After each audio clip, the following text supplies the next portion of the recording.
Welcome to Ichiraku Ramen and thank you for joining me for another journey into the world of shinobi. Before we begin, I want to give a huge thank you to everyone who listens, supports the channel, and enjoys these stories. Today's story is part 1 of the story of the Lost Fox. Summary. In this alternate universe, Naruto Uzumaki lost everything the day the hidden leaf turned its back on him. Banished after another successful mission, Naruto was left to rot. If it weren't for the unwilling nine-tailed passenger sealed inside him, he might have given up entirely. But Kurama refused to let his host break. Fast forward 10 years. Naruto is no longer the loud, desperate kid seeking the village's acknowledgment. He has built an incredible new life for himself alongside Shizuka and Shion, leaving the past in the dust. But peace never lasts. Now, the Hidden Leaf village has come knocking again, desperate for the hero they threw away. Konoha wants their weapon back. But in Naruto's book? They are far too late. This is a fan-made story inspired by the world of Naruto. All characters in the original universe belong to their respective creators. This narration is created for entertainment purposes as part of a transformative storytelling experience. The story itself was written by Havoc-Teir, and full credit goes to the original author. If you would like to read the original version, the link to this story is included in the video description below. If you like my content and want to keep up with future updates, hit that subscribe button and don't forget leave a like if you enjoyed the video. It not only helps me but helps with YouTube algorithm. Now sit back, relax and enjoy. Episode 1. Unknown Location. A decade of hiding from the sight of the village hidden among leaves was now over. Standing before him, Naruto Uzumaki, formerly of the said village, found himself opposed to their retrieval team sent to recover him. His midnight black sword was drawn, a sword that seemed to absorb the light from everything, even the sun. The 6'1" frame was well built, his shinobi gear was all dark gray base, with black decals, black combat boots leading to umbu cargo trousers, a gray t-shirt, and a leather jacket which made him look like a civilian mercenary. He held a blank expression, clearly opposing those currently facing him down, who had ambushed him, though he had sensed them before they arrived, and so here they were. They came out rather aggressively, yet when they ordered him to come with them, and he naturally refused, they moved to subdue him by force. This led to the current standoff, his weapon drawn, eyes hard, and glare fierce. Opposite him in the grassy clearing was the Hidden Leafs teams 10, 9, and 8. Out front, her own sword in ready position, was Tenten of Team 9, who explained calmly again, despite the drawn sword. Naruto. It's time to come home. Naruto glare turned arctic, his tone reflecting it as he responded. Home. His cold tone surprised them all, unused to this serious version of their normally happy-go-lucky friend who always smiled despite the odds stacked against him.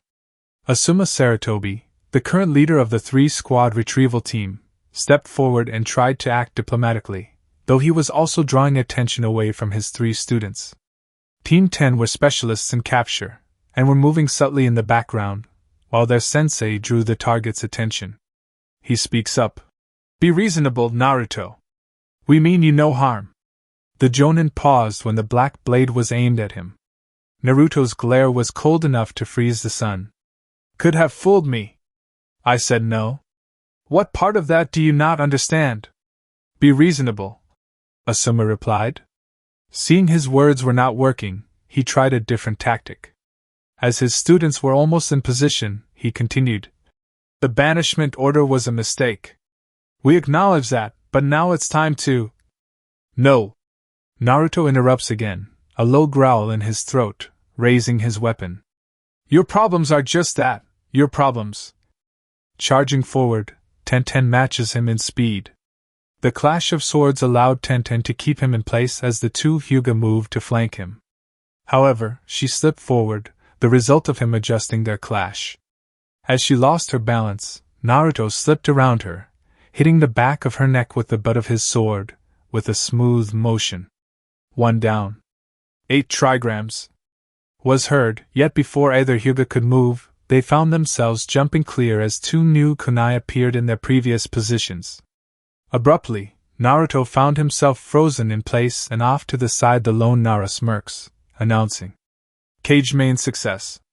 It was clear to see that he had connected his shadow to his former classmates, paralyzing him in place. Seeing this, Asuma barked out, Kiba, now! Kiba Inuzuka rushed forward, his hand holding a specially made chakra suppression seal. Sorry man, you gotta come back home. Just as he slapped the paper seal on the man's back, a man he still considered part of his pack, the pack of the Hidden Leaf.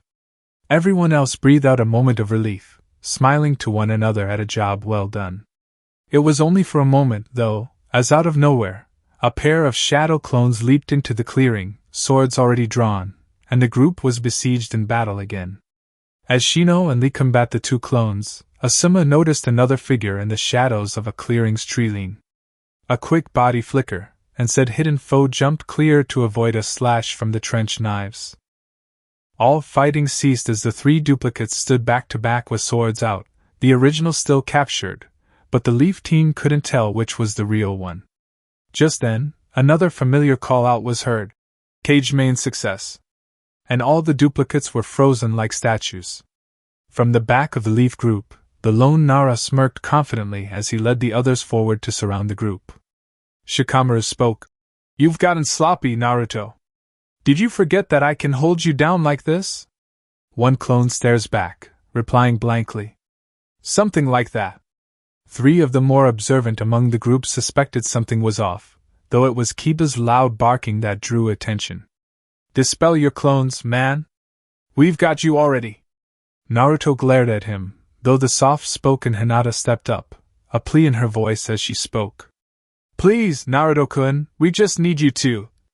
She and the others all paused as a dangerous smirk slowly formed on all the clones' faces. It was Asuma who realized something, eyes wide as he yelled, Shit! It's a trap! Great clone explosion! The explosion echoed off the nearby mountains, the ground shuddering, as smoke billowed up from the treeline. The clearing had grown in size by approximately 20%, with a massive crater now replacing it. Elsewhere, the real Naruto was sitting in a food shop of a nearby town. When he sensed a large group of shinobi moving in their direction, he dispatched a squad of clones to investigate, but even he wasn't prepared for this. As the memories flowed back to him, he groaned. TSK, now the Hidden Leaf is after us. His company, a kunoichi from the all-female village known as Nadeshiko, Shizuka, sipped her tea, before looking to him and replying, Should we leave now? It was a good question to be sure, though. Naruto's eyes glanced to the seat beyond the dark-haired beauty, and finds himself whispering, We should. Though he was looking at their kids happily consuming the ramen beside them with their smiles. Naruto couldn't help but smile at their innocent conversation with one another, which was completely ignorant of the larger situation. Looking back to the woman, whose eyes had also softened, Naruto spoke to his wife and longest-serving teammate, partner in all things. But can we really interrupt them? Scare them out of their innocence? His wife turned to their son and daughter with a small smile herself, seeing the same thing as her husband, thus her answer was a simple no. Hidden Leaf. A few days later. I see. Tsunade sighed, looking over the team. After a moment, she asked, Anything else? Receiving headshakes. She nodded in response, then ordered, Dismissed. They all nodded and left the office. Upon their exit, she sighed even harder, feeling the weight of commanding the greatest hidden village of assassins. Looking back out at the village, she sighed again, noting that she had been doing a lot of that recently. Naruto. Hi. A voice from the window at her side that didn't surprise her. Jiraiya. Tsunade's response as the white-maned man stepped in through the portal to the outside world. She continued, Anything new? Besides Stone continued probing, that the Sound are invading their nearby territories? Not much, you? Jiraiya chuckled softly. Tsunade lowered her cheek to her fisted hand, replying in a deadpan monotone. Oh, nothing much. Normal stuff. Assigning missions, saving lives, oh, and finding a long-banished genin who wants nothing to do with us. This caught the fellow Sanin's attention. Jiraiya muttered under his breath. Naruto! Tsunade's nod caused him to grimace. It was a sore subject, as he had been out peeking while his godson and student were banished by the majority vote of the Shinobi Council. Despite his best efforts to locate his elusive student, he simply vanished into the forests like a specter in the night and never heard of again. Until now, apparently. Land of Water. At the same time. We're almost there, Shizuka mentioned as they boarded a boat heading further into the country. Naruto glanced at her, walking at her side as he whispered. Do you think your people will accept us? From their interlocked fingers, she tugged softly, and she whispered back. They will. The determined gleam in Shizuka's eyes showed that it was a moot point, regardless of the outcome. Naruto smiled as he leaned back on the wooden railing, watching their kids running around the deck, weaving through the occupants, laughing and giggling all the while, unaware of their parents' burdens. That night, Naruto sat at the ship's prow, looking out at the moonlit ocean, and was thinking hard about the time directly after his banishment from the Leaf Village. Flashback Hidden Leaf / 10 years ago. I'm sorry, Naruto. Tsunade repeats countless times to the bandaged blonde before her. The ninja in question was covered in bandages. His normally bright orange jacket was absent, and his pale cream t-shirt had his clan crest, but it was clear that he was still rather badly injured. Those normally bright blue eyes of his had fallen into dulled and lifeless pools of gray, his face blank and stony. She continued despite the lump in her throat. I tried to. Is that all, Lady Hokage? Naruto spoke up, cutting her off. His voice was painfully bland, flat, and lacking his usual vibrancy, which broke her heart further. The sting of tears pricked at the corners of her eyes, but still, her dam broke upon seeing him place both his forehead protector and her necklace on her table robotically. She watched the retreating form leave whilst feeling fear, sorrow, and guilt in equal measure, but still managed to croak out a weak Naruto! But he simply closed the door behind him, not saying or offering a glance back at her. Walking home, Naruto moved silently like a ghost, instinctively sticking to the shadows to avoid unwanted attention. The Umbu that guarded the boy within the village, at their own violation no less, were impressed. If they weren't already following him, they doubted they'd find him. In his apartment, Naruto remained in a daze, automatically packing up his meager belongings, with a blank face. The Umbu squad again watched him from a distance, through the windows and any of the many small openings in the walls. Most of the four-man squad weren't pleased with the council's decision to banish this loyal young shinobi, but orders were orders. As he finished packing, he just stopped, frozen in place as if someone had paused him. Drip. Drip.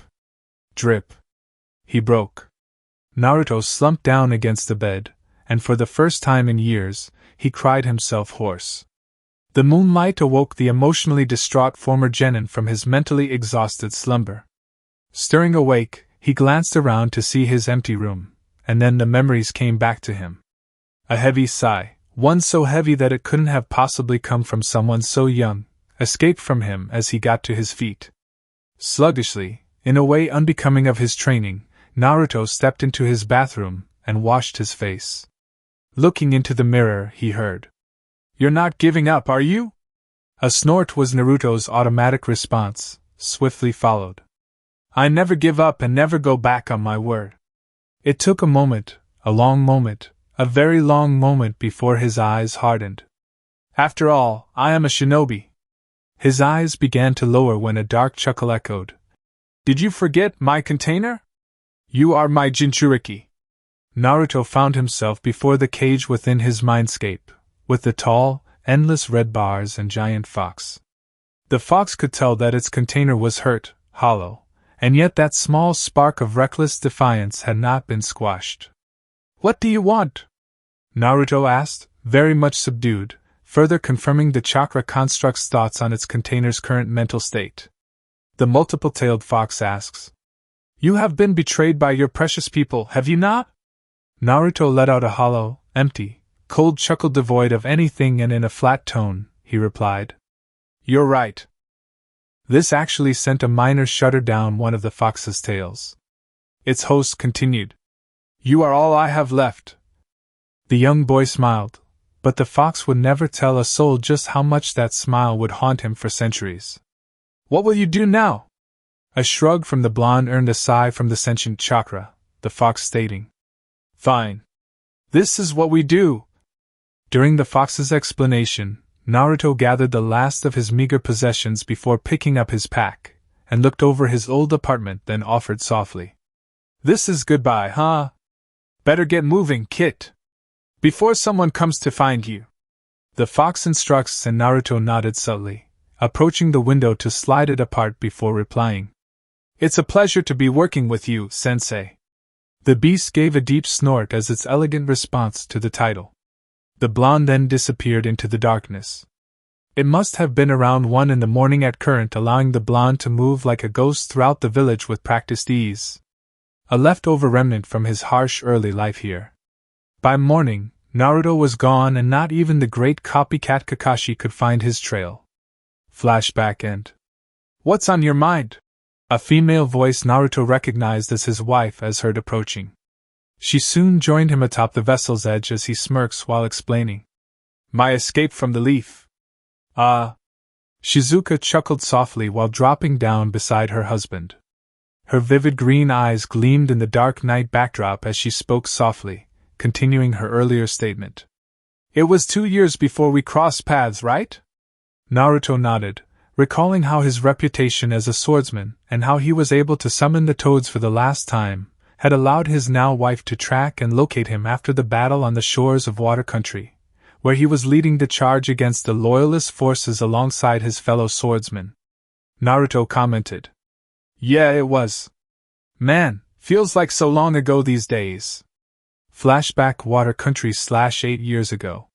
The Battle of Iso Beach saw Naruto, backed by his sword brother Chojiro, clash against the loyalist forces, with his squad of rebel forces at his back. His shieldless single-handed katana cut through man after man. As they breached the fields beyond the narrow tree line, the advancing squad came face to face with several snake summons. Chojiro was confused, voicing his inquiry as he questioned. Snakes? Naruto, recognizing this for what it meant, began to growl animalistically. He then went through the motions. Summoning, toad drop! Within moments, 5 medium-sized toads fell upon the enemy summons, crushing them under their weight, with the blonde appearing atop the central toad's head while yelling for all to hear. Naruto roared with his sword raised. Yeah! Charge! With his blade up then swiping down and pointing towards the enemy lines, the rebel forces roared then joined in as they charged in alongside the sword-wielding toad summons. The Rabalmist shinobi cheered after him, following the legendary 8th swordsman into another bloody fight. The boy had been fighting for them for the last 2 years. He was one of them at this point. After the battle, Naruto was chewing on his jerky while sitting on a bench outside the newly acquired barracks and glanced over as he said, Thanks for the help, Gamakichi. The large toad at his side was the size of a fully grown adult man, despite being young himself, who chuckled at him before presenting his sword and a forehead protector with the kanji for oil. Here. Dad said that this is our final gift to you. Thanks for your time and all. It's fine. Naruto sighed, before raising his fist toward the toad. It's been fun. Gamakichi bumped his now ex-summoner's fist with a single nod before puffing away in a plume of smoke as the blonde swordsman swiped away the headband, not his style, and starting inspecting the new sword. This was the scene that Shizuka and her guard/sensei witnessed, confirming the identity of the student of the Toad Sage. That night, Naruto left the guard post, heading towards the barracks to get some sleep, but was really getting irritated by the constant eyes on him. Stopping dead center of the courtyard, he sighs. Are you just going to watch me all day and night or come face me directly? Turning back, a swirl of leaves appears before 2 women step out, revealing that they were both Nadeshiko Kunoichi, the younger of the 2 speaking up. Naruto Uzumaki of the Toads. I am Shizuka and I am here to combat you. Naruto stares at her blankly, face unreadable as he spoke flatly. For what purpose? Shizuka spoke flatly too, lacking any real emotion to read. Are you the student of the Toad Sage? Former student. Naruto interrupted with narrowing eyes. The underlying anger was not lost on anyone as he spoke. Next time I see that pervert, I'll castrate him. He rested his hand on his new katana.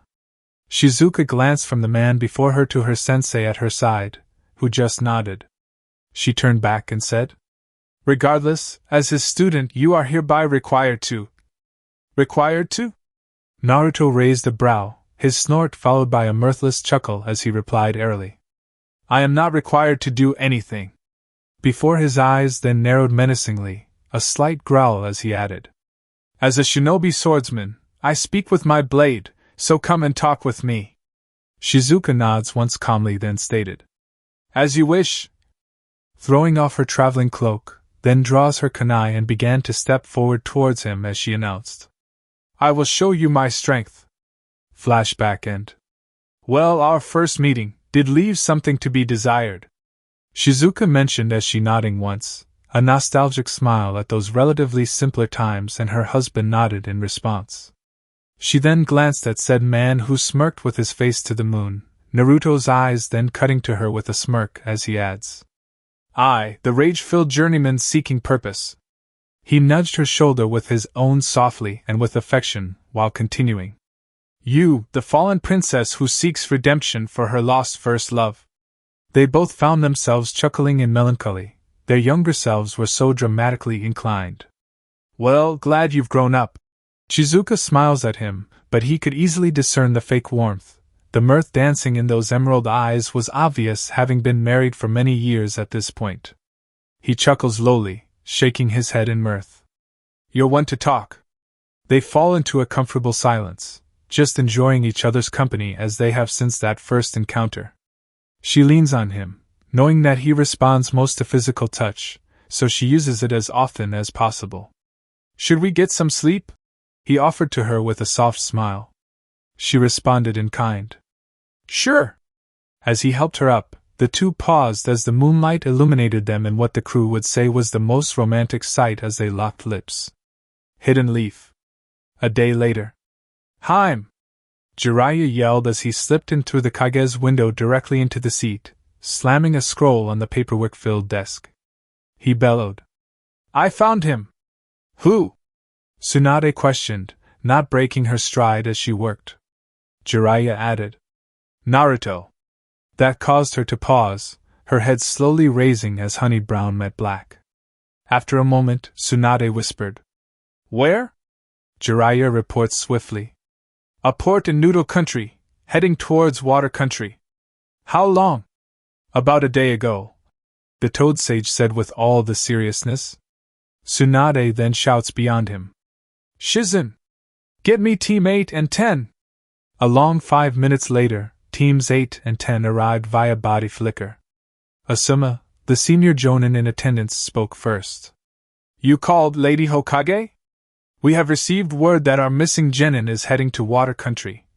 Tsunade began, only for Shikamaru to raise his hand, speaking replying.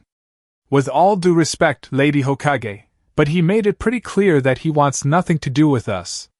Why are we still?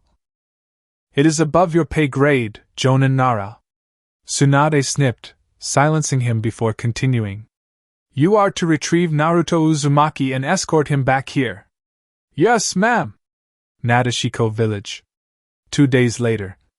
Stepping onto the docks, the family of 4 shinobi stretch and yawn, having spent most of their time sleeping or resting.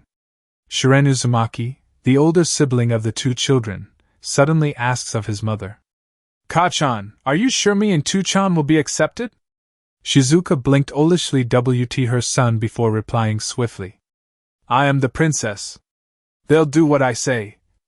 Such an amazing lesson to teach your kids, Shizu-chan, said a woman reminiscent of the black-haired Shizuka, though this lady had a charcoal-gray ponytail, stood at 5'5" with dark blue eyes, and was Shizuka's best friend. Thus the woman responded. Ren, it's been too long. So it has. The now identified Ren replied as the two share a hug with one another. After a few minutes of girl chat, It was abruptly called off by a light cough from Naruto, who then speaking up. Sorry you two, we're still here. Sorry, Your Highness. Ren responds, bowing before Naruto, who had a tick mark. She always knew how to get under his skin, she continued. I was unaware of your presence among us. Oh, come on, Ren, I know you miss me, Naruto said with a firm smirk. Ren snorted at his declaration, flipping her hair back. Right. Only the adults noticed the slight tinge of pink dusting her cheeks. Shizuka slapped the back of her friend's head, growling at her fellow Nadeshiko. Get your head out of the gutter, you skank! Though she did notice the smirk upon her husband's face and hit him with a glare that caused him to freeze up. Moving through the village, all eyes were on the two males in the group of 5. Ren opened up, looking back over her shoulder at the recently returned family. Well, for coming all this way, I'm sure the queen will be glad for your speedy arrival. Naruto snorted, mirth in his voice. If speedy arrival meant 5 years, then sure. Shizuka nudged her husband. Language, mister? I'm sure Auntie will understand. As they continued down the road, passing the houses as they entered the residential district, Shiren stepped beside his father. Hey, Dad. Naruto looked down at his 8-year-old son, nodding so the boy continued as Shiren's voice was almost a whisper. I feel like I'm being watched. Naruto chuckled softly, ruffling his son's dark hair whilst bringing him in closer and adding. That's because we are. This is a matriarchal village, remember? The boy nodded then asked. Right, why did we come here? Your grand-auntie asked us to come. Naruto leaned down and whispered in his ear. Though, I think your mum is strong-arming the queen on this to keep us here. Nadeshiko Palace. Shizuka, dear! The queen bellows from her throne, getting up with arms outstretched. Shizuka smiled and bowed her head. Auntie. She then leads her family's bow. The guards smile, though many were eyeing the two males hungrily, which Naruto had long since come accustomed to, but clearly his son hadn't, thus the older blonde was growing irritated by it this time around. Come now, dearest. The tall brunette says, her light blue, almost turquoise eyes, long black hair that reached her ass complementing her angelic round face. As the two women chatted, Naruto could feel the stares once again. A quick glance told him his son felt the uncomfortable sensation too. His attention was drawn back to the conversation, where the queen's voice said, No need to be on parade. We're family here. Thank you, Auntie. We came as you asked? What happened? Your message was rather vague. Shizuka asks, clearly concerned by the fact that they had been recalled. Clearing her throat, the queen of Nadeshiko, known as Shilia, sighed before explaining. It's a problem that you and your husband are required to fix. The Sound Village is continuing to probe our defenses. The guards noticed Naruto clenching and tensing at the mention of the troublemakers. Shilia continued regardless, purposefully ignoring the man. They've even made several kidnapping attempts on our kunoichi. Troublesome. Naruto growled, his irritation and frustration bubbling up. He spoke with so much steel that the guards were caught off guard. We'll take over the counter-offensive. Know your place. Shilia began but was interrupted by Shizuka, with a stern glare. Auntie, do not overstep your boundaries. He is my husband. Thus, my equal in all things. Her emerald eyes narrowed dangerously. He has more strength in one hand than most have in their entire lives. So let him handle this. The tense air that was created by that was broken by Shilia, who responded tightly. Very well. With a glare at the only adult man. I will leave it to you, however. A snap of her fingers and 6 unbelievable kunoichi appeared, bowing immediately as the queen continued. These 6 have been tasked with our counteroffensive and intelligence gathering on the opposing force. Shizuka nodded. Very well. Once we get home. This time, however, the queen interrupted her, claiming. Nonsense. Your family. Your room here is still. Perhaps. Shizuka cut in, nodding and understanding. However, the rules are rules, which means I will not stay here. I will not leave my husband nor my children for your... Sheila raised a hand, bringing her successor to silence before commenting. I expected as much. No matter, your family home is prepared for your arrival. Hidden Mist. 4 days later. The two Leaf teams landed in the Land of Water, only for the group to be immediately surrounded by Mist Hunter Neen, putting them on guard. After a few tense moments, the group parted and a single hunter stepped forward. Leaf Ninja, care to explain your presence here? Retrieval mission. Asuma states as he steps ahead of his group, presenting a mission scroll from his equipment pouch and handing it to the presumed leader of this squad. Retrieval mission, huh? Then why are you? The lead hunter pauses upon seeing the name of their target. After a moment, the mask clearly looks at the former Fire Guardian and comments. Naruto Uzumaki, huh? The Leaf Neens swear they saw the group tense, and the leader must have raised an eyebrow at them, based off the tone of his voice as he asked. Why were you sent after him exactly? Last time we checked he was a banished Neen, no? A prominent pause, a shared glance between the Leaf Shinobi before a soft voice spoke. It was a mistake. It came from a Hyuga from the looks of her, she continued. We came to take him home. Chuckles from the masked shinobi caught them off guard. Asuma spoke up, speaking carefully. What's so funny, if I may ask? Well, the leader found himself chuckling, sharing glances with the men around him, one of the others adding. Naruto-sama was a big help during the war.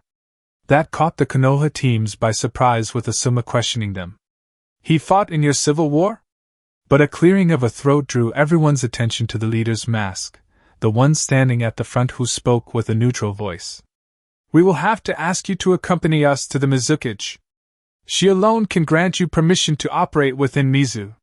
The Leaf Shinobi nodded, not wanting to cause an international incident. Come in, a muffled feminine voice said, and the Leaf team was led in by the Mist Hunters, who took up guard positions. Ah, ayo, what can? She paused upon seeing the leaf headbands, an eyebrow raised as her cheek dropped to her hand. Well, this is surely overdue. Leaning forward and with her chin resting on her interlocked fingers, Mei continued calmly. To what do we owe the pleasure of being visited by the infamous Hidden Leaf? Asuma nods, speaking for the group. Lady Mizukage. Mei Terumi. The auburn-haired beauty announced with a suggestive smile. Asuk coughed lightly to clear nose, throat, and moaned before replying. Lady Mei Terumi, we have come to the Land of Water to retrieve our target. Target? Who, if I may ask, is this target? A very delicate eyebrow was raised during that sentence. The bearded responded carefully. Naruto Uzumaki. He, noticing immediately how she had stiffened, her shimmering emerald eyes darkening to a hollow green, and the sultry attitude vanishing. Tension builds within the growing silence. The water shadow moved back in her position and sat up straighter in her seat. Her delicate features hardened as a breathless. I see. Slipped from her supply lips. Mei looked across them all for several moments, assessing them before asking. May I ask what your Kage's intentions are for Naruto Uzumaki? Her tone was commanding, causing every shinobi in attendance to stiffen and stand straighter. We weren't privy to that information, Lady Mizukage, however. Kurenai tried to speak diplomatically, woman to woman, but it was for naught. Mei waved off the attempt, speaking firmly. I see. Very well, my hunters will escort you back to the docks and ensure you leave our sphere of influence.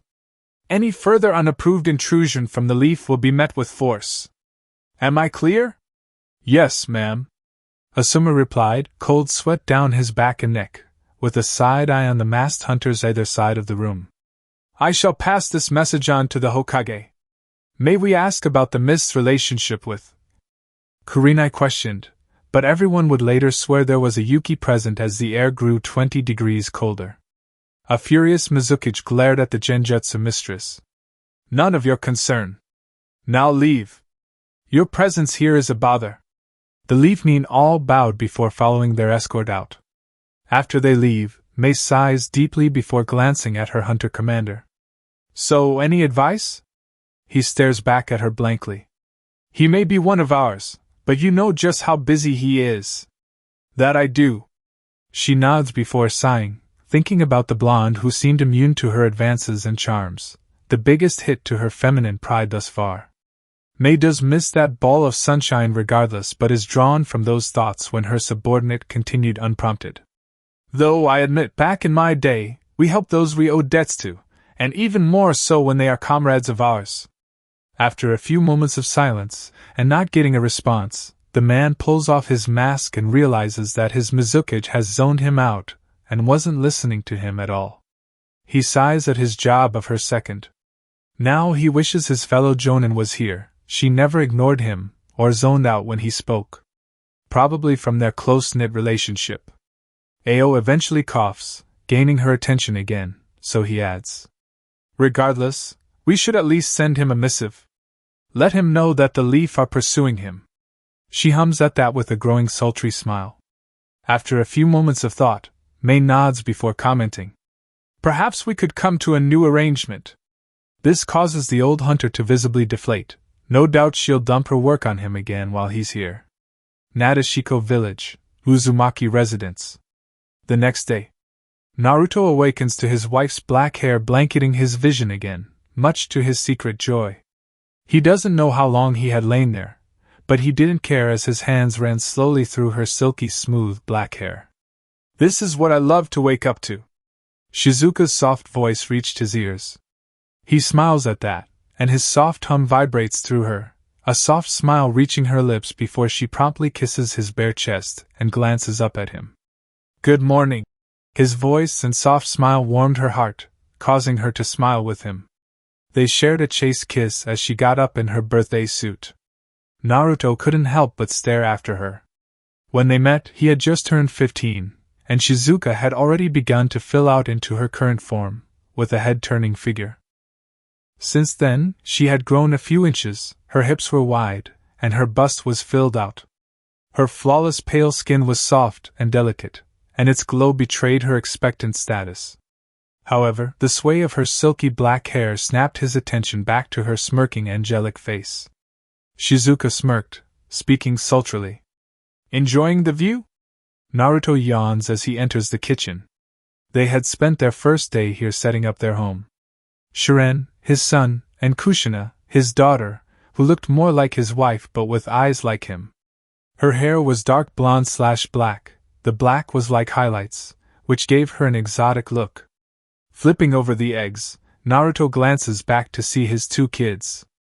Morning, you two. Morning, Daddy! They respond, yawning all the while as their dad placed their breakfast before them. As they began to eat, Kushina asked, Daddy, where's Mummy? Showering still. Naruto responded without turning around, not wanting his blush or his lecherous grin to be seen by his kids. Sometime later, Shizuka came down the stairs, her hair still damp, walking towards the dining table with a glowing complexion. Whoa! Tokiwa spoke, spotting the oversized t-shirt that was clearly her husband's and black tights. Shizuka blew her a raspberry, before kissing her husband and retrieving her food.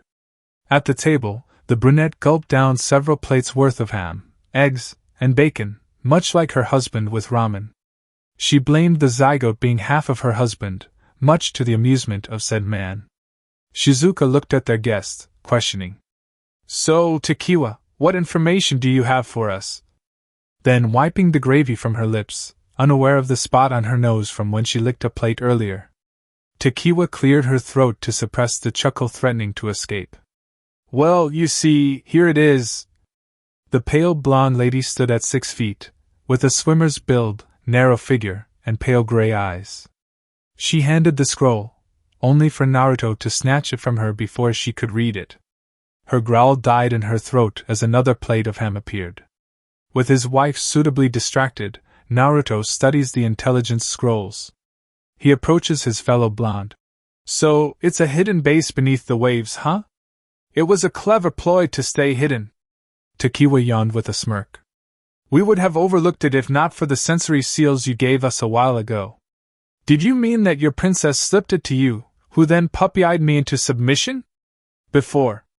His eyes got cloudy, his face somewhat flushed red with a goofy smile. Right. Followed by Tokiwa's feminine giggle.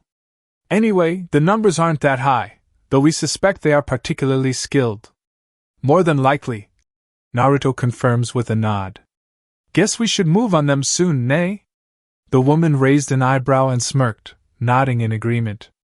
In the house armory, Naruto and Shizuka were getting dressed in the standard Nadeshiko Kunoichi uniform and the first-time shinobi uniform.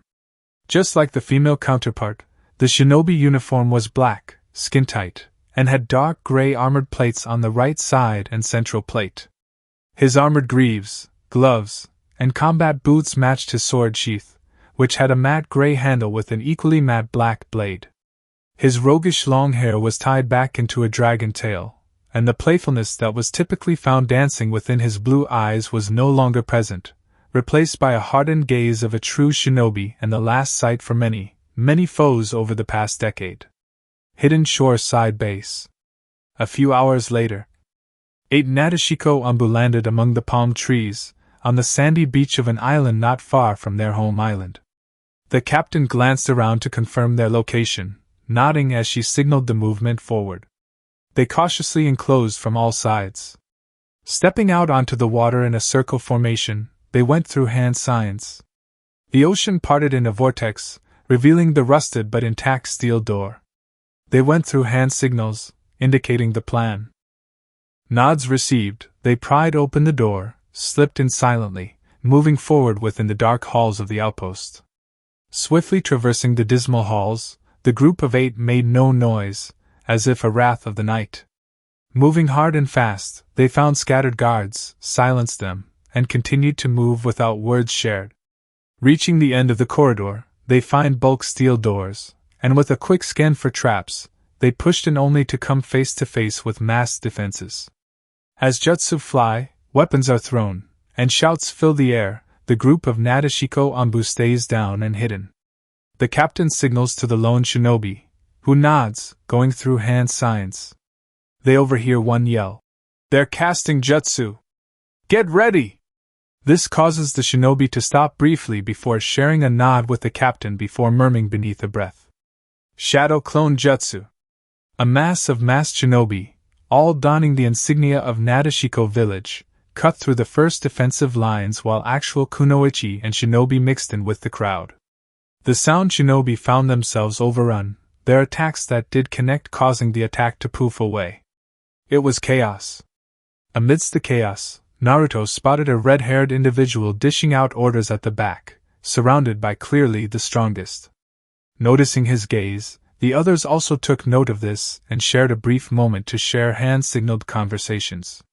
In the center, the lone shinobi of the all-female village was back-to-back with one of her kunoichi as they both tore through the enemy lines. Her use of standard-issue kunai was impeccable, and her aim was beyond reproach, as she cut through the group with surprising ease. Not many noticed that she was reloading from the shinobi's weapon pack as they stood back-to-back. The shinobi continued to cut down anyone who got within range, deflecting thrown weapons, and slicing through explosive notes before detonation. Defending flawlessly, the two performed acrobatics in unison to keep their enemies on the defensive until one was impaled by a flung kunai. Karen couldn't believe she was having such a bad time. She had sensed the approach of a group of shinobi, but not their strength. How was she supposed to fight against the Anbu? She had gathered all the guards in the main hall to mount a defense. It was only 6 shinobi, yet they were systematically destroying them, piece by piece. So distracted, she had no chance to evade the sudden appearance of the Nadeshiko kunoichi at her back, who grabbed her and knocked her out with a chop. "We surrender!" One sound shinobi held up his hands, dropped his weapons, and like a wave, the others followed, causing a stillness to set in as if a pause button had been pressed. The Anbu captain appeared at the front, directly before the first to surrender, who promptly kneeled down with his hands on his head. The remaining 15 followed suit, the sound of cold steel rattling on the stone floor. Nadeshiko pulled out the last of the captives, the redhead, before the clones released the water manipulation that had revealed the entrance. They ended and sighed from exhaustion before puffing up in chakra smoke. "Captain, how should we handle this?" signed the shinobi in their village's unique hand sign language. "Hold. Summon Miss Shinobi to take the shinobi. We take kunoichi," the captain ordered in kind, causing them all to nod. She then pulled out 2 scrolls. One held a messenger bird that perched on her shoulder, as she wrote a note. The others set up camp in the beech tree lane, which didn't take long. As the sun began to set, a red-haired woman sat up from her cradle within a camp, asking, "What, where?" A feminine voice from behind caught her off guard, causing her to instinctively attempt to sense her surroundings. She hissed in pain due to a prominent sting in the back of her head. "We sealed off your abilities." A male voice, causing the woman to turn to face the masked visage of two unbelievable shinobi who had attacked her base. The redhead then hesitantly inquired, "Who are you?" Both shook their heads, the taller one saying, "Sorry. We can't give that information to you at this moment." He then pointed to his right. The woman's beady red eyes followed to find Miss Hunter Neens talking with the other attackers. Her subordinate was kneeling, unharmed and bound. The captive then asked, "You aren't with the Mist. That means you are with Nadeshiko. A retaliation strike then?" "Bingo," the woman responded with a nod. "You guys have attempted to capture our sisters. We can't have that now, can we?" A hollow chuckle from the red-eyed lady, who promptly pushed her slipping spectacles back up her nose. I guess not." Time passed as the Miss Shinobi took the shinobi into custody and handed over a scroll. The captured kunoichi were hoisted up by their ANBU counterpart, and the lone shinobi with the red head on the shoulder of the real one. Said lady felt an unnerving amount of comfort from the ANBU beneath her. She just felt relaxed on this man's back. His hold was firm, yet the warmth he emitted was so engulfing that she couldn't help but feel cozy and relaxed. She was blissfully unaware of the ire from one of the other ANBU standing not too far away. A hand sign later, and the group vanished across the ocean. Kaboom! A massive pillar of sand, smoke, and flames foretold the sonic blast that covered the retreating group. That actually caused the woman on the shinobi's back to whip her head back to see the nearly 200-foot-tall column of debris. A gaped mouth was the response from the captives, but their captors didn't even flinch. "What the hell was that?" "Your base." The shinobi spoke flatly before adding, "I used my own personal tags." She could feel the pride and hints of satisfaction in his voice. She suspected he dabbled in the sealing arts as she did, but decided not to press on it now. Yet something just clicked.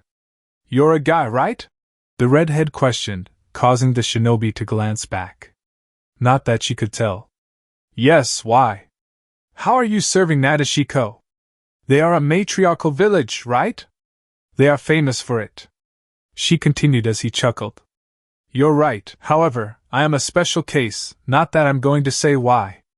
He could feel her pout at the denial of information, but he mentally shrugged at that before focusing on their ocean sprint. Nadeshiko Village. The Umbu team returned home. They handed their captives over to the regular forces. Then, they headed towards the palace to report. As the shinobi began to follow his captain, the redhead called back over her shoulder, as she has led away. "Hey, can you at least tell me your name?" The man glanced back and offered a two-finger salute before vanishing in a puff of smoke, much to the annoyance of the captive. As the team leaped across the buildings, the lone male found himself in the center, directly behind the captain. His wife was clearly the one on his right, as she hung closer than his escort on the left. Hopping off another tiled roof, he resisted the urge to showboat for his wife, as she loved. The group landed gracefully on the hidden balcony of the palace. A hidden seal alerted the queen to their arrival. They all knelt with their heads bowed. 5 minutes later, their leader sat before them and barked out, "Report. My lady, the enemy base was obliterated. We secured captives and have already handed them over to the interrogation department." The captain reported, causing the monarch to nod before her eyes narrowed at the lone shinobi. "Any issues?" "None, ma'am," the captain reported immediately, knowing full well that it was aimed at her temporary male subordinate. Her queen's animosity towards the other gender was well known by all, despite his best efforts, which the others could clearly tell were sincere and appreciated. The queen grunted before ordering, "I see. Then, your next mission will require you to head to Tea Country. You leave tomorrow." "Hi, ma'am," they all respond in unison, before vanishing in swirls of water.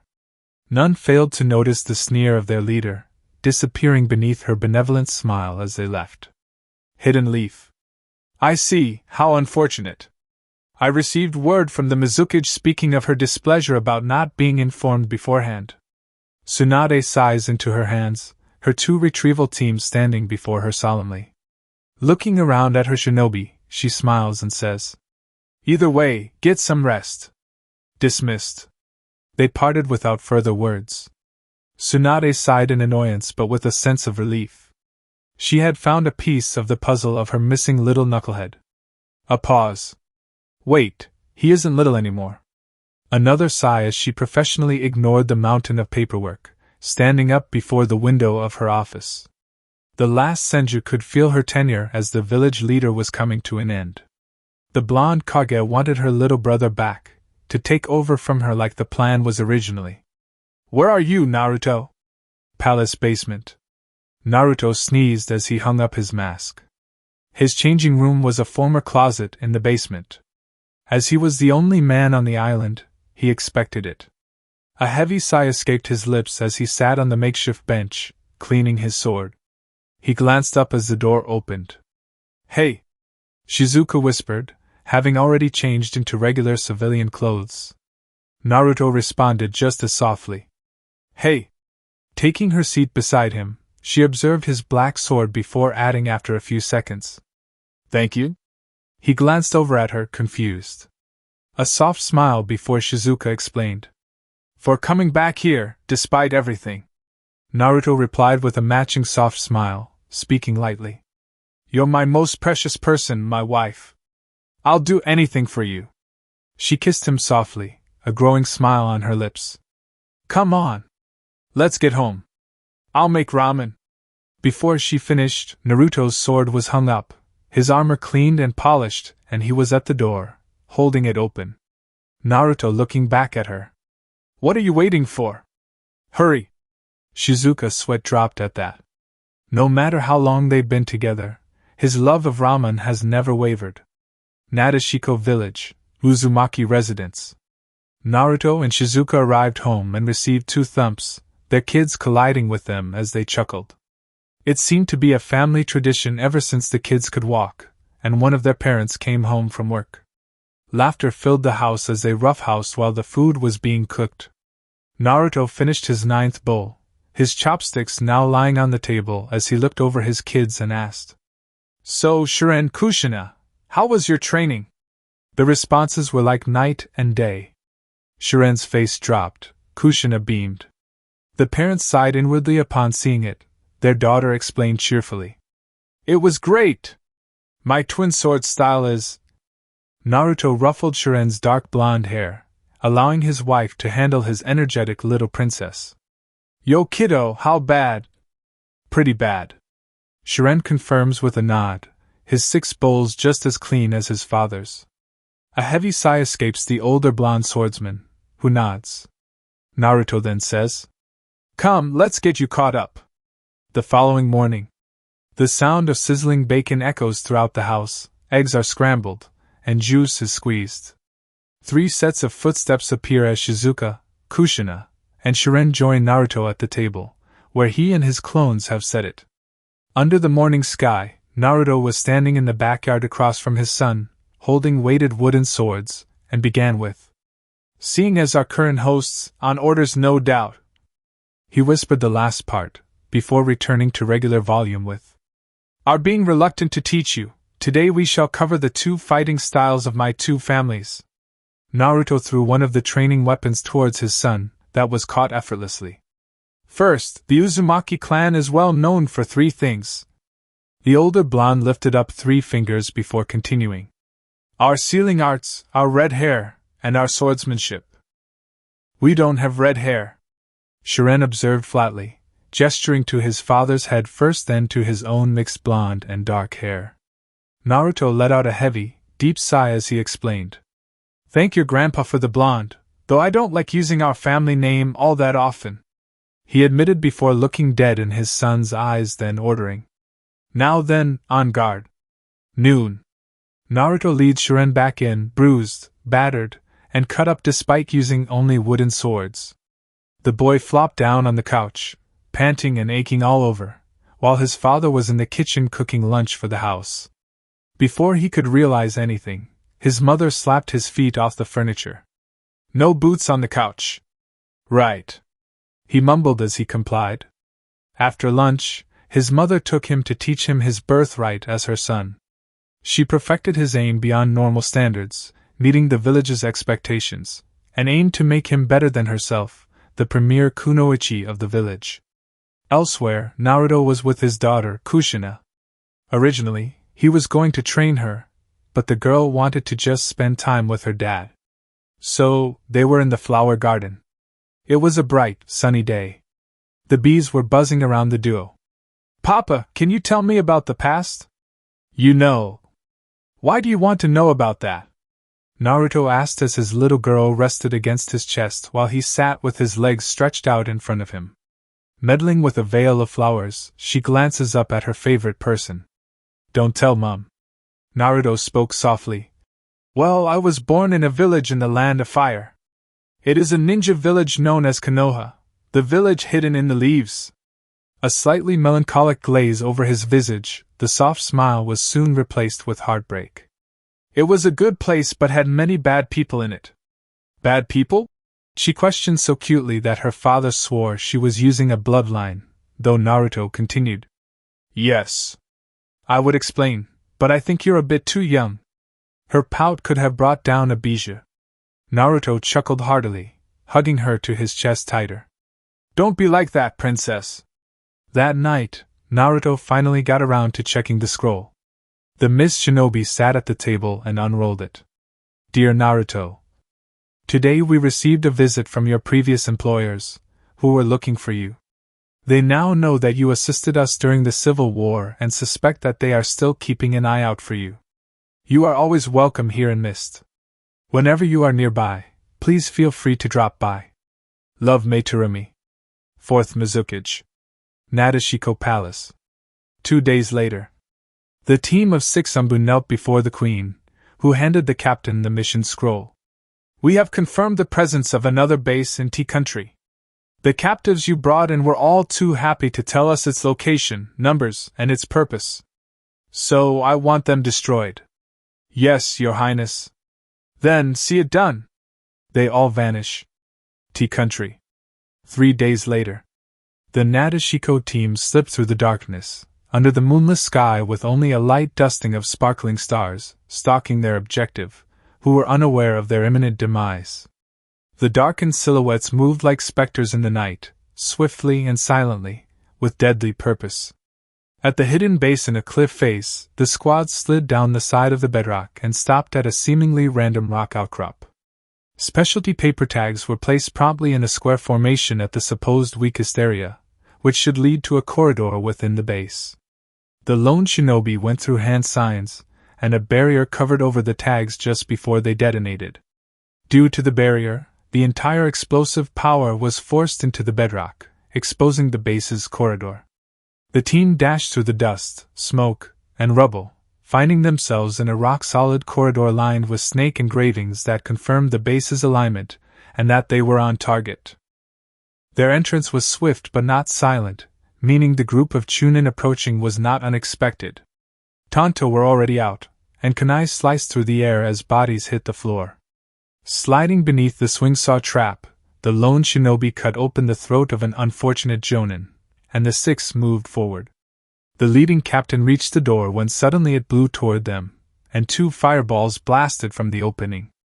The Nadeshiko team didn't even hesitate to strike, jumping forward into the smoke and striking the hidden shadows with ruthless efficiency. "Plan for Beta" was heard over the headset of the team, and they moved as one unified team, cutting through the team of defenders. Swords clashed against kunai in the dark corridor. The soft light of green candles allowed only for minimal lighting needed for navigation, not for fighting, at least for most. The Hyambu strength team pushed through that same dangerous environment with effortless teamwork and courage. Before long, their target came into view.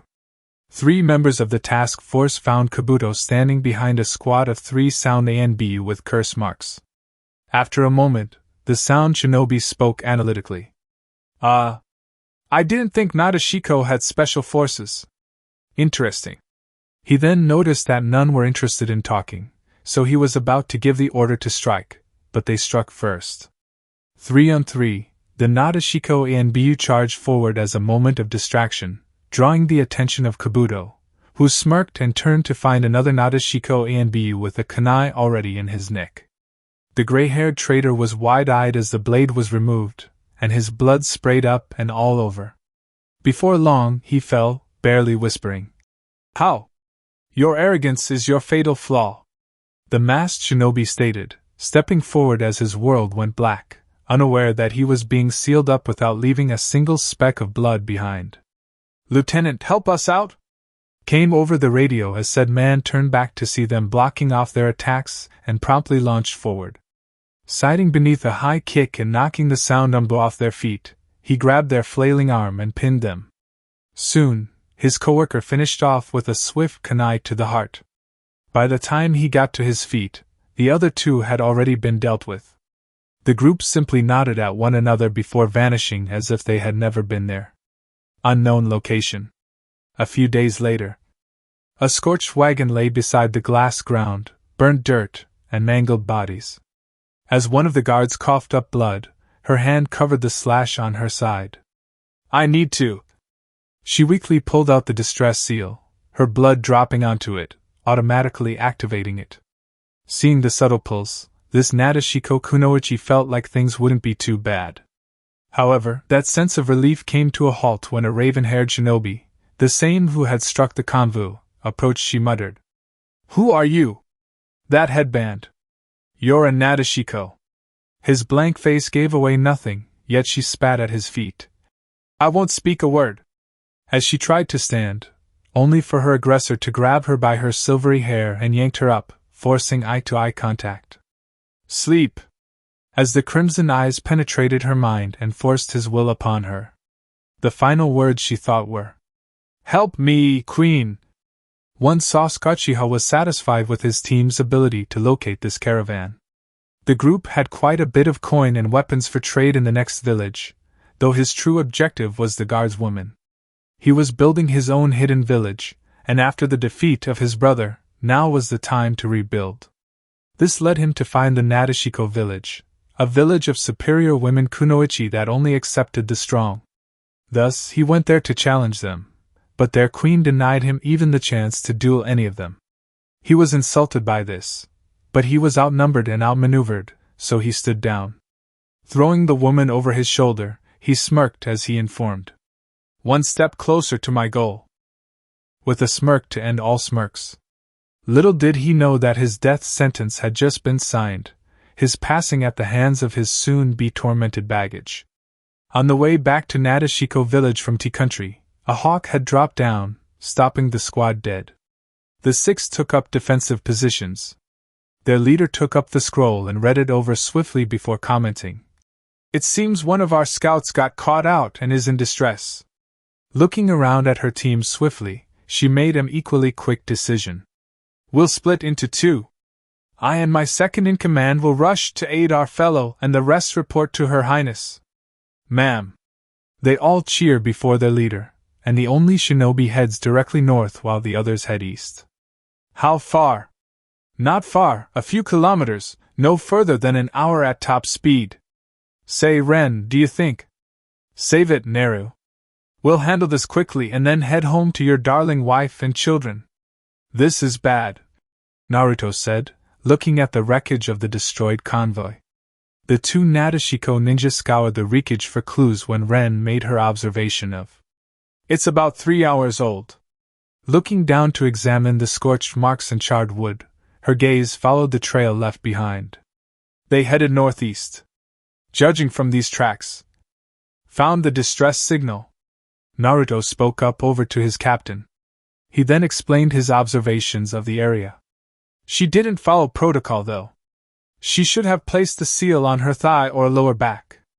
Ren stepped up beside him, observing the area he was standing before, and added, "She was taken by force by the looks of it. We should get after them." "My sister is in danger." Naruto nods once, rather stiffly. "Indeed. They both jump off to find their missing member. Unknown hidden hamlet. In a mountain range, cut off from the continent at large, was found the soon-to-be Uchiha village. On the edge of this range was a house that currently housed the prisoner who was at the mercy of the first leader of this Uchiha village. The leader froze upon sensing two rapidly approaching contacts, both at least on level, but based on their approach heading, he wondered if they were here for his newest toy. No matter. He could use them too.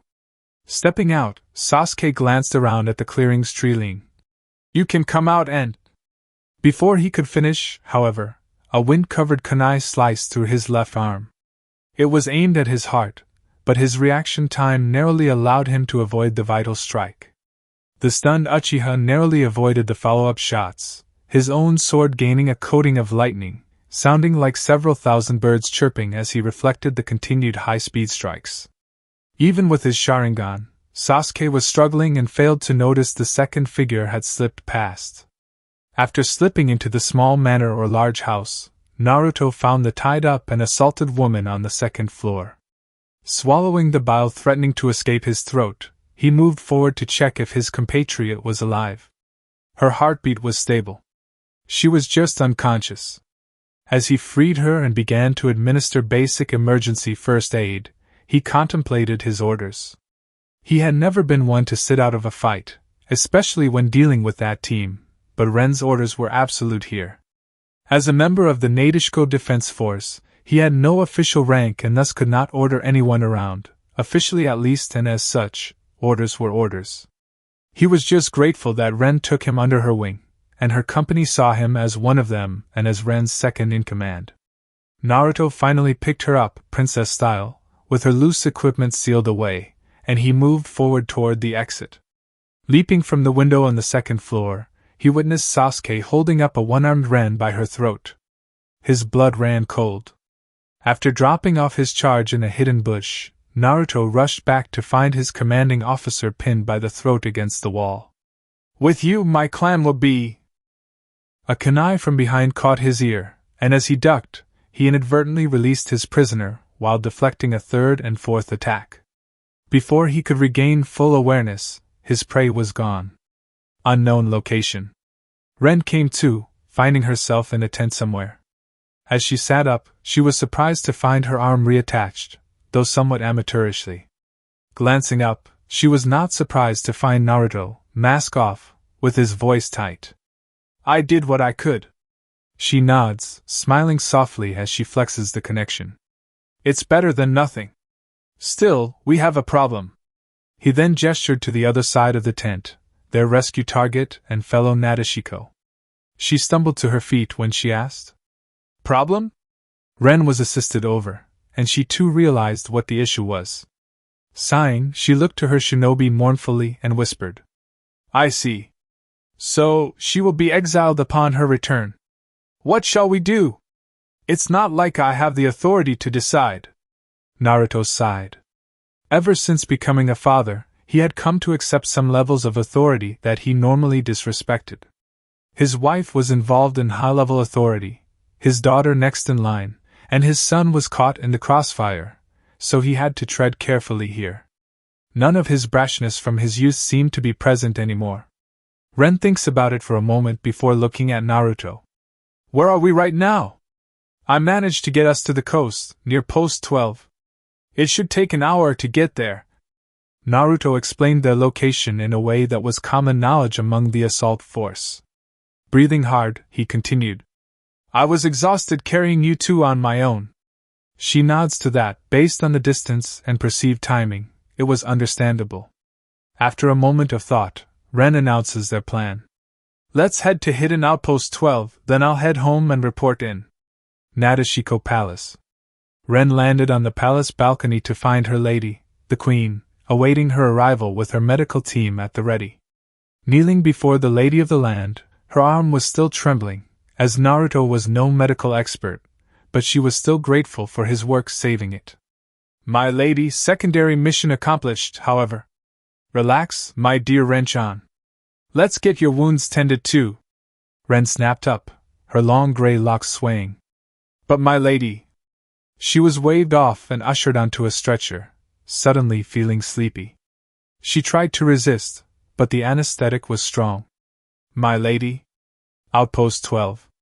The rescued kunoichi awoke several hours after they arrived at the underground facility, which was only a little better than a 2-story house but was beneath the ground and secured by seals to remain undetectable beyond those with the seal upon their chest, directly above their hearts. Sitting up, she glanced around for several moments before noticing her gear, which had been repaired, cleaned, and folded on the desk. It then came to her. An outpost? Indeed. Came a male voice that caused her to jerk toward the door, eyes wide at the man standing in the doorway, arms crossed and watching her. A man? Wait. Only a Nadeshiko can find the place, let alone get in here, which means... She speaks up hesitantly. Naruto-sama? This caused a raised eyebrow from this male, who asked back. Where'd that sama come from? Your Lady Shizuoka's husband, no? Then you are just another soldier of Nadeshiko. Just call me Naruto. Naruto states with a firm yet fierce resolve. In the eyes of everyone, my son and I are considered less than trash. His smile was hollow. I'm just trying to raise my son, prevent the culture from crushing him, and ensure that he is growing well and loved. But nothing. Naruto chopped her head softly with a stern look, his fatherly persona unknowingly come out. Besides, we have more important things to worry about. Kyoto. My name is Kyoto. Kyoto spoke rather meekly. He nodded at that, Naruto speaking softly. Now then, I have to explain your situation. I already know. Her voice was filled with the defeat she felt resonating deep within her soul. I let my guard down and got caught flat-footed. He had his way with me.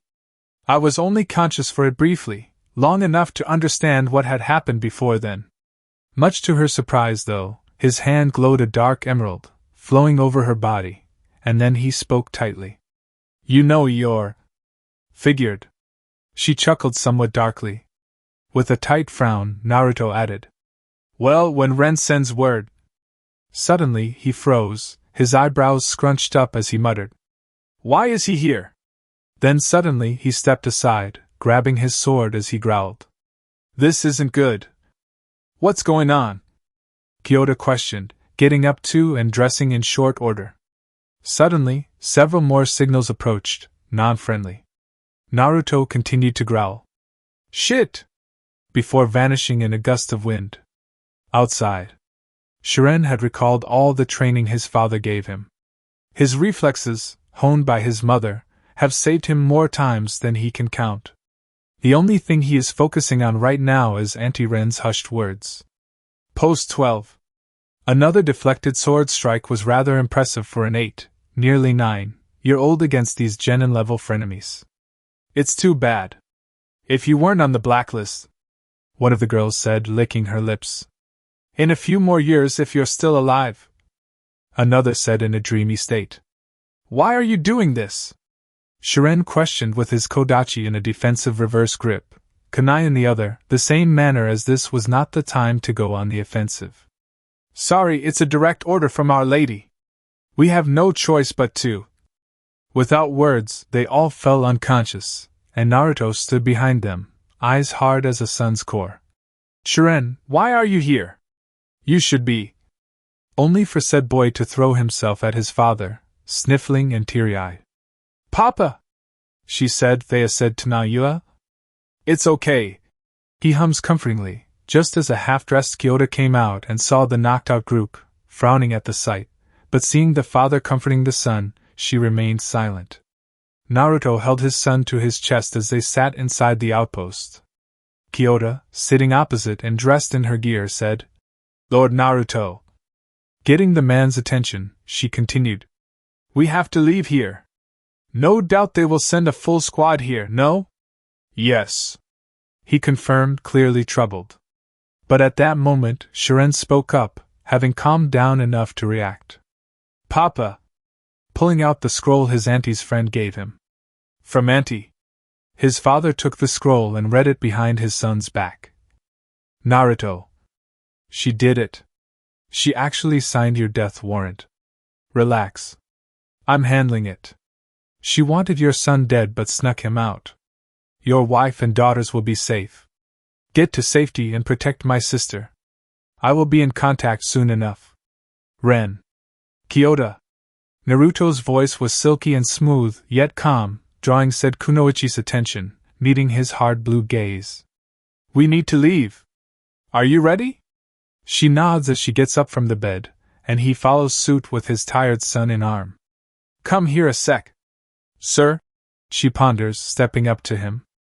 Naruto simply pokes their seals, and they fade immediately as he speaks up. From now on, we are freelancers. The only ones we can trust are the ones here, and now. Got it? Yes, sir. She responded immediately, to which he nodded. We're shinobi. We will endure this too. Leading the group out into the world at large. A party of 3? On the run? Just another mission. Quick pause, guys, I just want to take a second to say thank you. We actually hit 1,000 subscribers, and that is entirely because of you. I genuinely could not have done it without this community, and it means more than I can put into words. Now we're setting our sights on 2,000, and if you're not subscribed yet, this is your moment. It takes 1 second, and it truly makes a difference. Alright, let's get back to it.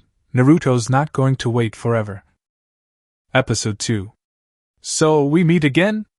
Naruto froze upon that familiar voice, a figure appearing at a distance behind him, and it was an acute surprise that they had come out now, but it's whatever, so he responded with, No, we didn't. You've been following me since I beat you back in Mizuno Kuni.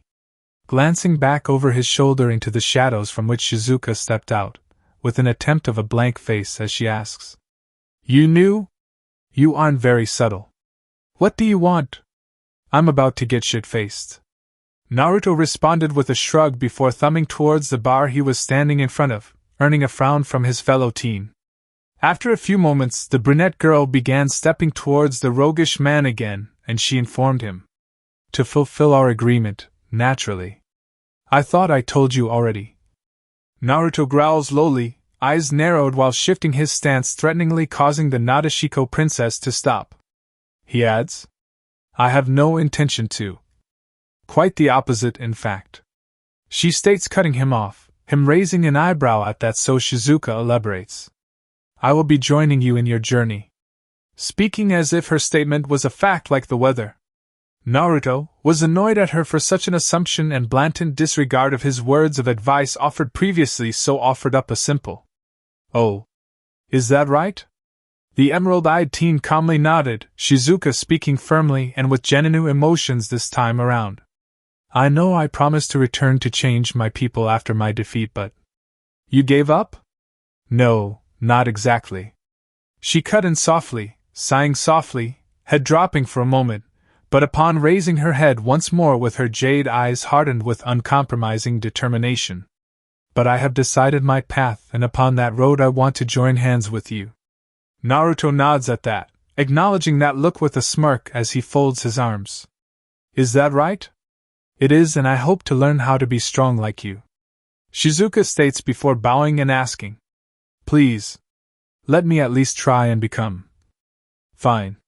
Let's drink to our new friendship, huh? Naruto replied as he turns his back and heading into the bar. It took a moment for the kunoichi to realize his intent, but Shizuka did run up behind. Unbeknownst to either, this was the beginning of a relationship that would shake, not just the land of water and the land of fire, but the whole world. They would bring about a new norm to which the world would have to shift to in response. Flashback end. Nagi Island, present / a week since Outpost 12. Sitting on the closed window, Naruto looks out over the small village his party has stopped in, thinking of what to do now. His wife and daughters, yes, he knew Shizuka was expecting, even though it's early days, but having it confirmed as a girl may be a bit of projection on their part. But that isn't neither here nor there. His worries are largely around Kushina and how much the queen will try to twist her mindset. Looking back into the room where his son is, moving silently and quickly, he climbs in beside him and brings him into a hug despite being asleep. Hopefully you'll forgive me for not being strong enough, Shiren, to protect you from her machinations. Naruto whispered to himself as the tears finally ceased on his little boy who gripped him tightly. Letting out a weary breath before his eyes meet his fellow outcast figure sleeping soundlessly on the other bed opposite. Then again, she may be lucky that the two men were exiled at the same time as her, or she no doubt suffer a fate worse than death. So many things that can go wrong has so, his thoughts running rampant with no end to this downward spiral. Keep it down, kid. Some are trying to sleep. Kurama. Naruto cracks a slight smile at his tenant. Said Fox has become far more docile since his banishment, and had become a parent or sibling figure for the blonde when no one else was there during his darker days. Naruto would never admit that though, not even to his own mind, as it wasn't his alone. What's your take? Thinking on going back to Demon. Check the situation then. Like we have much choice. The fox sighs with a single eye open. A stable life would be best. What about your vixen? Not worried about her. Naruto snorted at that mentally. You know as well as I do, she's more than capable of taking care of her side of things. Eyes narrow, cobalt blue eyes gleaming in the moonlit room. She will no doubt do what must be done for our kids before making her way to us. If not, then her dream. We'll find out when we reach Demon. No doubt. The chakra construct nods in confirmation as he closes his one open eye. Though, what about that hidden village? Surely. They won't be an issue once we cross the border. As good as their spy networks are, we know them too. Avoiding them will be a challenge, sure, but I doubt it's unmanageable. Naruto responds as he looks down to see his son finally sleeping comfortably. Besides, if it's for my son.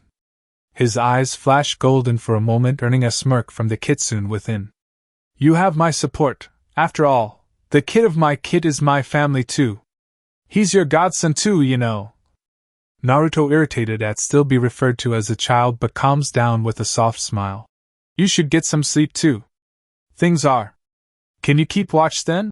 Going through hand signs, and surely enough a Labrador-sized nine-tailed fox appeared from a summoning. Sure, Kit. Rest up. The now summoned Kyubi no Yoko responded as he moved to the end of the bed and curled up. Thanks. As Naruto slipped beneath the sheets. The sound of a scream woke Naruto from his dreamless slumber, jolting to defensive stance and speed seasoned Jonin would be jealous of as he scanned the room to find Kyoto with her blade out, Kurama standing at attention growling back. Stand down! Naruto all but shouted, clearly unamused at the sight of two allies of his about to strike down one another. Told you. Shiren stepping in from the bathroom. This is my uncle, Kurama. Kyoto stammered out. But. Kyoto. Naruto called, drawing said Kunoichi's attention to him. He's my summon.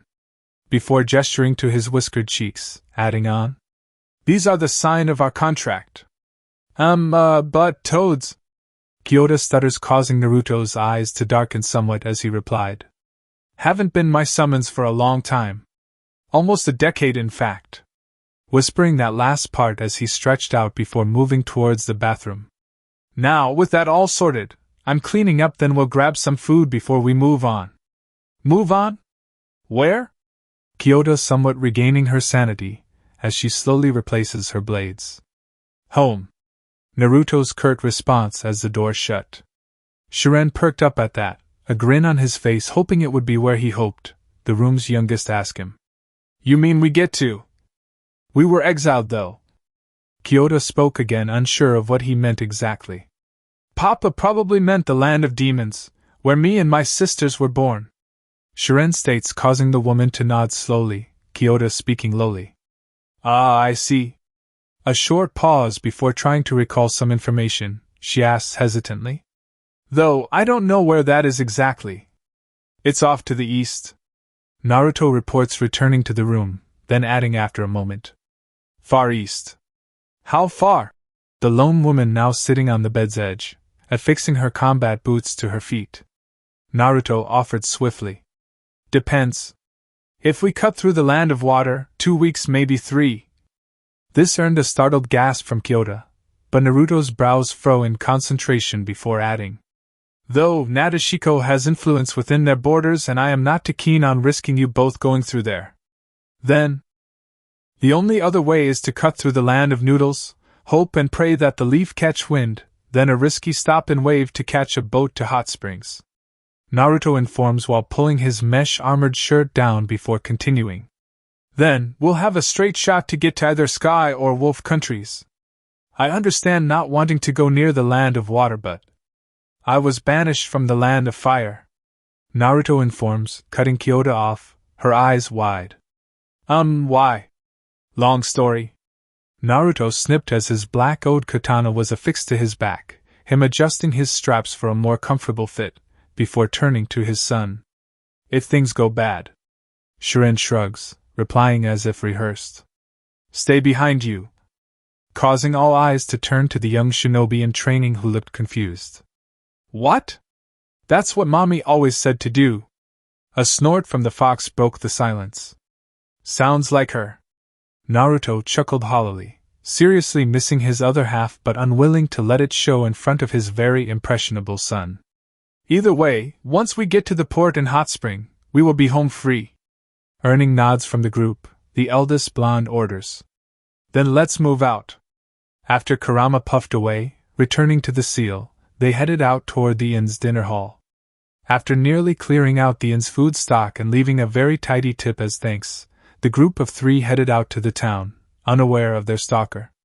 After leaving the gate though, both Naruto and Kyoto did notice the stare on their backs but not sensing any ill intent, both ignored it as they vanished into the trees.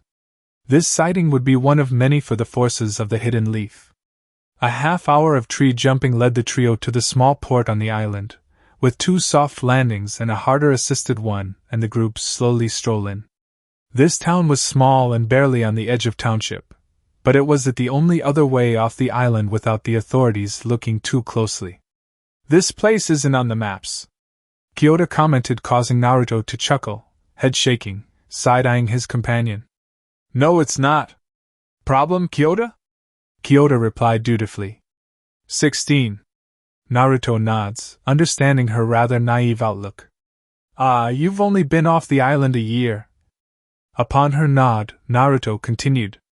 The academy and trainers always forget to remind their students that we, as shinobi, are always on the edge of society's laws.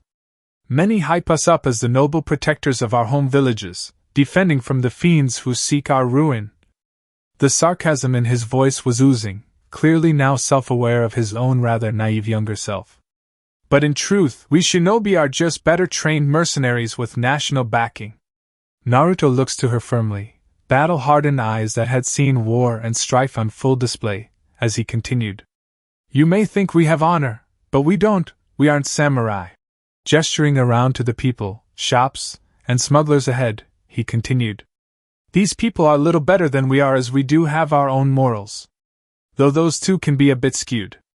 Kyoto looked uncomfortable at acknowledging that, seeing herself above these ruffians though unable to outright deny her senior's description of shinobi at large. Arriving at the docks is when Kyoto noticed that Shiren hadn't so much as batted an eye at his father's rather bleak outlook on their profession, thus concluded that he had probably been drilled on reality by his parents. She wasn't wrong. Both Shiren and Kushina had been sat down by their parents, who explained that as shinobi, life is hard and not all glory and rescuing princesses. Though, their mother did joke that their father currently held the record of 6 princesses rescued if she counted herself among them. She tuned back, and just as Naruto handed over a stack of Ryo to the captain of a smuggling vessel. Then I'll see you at midday, Captain. Earning a nod from the man as Naruto returned to the duo.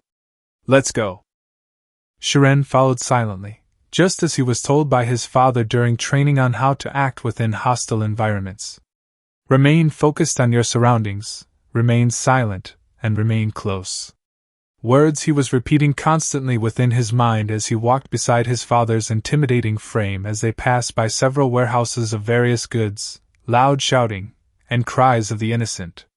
From what his mother and uncles have told him, his father was always trying to help everyone he could, but since the Mist War, something changed. He still tries to help, but his family was his priority. Yet his eyes caught a girl in the corner, trapped in a cage with dead red eyes. He stopped and stared, yet for some reason his sister's visage superimposed atop the young girl's, who must be a year or so older than himself. Shiren. His father's call broke the trance, snapping his head toward him. Naruto asking, though he suspected what was going through his son's head. Something wrong? If he was alone, he would have saved her and her fellow slaves, but they are on the run themselves right now. Shiren was in a conundrum. He wanted to help, but his father had already said things were tight enough as they were. But Papa, can we? Earning a sigh from the man who looked to the caged children, Naruto siphoning internally.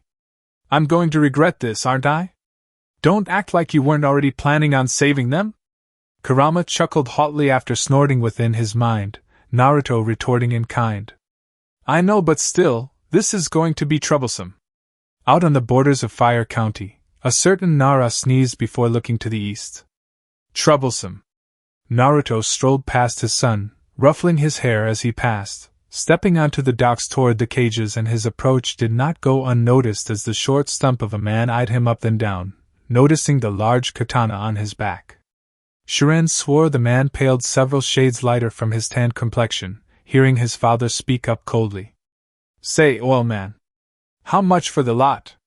Before gesturing to the 5 cages of children on the edge of the platform. The man stammered. Why is a shinobi? Here. 50,000 for the group. Naruto pulling out said amount and shoving it into the man's silk-suited chest, who quickly grabbed it, then signaled to his guards to stand down as he counted the ryo. Stopping before them, Naruto glared at the guards and spoke so coldly, even the ocean beneath them seemed to fall silent. Release them. Promptly all 5 cages were open and handed over, to which Naruto maintained his glare before ordering the children to follow, and they did, silently. Consider this your first mission. Naruto spoke as the group stand in a clearing just beyond the town perimeter, arms crossed in front of his son who stood at attention before him. These 5 are now your responsibility. If they have any problems, your job is to solve it. Gyota actually gaped at that, an 8-year-old caring for 5 former slave children. That's absurd, isn't it? Naruto continued. Am I understood? Yes, father. Shiren responds, resolve filled with a new purpose that Naruto noted. Everyone in that clearing would be unaware that this was the very beginning of a group of S-ranked shinobi that will bring the downfall of the Land of Fire. Their name would be etched into the annals of history, simply known as the Gaira team, their leader Shiren Uzumaki, the S-ranked, 5th god of shinobi. Hidden leaf. A frog suddenly appears within the Hokage's office, dropping a scroll that was promptly picked up by Lady Fifth, who was even quicker to read its contents. Shizen! Get me Team Guy, Team Asuma! Yes, Lady Tsunade. 10 minutes later. Team Guy and Team Asuma reporting as ordered, Lady Hokage. Guy speaking in his formal tone, not shouting nor imposing before the 5th fire shadow. This is an urgent mission to recover Naruto again. Tsunade spoke swiftly, not leaving any chance for interruption. Jiraiya's spy network got a hit on him leaving to a port on the west side of Nagi Island. His contact suspects he is heading to the hidden port there, as the official port is on the opposite direction to which he was heading. Shizen pulled out a map of the area and places it down on the desk. The Kage continued. As such, he will likely be heading to a port along the coast we share with the land of tea and noodle. Unofficially, of course. Naruto has been avoiding us for the last decade. Shikamaru began stepping forward to inspect the map closer, adding after a moment. His unpredictability makes him difficult to track without a doubt. So, he'll be using the least likely route for us to inspect. Ino surmised, causing her teammate to nod but remained silent. That could be anywhere, though. Tenten advised with a frown, arms crossed, but thankfully her teammate Niji Hyuga stepped towards the map and spoke up. No. Not really. If I know him as well as I do. Pointing to the map, the border between Noodle and Fire countries, the Hyuga declared. The most likely place he will end up is here. With Lee and Guy here to keep pace with him. Shikamaru continued planning from there. He then looks to his teammate and best friend Choji. We only have to worry about running down his stamina. We'll be relying on you, Big Guy.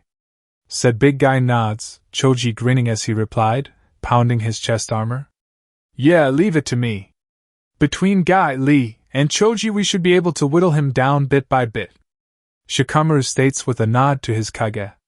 Good. You have your orders. Tsunade states as Shizun rolls up the map. The busy blonde ordered. Depart immediately and retrieve Genin Naruto Uzumaki and return him to the village. Use of force is permitted within reason. Dismissed. Ma'am! All vanishing in a storm of leaves and wind. Land of noodles. 2 days later. Thanks, Captain. Naruto called back to the ship, waving off the ship as it passed by a cliffside beach on its way into the land of fire, still within the land of noodles as to not cross paths with anyone from the leaf. Delay them at least. Stepping onto the beach from the water, Naruto looks at the kids his shadow clones were carrying with a smile, seeing as Shiren was being as diligent as ever. Though he did sweat drop when one of the girls slapped him for saying something, no doubt inappropriate. Seems he inherited my denseness. You've only just noticed? The snort from within his mind. Oh, I wasn't raised among a family unit. Didn't learn social Ks until I was already a teen. Naruto bashful reply causing another snort from the fox within. I still remember how long it took you to propose to your vixen. This earned an external snort from Naruto that caught everyone's attention, though he spoke swiftly. All right, everyone. Let's get up the cliff and set camp. I thought we were in a rush? Kyoto questioned with a raised eyebrow, to which Naruto nodded at, confirming shortly after. Yes, we are. He then confirmed with a nod, which confused Kyoto as she asked. Then why aren't we? Because that is what is expected of us. Shiren stated sagely, which his father smirked and nodded to. Naruto then looked to the teenager and continued. Exactly. You felt it too, right? Someone watching us from the shadows in the last town. To which Kyoto nodded slowly, so Naruto added. Thus, whoever they report to will be rushing to intercept us. By taking our time, they'll overshoot their interception and we can sense any set ambushes ahead of us, so. I never thought of that. Kyoto murmurs, to which everyone nodded in agreement. Naruto then ordered. Then, let's get a third of the way up, then set camp within the cliff. Right. 30 minutes later. New cliffside retreat. Kyoto would never admit it aloud, but she was constantly being taught new things, new ways of doing common actions, and moving around, but this clearly taking the pre-verbal cake. Looking around, you'd be hard-pressed to believe that this 3-story home was inside a cliff, nor exist more than a few minutes ago. It had the feel of a classy log cabin, no signs of the bedrock that previously inhabited the space before. The fine wooden furniture, the calm soft glowing seals, and the carpet was completely divine. Kyoto was left gobsmacked, yet Shiren was taking it in his stride as if this was all normal. The hell? The other kids were joking and laughing as the 2 Uzumaki were casually making food for the others who were sitting at the long table. Children easily adapted to the changing situation, Kyoto muses. With the food served and children being fed, Naruto decided to speak up. Now that we're all settled in. Drawing the room's attention to him as he continued.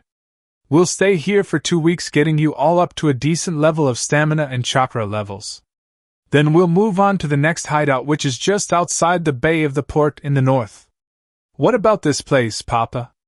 Shiren asks while he tilted his head to the side, rather cutely too in his father's clearly unbiased opinion. It'll stay put, so if any of yous need to return, it'll be here. Naruto says, earning nods from everyone. So he explained.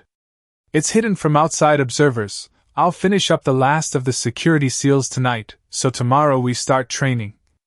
He then looks to Kyoto and adds. Though we need to have that talk we've put off thus far. Causing the kunoichi to gulp, subconsciously rubbing her stomach. As for you kids, I think introductions are in order, no? Naruto looking at the former slaves, who all looked to Shiren, who nodded before standing and facing Naruto, who just sat on the coach. The first was, My name is Kazato Harumi, 8 years old. Bowing at Naruto, who noticed his white hair and hazel eyes and rather scrawny. Tada Shion, 9. Short black-haired, dark eyes and taller than most. Amano Isoko, 10. The girl with dark blonde hair similar to Shiren, but her eyes were gray in place of blue. She wasn't particularly tall, but clear signs of her budding womanly figure on the cusp of puberty. Hirori Yura, 9. Was the girl Shiren spotted in the cage, tall for her age with pale blonde hair with red eyes that had enchanted the young Uzumaki. Io Yuzuki. The girl with purple hair and eyes, what he now assumed to be traditionally Yuzuki-like features of pale skin and toned, even for a child, build. Naruto will make a swordsman out of her. After Naruto to pause on her a moment, having heard that surname before, she whispered meekly. 8. Naruto clapped his hands and announced firmly. Good to meet you all. To be clear, I am Naruto Uzumaki, father of Shiren Uzumaki and your new current guardian. Before they could correct him, he raised his hand to stall their response. Yes, I said, guardian. You are not slaves anymore. Consider yourselves family.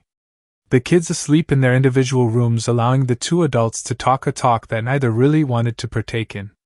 The two sat in the living room, the low light masking the nervousness. It was Naruto who broke it with his opening statement. You keeping it? The gray-haired, gray-eyed woman nodded, replied breathlessly. It's an innocent in all this. True. The blonde nodded at the graynet. Naruto then offered. Just know that the path you are taking is the harder of the two, but only you will be able to decide whether or not it was worth the trouble. I know, but... Kyoto mumbles before she sighs, then continued with. By doing this, I will never be allowed home. Running her hand over her still flat and toned stomach, she looks over towards him from the sofa. Neither of us will. Again, Naruto whispered while sipping his green tea, meeting her gaze from his perch against the food table, then continued. Only you can decide if this is worth the effort. She nods hesitantly, but he flashes her his trademark wide grin. Naruto declared. But you aren't alone. We're all here. I have your back, and when we get to Demon, I'm sure Shion will take you under her wing too. We're family now. This caused Kyoto, for the first time in the discussion, to look up into his brilliant baby blues directly, and finding nothing but warmth and comfort from her fellow exile. Unable to stop the growing torrent of emotions, Kyoto began crying silently, yet before she realized that fact, strong firm arms wrapped around her, as she was pulled into a warm firm hug preloaded with comfort and security. She latched onto it, saving herself from her self-loathing and impending darkness of panic that was closing in on her. At that moment, Naruto had filled the support pillar and soul man within her heart. Naruto would only figure this out much, much later. Naruto awoke the next morning via knock on his door. His normal jerking at the sudden noise was muffled by the body clinging to him. Glancing down at the sight of gray hair in place of black caused him pause for a moment, allowing his mind to fully engage before his memories of the night before came back to him. Creating a shadow clone to answer the door, allowing himself to relax a bit more, and the clone went to tend to the children. A half-hour later Kyoto yawned and stretched, but halted upon feeling said stretch stunted as the warmth was suddenly reduced. Eyes snapping open, she looked up to find Naruto with an amused smile filled with comfort. Morning, sleepyhead. Her cheeks heating up, flush exploding upon her flawless pale skin while stammering. Morning. Breakfast is being served, so. He trailed off as she simply nodded, and before getting up, avoiding his eyes out of embarrassment. Naruto just continued to grin foxily as he got up, still dressed though with a lack of jacket. After breakfast, Naruto took the party toward the lowest floor, deep beneath the earth and sea level, reaching the new training grounds.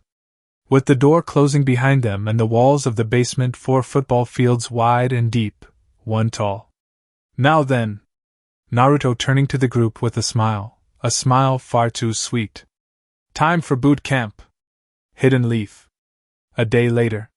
Where have you been, Jiraiya?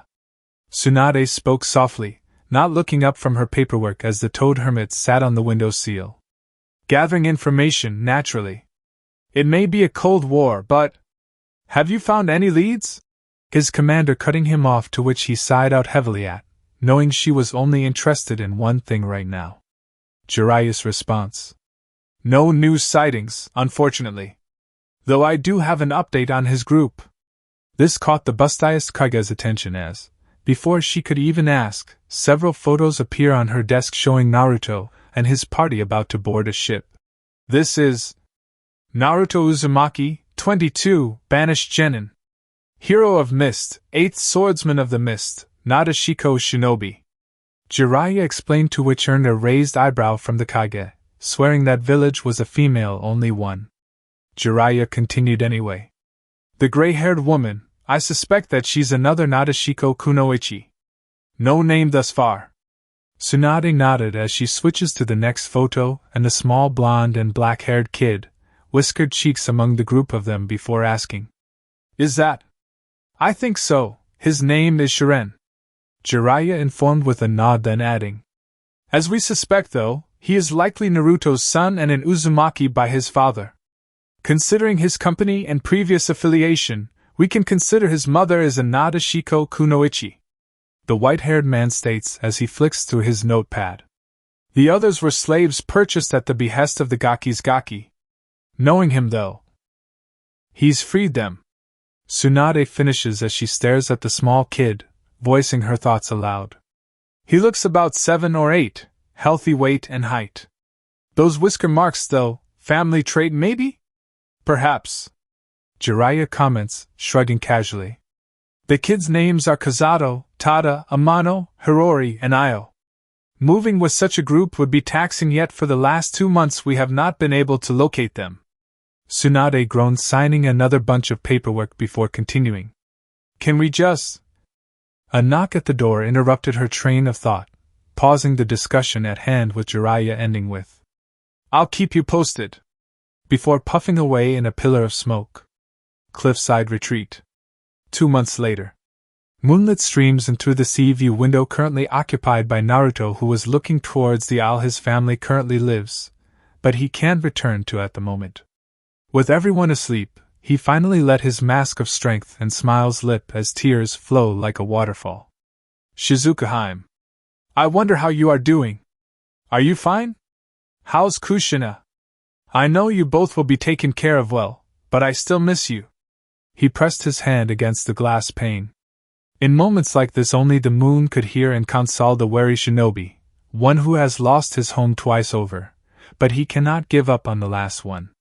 Blue eyes harden, his words spoken beneath a breath. I have to remain strong. Before even the moon lost sight of the blonde. The following day Naruto stood across the 6 children that have impressed him beyond his expectation over these 2 months. The fact they remained in this makeshift homestead for 2 months instead of weeks indicated as much, and with their growing skill he had no doubt they'll all grow expeditiously. As for supplies, they have gone to the port a few kilometers up the coast, so they were all now notably well fed and all previous signs of malnutrition had all but faded. Now then, let's see how far you've come. Naruto grins, pulling out his matte midnight black ode katana. Its bohie was lined with the dull white of the unpowered ceiling arrays along its length, and yet it still managed gleam with flaming intent. It may lack its tsuba, but it didn't take away from its simple majesty. Shiren always felt an awe at the sight of his father's blade, only knowing that it was a blade from his clan, their clan Uzumaki. His father hasn't told him much about it beside the fact that only a handful of them remain, that they traditionally had red hair, and were experts on sealing and swordsmanship. Gripping his own practiced blade tighter, making a silent vow to do his father and clan proud as he glared at his father with pure determination that his father silently nodded at. Let's start. Naruto taking up a defensive stance as the kids all take up their positions. Shiren's matched his father's, Uzumaki's swirling sword style, although his dad did not, that there were a few flaws as he has yet to perfect it. Kazato had twin kunai, a perfect complement to his narrow frame, with his build more fit for speed as per his current training regime. Tada held up his fist. His taijutsu and growing strength made Naruto smile as he stood at the vanguard ahead of Shiren with Kazato on the opposite side. The 3 charged with Tada up front, trying to distract their sensei as both flankers cut in ahead of him as he feints a haymaker. Just as Shiren throws out a strike intending to let it be parried to draw attention away from Kazato. Their swords clash, and Naruto parries the other 2 blades with a single kunai in his offhand. With both hands occupied, Tada appeared before his sensei, ready for an overwhelming dynamic entry. Ducking, Naruto spun out of the double blade lock, dropping his held kunai before kicking it into the oncoming arrow fired from Amano's bow, an unusual weapon for shinobi, but it worked for her. She seems to be working on her own style of fighting with it. Sidestepping a fireball, directly into an upward strike to deflect another arrow before clashing with his son, he grabs Tada before throwing him at Amano, then leaping towards Hirori. Before he reached her, however, he noticed the slight flicker, causing him to smile. Nice genjutsu! Stopping abruptly as Shiren and Tada slam into his back, hard, knocking them both down as he catches up to the hidden duo with his blade appearing at their necks. Game! Called out Kyoto as more than half were on the floor or at blade point. The kids regroup on the side, a little banged up but not too badly, as Kyoto stepped up with her blade drawn, and the atmosphere immediately grew 10 times more tense. The kids all gulped or took steps back as the two trained shinobi take front and center, both supporting blank faces as they stare at one another, though this time, Naruto's sword was lowered and crossed in front of him, barely 24 centimeters off the ground. Kyoto held her blade out front before her, traditionally a kendo-like ready stance with eyes unshifting from her opponent's frame, taking in everything from his shimmering blue orbs to the pulsing vein on his left hand, even the loose strap where his blade normally resides. She twitched upon noticing it looked worn out, and only barely made it to block the horizontal slash that was reversed just as quickly as the first, and she narrowly avoided the sparks that flashed from their blades' kiss. Regaining her footing, her blade went left, then up, clashing, then forcing the much larger blade up, stepping forward, slipping in a twirl only clipped by the shoulder check that led into her backhand swing that was ducked beneath, just as the overhead slam was deflected. Blocking that would be folly. Hop back, gaining space is counterintuitive as his blade's longer, but a breath was needed to slow this down. He beats her in reaction speed. No need to play into that. One deep breath, sword raised up, stance and tight and to the side as the blade sees the ceiling, but level with her grayish-blue eyes gleaming in mirth, but a cold shiver down her spine as the blondes, blues turned arctic, taking up the same stance. Before anyone could react, a scream was ripped from the woman's throat, her blade clattering against the concrete floor, its handle covered in her own blood. As she looked up over her cut arm and shoulder, the tip of the black katana was at her throat. His voice could have sent hell into an ice age. Never again. Understood? With all the pain shooting up her right arm and shoulder, Kyoto just nodded, biting back her cries of pain. Retracting his sword from her throat, slashing her blood from his blade to the ground, he spoke coldly. Clean yourself up, then head up for dinner. Naruto, turning his back on her, added with tones still icy. Remember your laundry. Yes, sir. Kyoto clipped response, not wanting to anger the one person she needs now more than ever. Perhaps copying his clan's sword style so blatantly without permission wasn't exactly the best idea. Naruto passed by the kids like a specter, silently, and they parted, but Shiren, who too looked a little annoyed at his auntie's blatant use of clan secret arts. The ocean breeze moved gently through the blonde locks of Naruto, who sat beneath the redwood oak on the cliff's edge. This secluded meadow, which he had discovered during one of his supply runs, quickly became his meditation spot to maintain his sage mode training. After losing the Toad contract, he was naturally offered the Kitsune contract, though he had to search for it. The Uzumaki Leviathan contract, however, he found during his Ainitao trip to Yuzuno Kuni. His sage mode came from the Kitsune, however, the Leviathans had not slacked off and gave him the unique water-breathing ability. Thus, on land, his sage mode markings matched Kyuubi's, with even his whisker marks darkening and thickening, adding to his sensitivity, much to the amusement of his tenant and his summons. At sea, however, his sage mode came from the masters of their sea, and thus his markings reflected that. He was not surprised when a red-headed woman, standing 4'10", in a purple sleeveless kimono blouse coming from the tree, leaned strolling hesitantly, and she stops 2 meters away as she managed to utter, Naruto parts his eyes slowly, looking towards the new arrival, and speaks softly. Yes. I am an Uzumaki too. Cutting her off with a soft smile causing her to visibly relax, whispering to herself. I'm glad. Naruto chuckled lowly before asking. Not going to ask about the hair? His raised eyebrow that caused her to blush while stuttering. I thought, it would be rude. Yeah. Naruto snorted. This woman was so un-Uzumaki, but then again, her chakra is thick, dense, and very Uzumaki. A slight pulse passed over her, and she stiffened briefly at the unexpected surge but relaxed upon realizing that he had done that to dispel any altering seals or illusions. Naruto asks, "So, why did you seek me out, Miss Anoka Uzumaki?" "Well, you see, I was running away from a laboratory when I sensed you nearby as I passed." "Laboratory?" Naruto questioned, earning a nod from the woman who was unaware of a third party who had began to pay attention too, one lazy eye opening while listening to Anoka ramble. "They are trying to create the ultimate summoning creature. When I realized this, I ran." "Are they still?" he began, but she nodded, cutting him off, and she was treated to a string of curses from her blonde clansmen. Several moments of silence before Naruto finally stood up, dusting himself down as he says, "Well, we'll have to deal with that before they cause any issues." Then turning to his new clansman, Naruto continuing, "So Anoka, what will you do now? You're welcome to stay with." "Please!" Anoka almost please, bowing her head causing him to sweat drop. She really isn't a typical Uzumaki.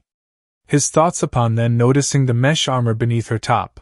The traditional like obi was battered and somewhat frayed along with the unkempt bow holding it closed. "Let's get you somewhere safe.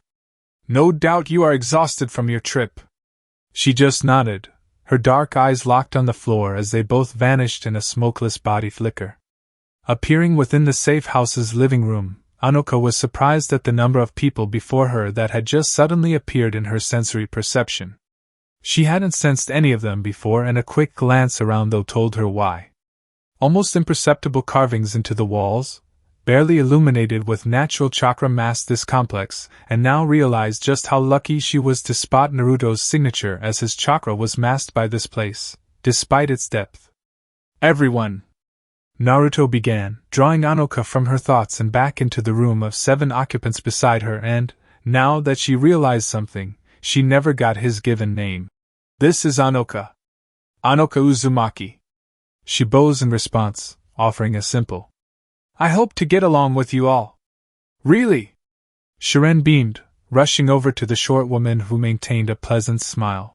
"I'm Shiren Uzumaki, Papa's son. I never thought I'd meet another." "I see. Well, I don't really know much about the clan as a whole, as I am an orphan," she explained hurriedly. "Oh." The boy looked crestfallen, causing a sense of panic within the newly arrived, but thankfully Naruto stepped in with, "Not to worry. I made a promise to find any and all survivors and educate them in the clan's ways." His smile was enticing and warm. "I'll set up the library so you can study things there. I thought this was a temporary abode." Kyoto, who spoke up this time, hesitancy in her voice that Naruto knew came from her advancing condition. "It was," Naruto confirmed with a nod, confidence waning into experience as he added, "though, with all the new developments, I have been thinking about the next course of action." Naruto looked at the expectant mother. Kyoto, the blonde, spoke. "Things have changed here. The kids, no matter how you cut it, aren't able to travel far for too long whilst remaining unnoticed by trained shinobi. Your current condition will be far too long by the time they get anywhere close to ready to move, preventing us even further." He continued to reason, to which none could fault him for, as he then gestured to Anoka. "And now we have a new situation to deal with that requires my attention." "Oh," Kyoto muttered, causing him to nod before turning to face Anoka and saying, "I'll show you to the rooms and allow you to settle in. Then when you are rested and fed, we can discuss this problem we now have." She wordlessly nodded before following after him hesitantly, eyes locked on the floor. This action was nothing like what Shiren expected of a fellow Uzumaki, as she was far too meek in his very humble 8-year-old opinion. Late that night, Naruto was again sitting on the closed window edge, the crescent moon hanging above the horizon reflecting on the calm seas, deep in thought that even had his partner in crime concerned, as he has never been this insightful. Perhaps it's the distance from his vixen that's causing this. But his mask was off, and he was allowing his own tension to recede during only these moments, which is why he did not sense Anoka's approach. "You're alone too?" Be breathing out deeply to stifle his surprise, Naruto didn't turn around. Why aren't you asleep? I couldn't. Her soft reply appearing at his side, also staring out at the ocean that seemed so tranquil. So, are you not going to? Anoka began only for Naruto to cut her off with a firm no. She didn't press any further as the two bathed in the crescent moon's light. Land of Noodles, Calport. Approximately 10 kilometers from the hideout in an undisclosed direction, naturally, Naruto arrived for his bi-monthly supply run with Anoka at his side. Using specialized Uzumaki hinge seals, powered by Senjutsu chakra battery charged by the Uzumaki sage himself. Speaking of which, Naruto paused outside a clothes shop, his whisper carried upon the wind. You sensed them too, right? His redhead turned brunette heard him anyway and nodded. The disguised Anoka replied just as lowly. I have had to evade them multiple times. I don't know who They're called Root. Naruto explained as the two continued to act interested in the dress as if a couple out on a date as said shinobi passed by them in the shadows, overlooking them completely before he continued. The hidden darkness of the Leaf Village. It makes sense. Think about it, Kit. Kurama speaking up now as he finally put 2 and 2 and found 4. Naruto's eyes narrow in thought as he replied with, the retrieval team from back then, The Kitsune nodded, Kurama replying, makes sense if you think about the rumors of war approaching. They want their weapon back. The summoning monster must be their doing too. Anoka grabbed Naruto's forearm which drew his attention. Let's finish up here. His soft response with a smile that didn't suit his dark midnight blue hair, and light gray eyes that were reminiscent of a certain Hyuga heiress. I may have figured out the puzzle at large. A simple nod earned from his clanmate. After a few hours of acquire the foodstuffs, the two were heading for the gate with backpacks on, swords on their waist. The two disguised Uzumaki arrive at the town's gate. After waving the guardsmen with a cheery goodbye, they have however came face to face with a search team of Leaf Shinobi, namely, Team Kurenai, was whispered from the former colleague of said team as they passed one another by. It was no surprise to disguised blonde that it was the Nikin that stopped and sniffed toward him. Bark. Hey! You! Was called out by a particular dog using Shinobi, with the duo turning back to see the entire team surrounding them. Yes? Spoke the male of two travelers. Can we see some ID? The shinobi with fang marks downing his cheeks. No. Naruto responds coolly, replying with, why would ninja need our papers? This isn't fire country. Yes. We have no authority. The soft-spoken Hyuga stepping forward confidently. It is just... The hooded shinobi spoke next. You have similar features to someone we are looking for. Does that work with everyone? Naruto placing his hand upon his katana's handle, as a clear civilian-level threat. We don't want any trouble. The Hyuga raising her hands up placatingly, the civilian woman steps closer to her partner, a careful ploy to show nervousness. Have you seen this man?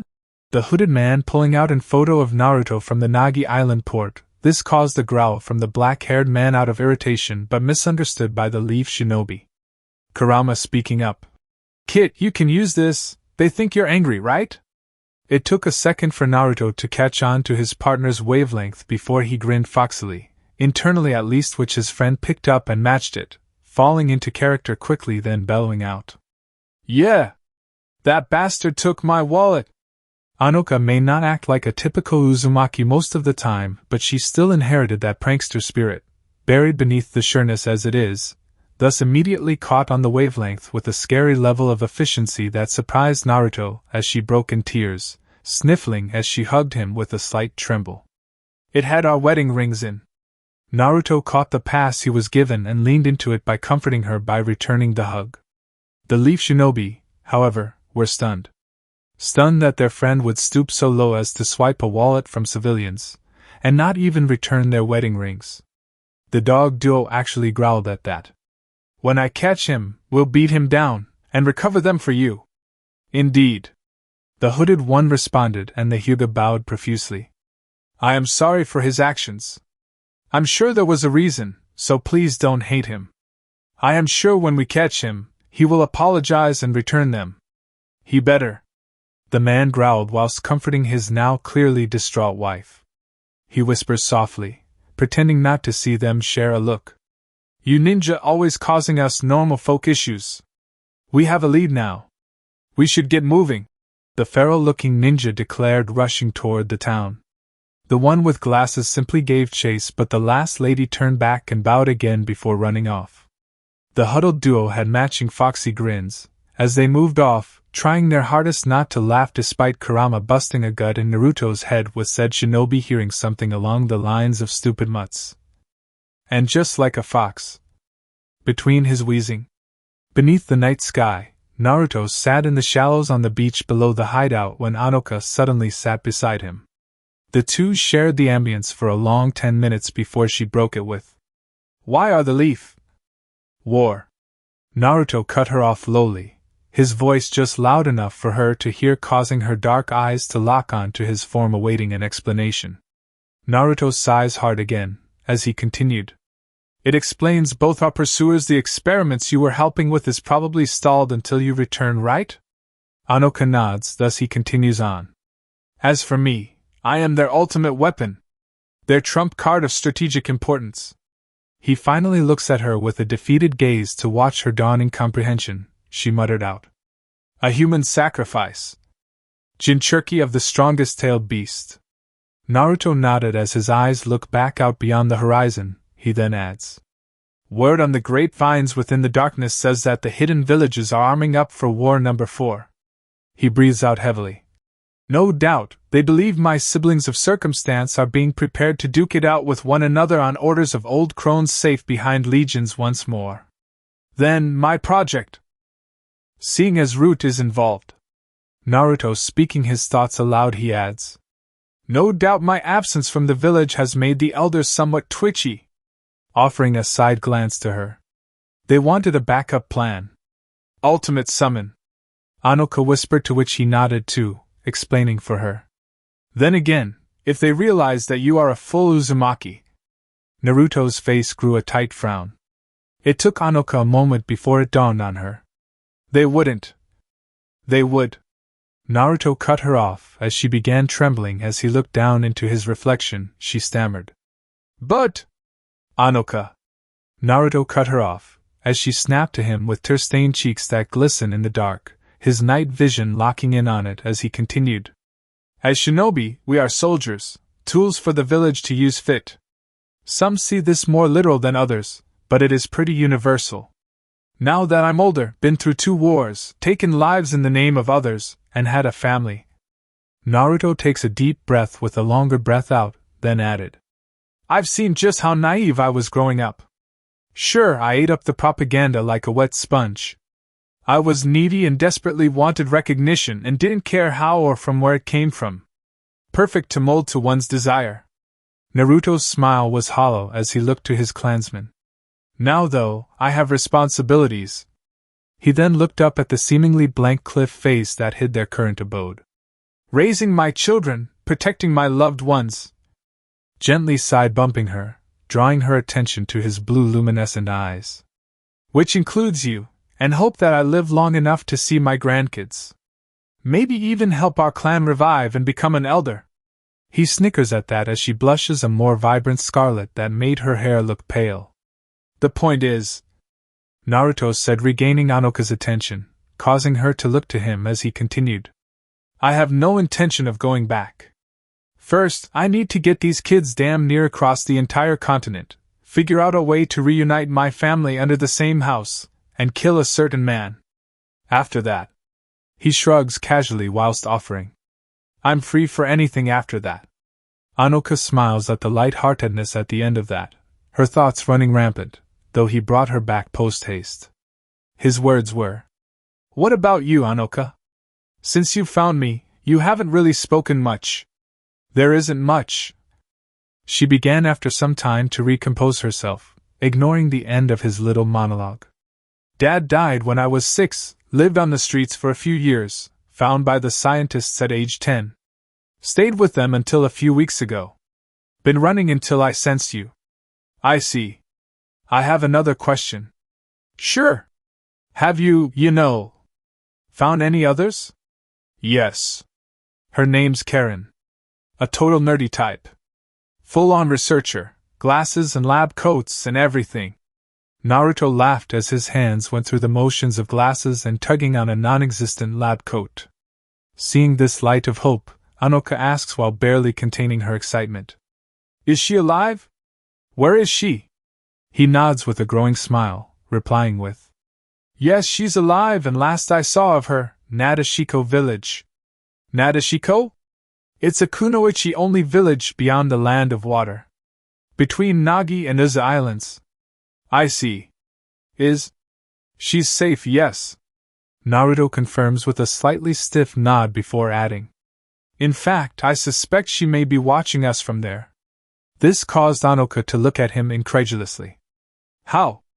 You know your sensory ability? Naruto asked, to which she nodded, and he continued. It's an Uzumaki thing. It took me a long time to unlock mine as I have a lot more chakra than most, and it was imbalanced most my life. Naruto explained, and Anoka looked at him with a raised brow. Tell you later, but yeah, from what I've read, it wasn't uncommon for some clansmen to have mutated versions of clan abilities.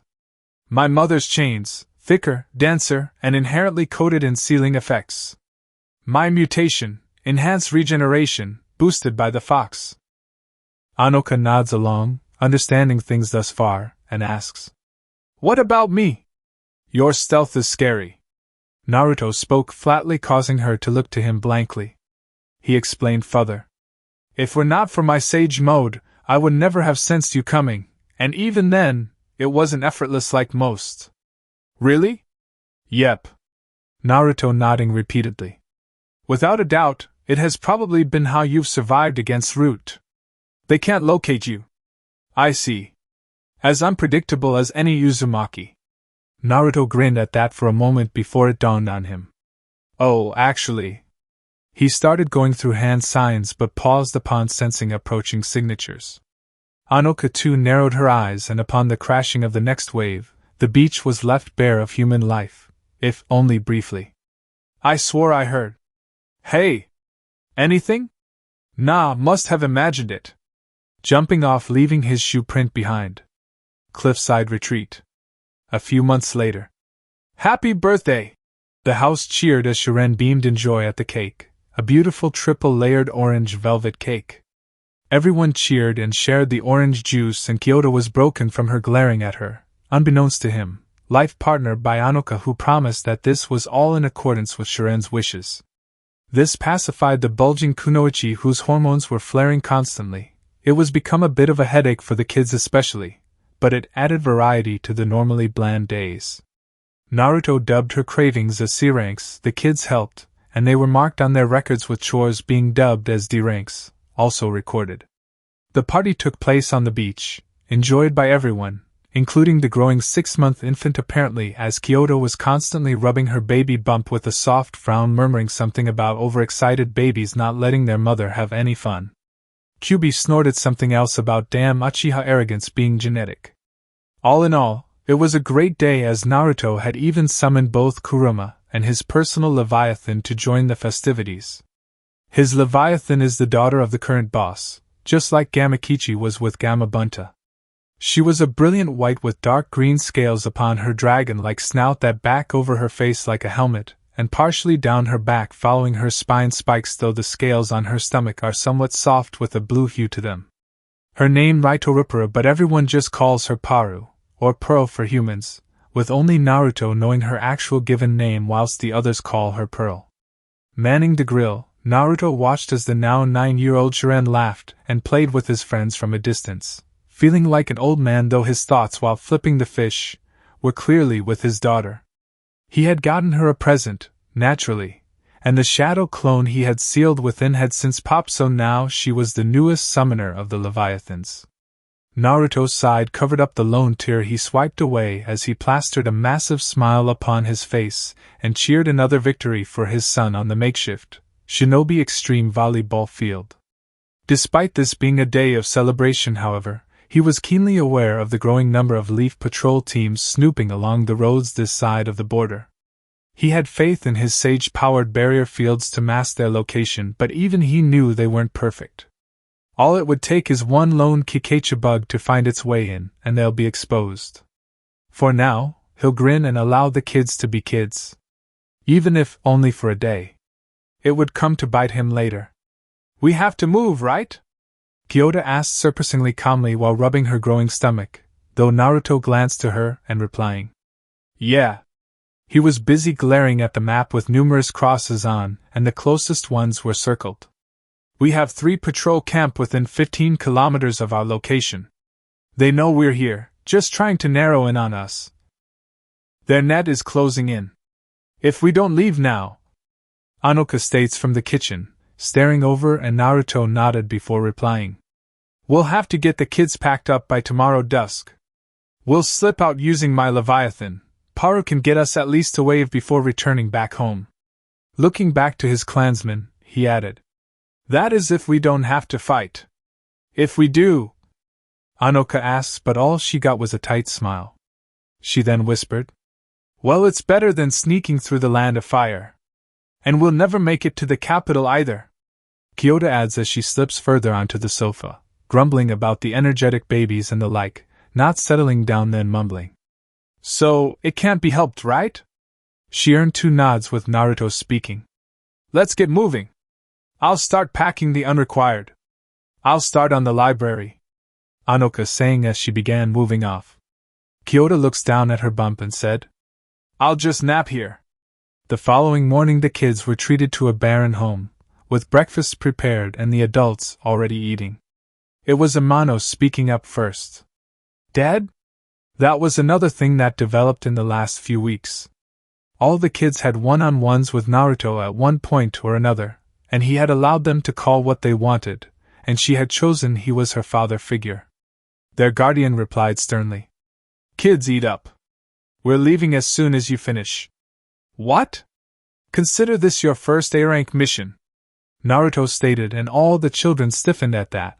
A-ranks were said to be high combat, politically driven level missions to which they had all wished to partake in. They all perform a very basic salute, declaring in unison, Sir! Seeing that didn't fill the lone shinobi with pride but fear, dread, and a bit of self-loathing. The world of shinobi is something he wished these kids wouldn't have to face, but by association with him, he knew better. They all did.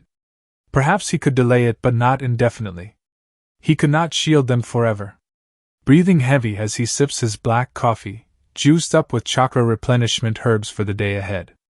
Most would say he wouldn't need it with the beast of chakra housed within, but for this to not lead back to him, he can't allow any of his chakra out. After washing the dishes were sealed. With the sensitivity of the mission, he had placed a temporary seal atop his 8 trigrams to completely seal off Kurama's chakra from his own. This was make or break. Standing on the beach, the lockdown protocol now in place, which even air sealed it in its totality. It was completely isolated space, undetectable from the outside unless Naruto looks to his left arm, an extensive tattoo running up it that was actually multiple seals. Naturally, he would give them to his son when he was older, if he proved himself. The looming shadow appearing broke him from his thoughts. Raising silent as a crypt from beneath the waves was Paru, who wordlessly opened her giant maw. Her head was about 20 meters tall in this full-size form of hers, so it wasn't much of a surprise they fit as they all stepped in. With that, they were gone beneath the eyes of the watchers. Episode 3. Ocean Off Waves. This is as far as I can take you, Paru spoke as they surfaced, maw parting and allowing those within to exit harmlessly. We planned as much. Naruto spoke, stepping onto the ocean so casually, one might forget that they were at sea, before making a number of shadow clones to carry each member save for Anoka, who insisted on carrying her own with the male blonde states. Thank you again for your help, Paru. You saved us a bunch of time and prevented us from putting the guppies in danger. All the better then. Until next time, Naruto, Paru offered before puffing away, no doubt to report her mission's success. Looking forward toward the horizon, they could clearly see wave not far off, so it was safe to say no more than an hour or so before they got there. Land of Waves. Stepping onto the sand, they grouped side, finally safe for now, Yet Naruto continued on with a soft smile as he slowly turned back to his group, then announced, "Welcome to the land of waves. My first conquest." With a proud smile upon his face as he begins to lead them towards the post, Kyoto asked while folding her arms loosely. "Oh? Yeah." Naruto whispered with melancholy looks upon the bridge in the distance. He added, "This is the place I learnt what true strength is, what shinobi sacrifice in this world of hatred." Looking to his son and his adopted kids, speaking firmly. "It's something I had forgotten briefly but was reminded about it by my other half." Rubbing his wedding ring, Naruto spoke. "So take this to heart. True strength comes to those who are trying to protect those who love." This earned contemplative looks upon the looks of the young ones, starry eyes from Kyoto and Shiren, though a soft smile from Anoka, who nodded at that. In the town, Naruto was greeted by the older generation, who were all smiles as he smiled back as he reached the old man's house. A knock on the door of a very familiar house, and a very familiar lady opened the door to find herself smiling at who stood before her. Well, isn't this a surprise?" "Tsunami, how have you been?" Naruto asked with a soft smile, but Tsunami was swift in her response. "Well, come in. Come in." She then ushered the group in and then noticed the advancing state of one Kyoto, 6 months along, and grew concerned. Naruto would never bring trouble to her, but this is clearly a new situation that required her touch, gaining her a smile. Arriving to the table with a tea in hand, Tsunami finishes pouring her own as she joined the others, then she asked gracefully, "Naruto, you came for a reason, no?" "Not that I believe you would only visit for a reason, so don't pout like that." She was quick to add, noticing his expression, as said man removed his growing frown, Naruto whispering back, "You're scary, you know that." "Era." The older civilian woman with a slight flush tint to her cheeks, Tsunami freehand cupping her face. "Your praise is always welcomed." A growing smile that caused Kyoto and Anoka to sweat dropped, though they both also noticed Naruto was nervous. Very nervous. He was recalling how close Shizuka and Tsunami had grown as they often visited Wave and stayed with the old family. At this point they were family too. Shizuka had taken tips and such from the older woman, which is why he always felt so nervous around this woman despite being an S-class shinobi in his own right. She damn right terrified him. "Papa was wondering if we could stay here for a little bit." Shiren taking up the attention of the room, he knew just how much his father felt about his auntie Tsunami, who smiled softly at him as she announced, "Well, of course. It's been so quiet around here lately." Sighing at that, Tsunami continued, "Since my father died, Kami bless his soul, and Inari moved in with his wife, I've been a little lonely." Her smile was quick to return upon looking between the blondes and continued, "I've missed my godchildren. You are always welcome here, Naruto." Looking from the younger then to the older, Naruto speaking up with a smile, "Thank you, Tsunami." Then looking to his son and instructing, "Go show everyone to their rooms. You can use any room besides my own. Inari has taken all his own stuff and my father." Tsunami added but trails off for Naruto to take up her hand at her side. He speaks slowly, "It's fine." Earning a smile in return as everyone steps out, following Shiren up the stairs in silence. Now alone, Naruto and Tsunami sat with their beverage in hand. "I'm sure you're wondering where the girls are?" Naruto broke their silence calmly. Finishing her sipping, Tsunami swallowed then confirmed, "I am, but she did tell me there was a chance of this happening." She then added as she looks to him, "Which is why I didn't push th issue." "I see." Naruto breathed out hard at that, before whispering, "I was unsure, but as you can see, we can't really move too fast with our current company." "You aren't cheating on Shuchan, are you, Naruto-chan?" Tsunami asked with a smile so sweet, honeybees would get sick, causing Naruto to go pale. A certain snake Sennin would look tanned. Naruto choked on his tea, coughing and wheezing. "No, never, it's just..." He takes a second to break the flustered state he was in, then replying firmly, "She's a fellow Nadeshiko. Her mission went belly up and according to the rules and traditional, she would have been banished at best." This time he couldn't finish but earned a nod and a smile from Tsunami, who replied, "After all these years, you still have the habit of rescuing those in need. Can't help it. This hero damn complex." Naruto growled at himself before downing his tea, earning a soft chuckle from one of his oldest friends. That night Naruto slowly opened his eyes and saw a figure moving in through the darkness, but felt no malice, no hesitation, only wariness. A cold wariness which told him exactly who this was. He lifted the blanket, and the figure slipped in. They were clothed, and nothing would happen as both were married to others, but this was a comfort she would only be afforded whilst he was here. She would not pass it up. 2 weeks. That's how long it took for Inari to finally notice our presence with his mother. He introduced his family, his wife and daughter, and Naruto would ruffle his hair saying how proud he was of him. They shared stories whilst Kyoto and Anoka spoke with Yukiji, the daughter of a nearby village fisherman. Shiren and company were playing with their daughter as Tsunami brought in a massive lunch, and a small party unfolded before anyone knew it. After hearing about the situation, Inari discreetly spread the word among the townsmen and the local settlements to prevent anyone from speaking about the hero's return with his family. He also noticed that his mother seemed to be in high spirits, an extra spring in her step, which caused him to stare at his brother in all but blood with narrowed eyes. A cold glare from his mother stayed his actions, however, and he knew his brother could very well smack him into next week if he accidentally angered his mother. 3 months later.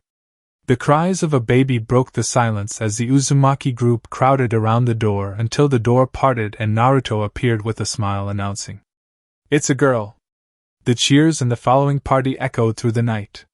Naruto would sit all night at Kyoto's side, sitting sentry, whilst holding the newest member of their group, Koki. The baby was almost a splitting image of her mother, though her nose was definitely from that bastard, ears too, though it was too early to judge the rest. He looked out the window and could see the lights, hear the cheers and the laughs from the group's members. His whispered words. "Just another happy day, in paradise, huh?" The only words he would speak until dawn, helping keep the baby calm, fed and changed effortlessly and allowing the exhausted mother to rest fully without worry. His thoughts, however, were on their next step. Hopping over to the whirlpool chain of islands would be dangerous, but the safer option, as he could turn the tides off and on using the hand signs his mother had showed him. The downside, however, was that their arrival might trigger a silent alarm in the hidden leaf, if not having an ambu stationed the area already. On the other hand, if they went straight to Hot Spring Country, they could resupply, then move on the disrupted island, then go on to Kami no Kuni before moving on to Sky, then perhaps take the long journey through Bird, then Forest, and Vegetable, leaving a straight shot back to Demon. It was a straightforward plan, but keeping so close to Fire Country would allow their enemies to track them, intercept them at some places, and perhaps an ambush when they resupply. Then he would have to hold them at bay, whilst resupplying, then go on trying to slip away from them. He sighed. Going back to our roots would be the better choice. Really? Naruto didn't show it, but he was surprised that Kyoto was up already and yawning widely, her dark gray eyes slightly glassy and disorderly. It was just before dawn though, so maybe she had rested enough. Naruto smiled softly, speaking beneath a breath. Yeah, it's the best idea. I don't think there's much of a choice. He then handed over the baby to her mother, who lit up in glee upon seeing her snoozing little bundle of joy, whispering back softly, "I trust you." Kyoto then looking back up at Naruto, smiling blissfully before informing, "You are far more experienced than me as my senpai." Earning a smile from the blonde, who gave her a half hug that filled her with a comforting warmth and a sense of blissful homeliness, he gave. Hidden Leaf. The council was in full attendance. New news had arrived that promised a change to the status quo that they had found themselves in, and so the blonde Kage roared, "Silence!" She earned as such as her sharpened eyes glance around. Taking a second to get her breathing level, Tsunade continues. "We have confirmed, through our alliance, that Rice and their hidden village are in a state of civil war." This earned amused smiles and chatter, as that basically meant that the Sound were no longer in a position to fight, which meant that only the Stone, and maybe Cloud, left to threaten them. The Kage continued. With that said, our forces have stepped up their training and are prepared to defend our remaining fronts. Lady Hokage, spoke up another random councilman. Earning a nod, they spoke up. We have received word that a larger group of our trackers were dispatched towards the southern border with noodles. Can we ask why? We had received word that a suspicious individual was scouting out the coastline. In the current climate, I decided to be proactive and ensure that our enemies failed to gain any foothold. Tsunade responded casually, clearly hiding their true intent. None needed to know they failed to track down a lone shinobi, or that said shinobi had children with him. Small murmurs as discussions broke out, but just as Tsunade begins to wrap up, the elders spoke. Tsunade, any word about our missing Jinchuriki? Hamura had questioned, causing the room fall as silent as a crypt. It didn't last. We don't need that monster! Is it not dead? Send the hunters to finish it. Send the Ambu, make sure it's dead for sure. Silence! Tsunade roared while unleashing her potent killing intent that caused more than a few civilians to leak between their legs. Upon regaining the attention of the room, she continued. Naruto Uzumaki has been sighted several times, however. Jiraiya has his spies out in force, yet we have no leads on his current location. Have we swept through any known locations he is welcomed? Shikaka asks while yawning as his hands supporting his head. Wave T Spring. We've dispatched 2 recon teams, but nothing has turned up. Unfortunately, we cannot afford to act careless with Kumo breathing down our necks. Tsunade clarifies, to which he nods back. What we do know, however, is that he had been operating in the Land of Water at some point. Then he's a traitor! One councilman yells, only to be hit by the collective killing intent of the clan council and the Kage. The poor bastard's heart failed him. We believed he fought in their civil war extensively. Tsunade hissed before she clarifies. Jiraiya has uncovered a few of his monikers, such as the 8th Blade of Kiri, 8th Swordsman of the Mist, and Hero of Fang and Wave. He also has ties to the Water Daimyo along with Spring, Grass, and Wind. She had listed off, causing many eyes to widen. One random counselor muttered. Isn't that half the... Yes. Tsunade confirms, her gaze sweeping as she added. He has been very busy. That can't be true. Another councilman murmurs within the silence. This, however, is only the tip of the iceberg. Jiraiya says, appearing into the center of the room, the smoke from his arrival dispersing swiftly, gaining in the room's full attention. The spy master continued. He has been working in the shadows during several conflicts, cutting their lengths down noticeably, and then vanishing with his partner. Partner? Tsunade questioned, having not heard that before, causing Jiraiya to shrug, speaking up. They never gave their names. What I have heard, though, she was a beautiful kunoichi with raven black hair, brilliant green eyes, and a well-toned figure. Is she? Yes. I believe that she is also the mother of his child. Jiraiya reveals, causing the air itself to tense. That demon had a spawn? One random councilman asks, causing the white-maned man to growl and glare at the man. We know he has a son, around 7 or 8, and is traveling somewhere around. Where? I don't know. He spoke, cutting off their responses in their throat. Jiraiya continued briskly. But last we heard was on Nagi Island. Since then, he went dark again. What was he doing on Nagi Island? We suspect it was a mission, or a base of some kind. Jiraiya appeared to be talking to himself in questions before a throat clearing brought him back to the room. He chuckled nervously. Right. Anyway, what I do know is that he seemed to have purchased a bunch of children from a smuggler. Seeing the anger and shouts of indignation forming, both Sannin raised their hands to stall their outbursts. Jiraiya added. It was at the behest of Sun, then, knowing him, freed them and now moving with them, but they haven't shown up. How is that possible? Shibi questioned. The Toad Sage just shrugged at that, as he didn't know those Shikaku offered. He's always been sneaky. Before Inoichi nodded, then added. He's gotten better. Clearly. Jiraiya responded flatly. Tsunade then announced. Then we have to send out search parties. Yes, find the boy and we can restore the Uzumaki clan back here in Konoha.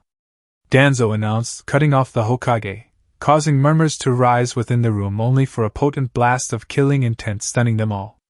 Among the sweat and fear, they all managed to look to its source Tsunade, who spoke tightly. I sure hope you mean you wish to recover Naruto, and not his son, right? The silence was telling. Land of Waves.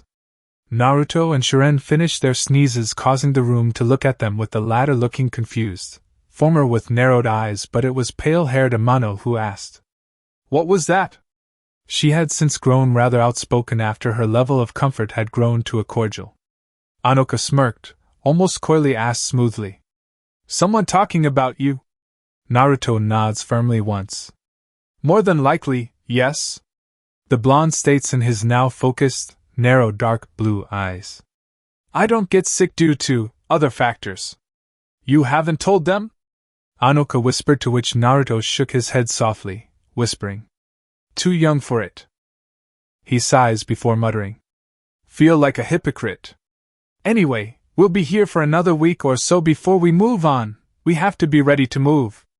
What about me and Koki? Kyoto questioned, still breastfeeding said baby on the sofa. Naruto looked to her, face stern as he informed. You will be carried. The Greynet nodded carefully, so Naruto turning to the group, who all nod, with Shiren asking. Where we going next, Dad? Either hot spring or... Naruto trailed off, his response to the door opened and a panicked cry. Nichan, I got a ship to take you to Sky Country. Inari announced, causing the Uzumaki patriarch to smile. Finally some good news. Thanks, Inari. I owe you one for that. Nah, it's fine.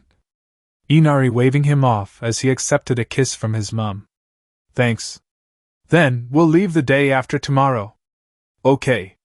None would know that day would be the day that world would finally understand what an Uzumaki father could do when backed against the wall. The day the Hidden Leaf would understand the depths of their mistakes and the folly of their actions.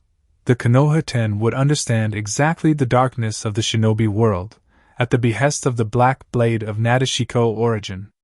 Hidden Leaf. In a briefing room within the Hokage Tower stood Naruto's graduating class, known by most as the Konoha 10, previously 12, but the banishment of Naruto and abandonment of Sasuke had reduced their numbers. They were joined by Jonin and Chunin teams, raising their number up to 24 shinobi, standing before their Hokage and her former teammate Jiraiya. Thank you all for coming so swiftly. Tsunade speaking to break the silence of the room. We have a priority mission for you all. One of my contacts have located the former genin Naruto Uzumaki and his party in Wave Country. Jiraiya announces, earning the entire attention of the former rookie 10 voicing her inquiry. Naruto? He made it clear. Tsunade raised her hand to stall the protest, stating flatly. We need him back. It is far too dangerous for him and us to allow our enemies to try and tempt him to their sides. He's our Jinchuriki, right? Shikamaru states with an underlying tone of steel that matched his narrowed eyes.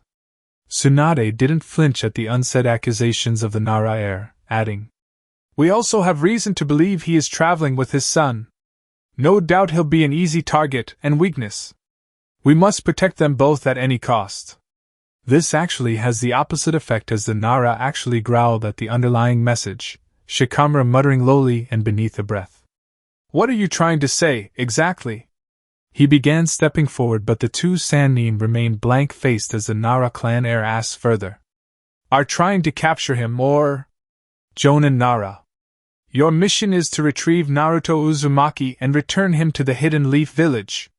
Tsunade orders firmly, burying her own feelings on the subject. Yes, ma'am. Kenji, the leader of the Jonin squad, declared, saluting his Kage before leaving along with the other regular Chunin. The Konoha 10 all looked to Shikamaru, who nodded at them, and all vanished in body flickers as he glances back to his Kage, with parting words as he too vanishes in a vortex of leaves. This is a mistake. Letting out a deep breath, Tsunade hangs her head with watery eyes, whispering, I know it is, but... A hand on her shoulder, an offer of comfort from her oldest friend, drawing her water-laden eyes to Jiraiya, who said, It'll be okay, Suheim. This is Naruto we are talking about. What's the worst that could happen? Jiraiya would later come to regret those words, as he too decided to provide backup, saying, "I'll go keep watch, just in case, okay?" And upon her nod he smiles before vanishing in a plume of smoke. Land of Waves. The next day, Naruto and Tsunami would make breakfast along with Inari, and the entire family spent the morning together. As one big family. The atmosphere was cozy and even Kyoto was sitting peacefully, Koka sleeping in arm, and was doing far better having recovered from the birth of her daughter. Anoka was reading a book of journeyman-level ceiling, Shiren peeking over her shoulder every now and then. Naruto had just finished cleaning his sword when a knock on the door broke the peaceful air. Inari answered the door. A brief exchange and his happy mood evaporated, earning the full attention of the adults, with Naruto moving forward. "Thanks. Tell them to get ready now." Inari then closes the door as he turns to his brother in all but blood and informed. "Naruto and we have trouble." "Explain." "One of the cooks in the bar was caught giving information to a toad yesterday by his wife," Inari states with a frown. This sent alarms to the eldest Uzumaki present, Naruto announced coldly, sharply, and with a very dangerous undertone. "We have to leave." This caused the others to straighten up stiffly, with Inari nodding, then announcing, "The ship is almost finished preparing. I suggest you all get there now. The whole town will work to get it away as soon as possible. We'll be there in a few." Naruto confirmed, then turns back to the room as a whole, allowing Inari slipping out as he does, and is faced with the hardened gaze of his kids, who despite being so young looked ready for action. It was both a prideful moment, but a sense of guilt, as he never wanted this for them, but for now it helps as he orders. "Listen up. We're moving out in 5 minutes. Gear up." "Hi!" They all chorus, and the 6 children rush off as he approaches the young mother and clansmen, Naruto ordering, "Anoka, stay with Kyoto and defend the group from afar. Your sole objective is defense. Protect our family, please." His tone was no better than pleading at this point, and Anoka hugged him on instinct, whispering, "Consider it done. You've done so much for me already. I will save our family." "Thank you," he whispered as they broke apart. He looks to the baby and her mother, eyes still soft but firm. Naruto added, "Stay back with the kids. Your sole objective is to protect yourself and your daughter. Let us deal with the enemy." "I can." "Kyoto." Naruto cutting off her protest, forcing her eyes to his as he continued, "Please. You aren't fully recovered yet. Koko-chan needs her mother, now more than ever. Don't let her down." His soft tone was unfair in Kyoto's honest opinion, as she was forced to simply nod and accept sitting out this battle. The docks were a bustle of activity. Of the 3 ships tied up there, only one was being made ready for sail. The crews of the others helping move supplies and conduct any outstanding repairs at the behest of the dock master. This is what Naruto arrived to, his party being ushered towards the final dock. Just as they reached the final pier, the whole area froze. They all paused, as this is when the hidden leaf shinobi land all around the docks, atop buildings and crates, and in a half circle around their target and his party. They intend to capture them all, and this transmitted that fact. All activities ceased momentarily, broken by one of the leaf jonin approaching Naruto, who promptly pulls a set of kunai out whilst ensuring his family was shielded behind him, as he held a defensive stance. The man then announced, "Naruto Uzumaki." The kids also took defensive stances, swords and kunai, as they slowly and carefully backed up. Anoka too was preparing her chakra chains whilst keeping an eye on Naruto's blind spots. Kyoto may have promised to keep herself on the rear line, but she'd be damned if she wouldn't at least provide fire support with her kunai. Holding her daughter close against her chest, she holds 3 kunai in her free hand whilst watching out in case of an encirclement. Despite all of this, the random leaf jonin continued, eyes not leaving his blonde target before him, as he informed him. "By the order of the Joint Councils, Lady Hokage, and the Fire Daimyo's court, you are hereby ordered to return to the village for reintroduction as a leaf shinobi." Silence would have followed had the ship crews not returned to unhooking the ship. Naruto remained motionless, eyes fixed on the ninja before him, but his senses began to expand as nature energy began to fill him. This allowed him to count all 25 enemies. Yes, he did pick up that disgrace of a Sannin hiding in the rear, but was slowly working his way round towards to his back. Toward his family. Naruto flung out 2 kunai to the side, that exploded on impact, forcing the Toad Sage into view and out of the shadows. He then glanced back to the kids, ordering them, "Get to the ship." His sage marks then fade into view, eyes flowing orange slit, reminiscent of a certain fox's. All the Leaf Shinobi misread this and assumed he was entering his Jinchuriki cloak to confront them, thus his denial to follow their instructions to return, and thus charged. A certain sage called out but was ignored. Wait! Naruto did not want to fight. His family was behind him, their protection was his most paramount concern, and thus was hoping to escape before this conflict could happen. Surely he has matured since his exile. His better halves have done wonders on his psyche and turned him into a more mannered and forward-thinking man. This translated into his fighting naturally, not wanting to cause too much damage in this fighting retreat. He needed enough power to fight against a numerical superior enemy whilst maintaining the precision to work between allies and non-combatants. Subsequently, this eliminated Kurama's chakra, as it is corrosive to everything that wasn't him, and to some extent his blood, so sage mode it is. As an added bonus, this also enabled him to keep track of everything around him with perfect clarity, as if held the eyes of a Hyuga. This meant he was fully aware of the fact his former classmates were among the attacking force. This meant he would have to lock away his excess thoughts and emotions, as again he didn't want to cause unnecessary damage, but his family is his priority, thus cannot hesitate here. This was also the reason he went for kunai in place of his sword. Quicker defensive action can be attained with them and far easier to incapacitate instead of killing outright. This way he won't be hunted by the Leaf as a rogue ninja, even if his isn't one of them anymore, and is classed as a ronin, or mercenary shinobi. It will cause more issues politically when word gets out. This will no doubt begin to put pressure and attention on the family as a whole. So with a steady heart, eyes void of anything but action, Naruto Uzumaki countercharged in defense of his precious family against this familiar enemy. Battle of the Waves. With speed the Leaf forces didn't predict he had, Naruto kicked the first Jonin dead center. The sound of his ribs cracking could be heard, and with his sage chakra enhancing his strength. This blasted the man back clean through a building at the rear. Without missing a beat, Naruto slid to a stop within the man's squad and swirled like a tornado. The 3 Chunin got their legs cut open before a blast of wind knocked them aside. Rising to his feet, Naruto spoke lowly, though the wind carried his words as if commanded to, in order to force all those nearby to hear. This is my only warning. Leave now, or I will treat you all as hostiles along with all the rights affording the title. A shaky silence as many gulps were had. A stillness that was broken by the brashes of people. Fong over Fong! 2 twisters came flying from both sides of the blonde, causing him to glance both ways, but before they could hit. Bang! Both Kiba and Akamaru found themselves at the receiving end of a drop kick, face first into a crater, no one able to tell the real from the clone of Naruto as they stand over each of the new holes. Both Naruto's growl, deep and menacingly, glancing up at the preparing shinobi, their gaze sweeping, with the original grunting. Fine. Have it your way. His clone adds as it joins the glare with its creator at the remaining 20, both speaking so coldly his former friends couldn't believe this was their knuckle-headed ninja.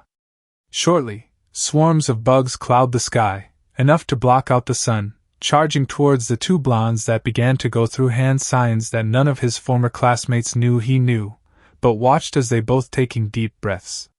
Naruto and his clone both spoke internally their technique's name.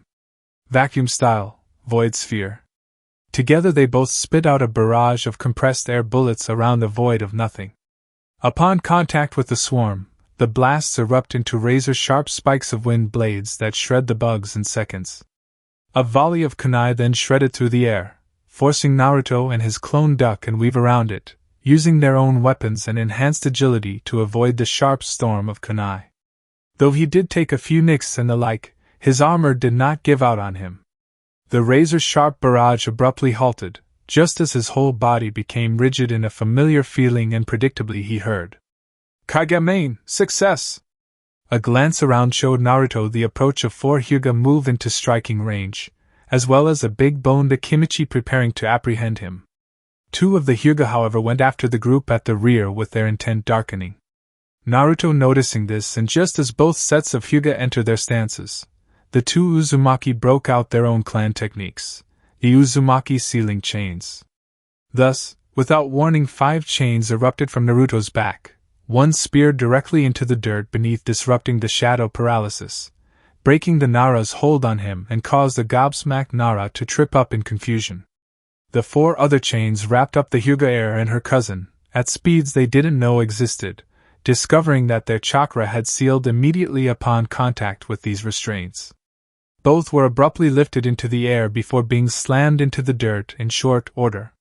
The Uzumaki turned to see both Hyuga who had passed him by, suffering a similar fate as Anoka's near 20 chains over around, with force subduing the 2 aggressors. "Dynamic entry!" was yelled, and Naruto, thinking even quicker, moved the 2 Hyuga still in his chained grasp into the way. "That collision was not pretty at all," the Chunin muttered. "How unyouthful!" Darting aside, Naruto came face to face with another barrage of sharp and pointed weapons, yet he confronted them without flinching at the sight as his chains shot forward in defense and began knocking the standard-issue weapons aside with little effort. Their master abruptly flips over the grasping giant hand that attempted to grab him, but 2 of his chains wrap around the giant appendage, that was promptly crushed by them, and Naruto himself took up the defensive kunai deflection duty. Upon landing, he glances around briefly to judge his spacing, just in time to block a high kick from a green spandex-wearing Chunin. Said shinobi was about to open his mouth to talk, but Naruto was having none of that, stepping into his guard and landed 2 jabs that felt like a rhino stomped upon him each, then a knee to the gut that lifted him from the ground, despite the added weights he always wore, and before he dropped down he was grabbed by his arms and flung out across the ocean. Another situation check, and he watches Anoka's chains dismantle 2 fireballs with ease, Amono firing her bow at the Nara, backing up Kyoto, who was reloading, on the building not too far off and forcing his shadow to retreat. Suddenly his danger sense, honed after years of conflict, triggered, forcing the blonde to leap clear to find none other than the Toad Sage Jiraiya with a suppression seal in hand. That was close. Whilst mid-flip in the air, Naruto notices that Kyoto and the kids were aboard, the sailors were pushing off, but the Akimichi was standing in front holding it down. He'll have to be dealt with. As he lands, a seamless shadow clone appeared briefly, vanishing in the next. Mind-body switch, Naruto heard, and it only took 2 seconds to recognize the technique, track its launch position, the transmitted soul, and deduce the intended target. Anoka. His eyes hardened as he stood from his crouch, ignoring his fellow sage's monologue completely, and launched towards the clashing shinobi on the dockway. "Incoming!" was called out, and those ahead turned to see the blonde, blank-faced and glaring, rushing them. But before their weapons clashed, Naruto kicked off the ground, leaping up, and caught the mind of one Yamanaka Ino, before it reached his cousin, who has no solid defense against such an attack. Naruto's mindscape. Ino landed on a beachfront, Superman style. The tree line was thick ahead and the water a vibrant blue behind her. Looking around, she notices how rough the sea seemed, and the sun was out but offered no warmth for her, as she finally noticed the small seafront house further down the shore of this bay. Running across the hot white sand, she reaches the house, more like mansion, and enters it carelessly with Ino muttering, "This must be where his consciousness resides."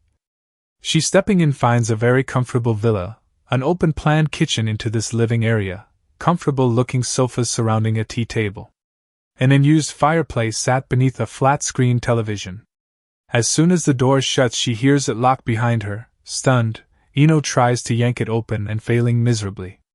Abruptly a voice called out from behind her, stunning her. "That won't work!" The intruding mind walker swirls around on the balls of her feet to find a man, standing 6'6", bright red hair and eyes, wearing a fluffy white nightgown and slippers. He looked like he was just awoken from a nap of some kind, which makes no sense from her point of view, yet he just strolls around like he owns the place. Ino thus asks, "Who are you? You're not that girl." "Girl?" the man asks with a raised brow, which is when Ino noticed the crimson slit eyes and 8 whisker marks on his cheeks, which reminds her of only one person she knew, thus she asks, "Naruto?" She clearly unsure about whether it was a question or a statement. The man drops down on the sofa with a low chuckle, reaching for the popcorn and remote that Ino swore wasn't there a second ago as he snorted. "You wish." This caused the hairs on the young mind walker's neck to stand on edge, Ino whispering beneath her breath, "Then, who or where am? Just sit down and watch. This should be good. The kid very rarely gets this serious these days," the man states as he kicks his feet up on the black marble low table, smirking that shows his elongated teeth and feral nature of the man that glances at her, mirth dancing within his scarlet gaze as he continued, "So, kick back and enjoy it." Battle of Wave, Engagement 2. Naruto lands in a crouch among the whipping chains of his clansmen. Everything else just stopped and watched as he slowly raises to his feet. Glancing back over his shoulder, he took notice of the eagle eye on him from a certain Nara currently supporting his friend's limp body. No doubt wondering who's in control and if his plan worked. His narrowing glare told him the outcome. He also took note that the Leaf forces are being tended to by both the pink-haired and the Hyuga medic with midnight hair, and rejoining the battle. Looking forward, he saw Dog Boy was now hounding the kids, who have drawn their weapons in defense of Kyoto, and 2 other shinobi were rounding up the sailors, to prevent them from setting off. Clearly trying to preserve life and only knocking them out has not worked. Their medical personnel are just waking them, patching them up and sending them back into the fight. A deep breath is taken, the air shifts noticeably, and the blank glint is replaced with cold indifference. Every single veteran shinobi sensed this, as his intent before then had been empty, and lacked anything that could be considered hostile. That, however, has now changed. His entire presence was now screaming danger, forcing those nearby to leap clear from the patiently standing shinobi swordsman. Naruto slowly, carefully, methodically, and somehow menacingly pulls out his black katana on his back. Its scraping against its scabbard somehow felt like a death sentence to all whom earned its wielder's wrath. With that done, Naruto whispered into the wind so lowly, you may have mistaken it for a passing breeze. "Anoka." The woman addressed straightened up immediately, listening to her leader's words that followed promptly. "Defend the kids." This change of instruction may not sound like much to the common folk, but to those keen on tactical games and procedures know the difference between the stances of protection and defense. Anoka's black eyes seemed to become pools of void, nothing within them but a cold detachment from the material world, and her chains also reflected this as they were so calmly swaying in an imaginary wind a moment ago, but abruptly become stock still for a moment. The next they became coiled rattlesnakes, ready to strike. Another deep breath followed by a dense exhale. The natural energy-laced chakra seemed to explode out of him, radiating out that forced those against him to leave or face its wrath. Naruto's eyes narrow on the enemy before him, counting positions, locations, roles, and required actions needed. All within the space of a second, all 20 enemies ahead of him were marked. Anoka will handle the others. He takes a single step and the air grew tense, but with the step following after, he was gone. Those on the gangway were swiftly sliced in half, before they even realized they were dead. Those left were helpless but watched as Jiraiya abruptly appeared before the Hyuga medic. A shockwave of razor wind and chakra exploding out, forcing eyes to be covered brayfly. Looking back, the sage's armored bracers had been cut into lightly despite the natural chakra flowing over them as he was forced down to a knee from the sheer amount of force used in that downward slash. The sound of a building crumbling drew many eyes to the cut-through warehouse behind the Toad Sage, causing a shocked gasp from the Hyuga heiress who was the original target, currently in the old Jonin's shadow. Her eyes wide in fear. Jiraiya had gritted teeth as he looked up at his former student, his blank face revealing nothing to read, and just as he was about to speak, he finds a roundhouse kick knocking him aside. He flew directly into the path of a flung Kiba Inuzuka, who himself had 2 puncture holes in his side. Hinata watched as Naruto continued his spin, with his sword coming for her neck, and was frozen in terror that she was about to be killed by her Naruto-kun. 8 trigrams, 64 palms, drew the attention to her cousin, Niji, who was already in stance and post-ion to strike. Naruto, knowing this move as every Hyuga fights the same, and thus did not even flinch at the prospect of this clash. Sakura tackled Hinata down, beneath the arching Ode katana, that was promptly pulled into a defense position as the Hyuga Jonin began his attack. Naruto's defense held a strange beauty to it. His sword was a blur to most, as Niji's finger thrusts met its flat end regardless of how fast he moved. Just as he reached the final set, however, his Byakugan watched his opponent's chakra form into a seal-less shadow clone that appeared on his left and moved to strike. Luckily for him, his teammate Tenten appeared and parried the strike set to bisect him. Suitably distracted on the clash, Niji almost missed the roundhouse Naruto himself launched from his right. His guard was not prepared for the truckload of a strike that Naruto called a kick, thus his block crumbled under its strength. Twirling into Tenten, Niji barely escaped the slash from the clone, though he did not escape unharmed as Naruto's follow-up slashed him down his chest and left leg. It wasn't dangerous enough to be life-threatening, but certainly debilitating and enough to keep him out the fight any further or risk death. Sensing the danger, Tenten too attempted to disengage, but the clone was pushing her down to her knee. The shadow over her caused her heart to skip a beat, as his sword was being oushed lower and lower, tears pooling in her eyes as the blank faced Naruto. Death by a friend, echoed in her mind. That was until the clone abruptly went poof. The clone suddenly dispersed. In its place was a swarm Kikichu bugs humming above her and Niji.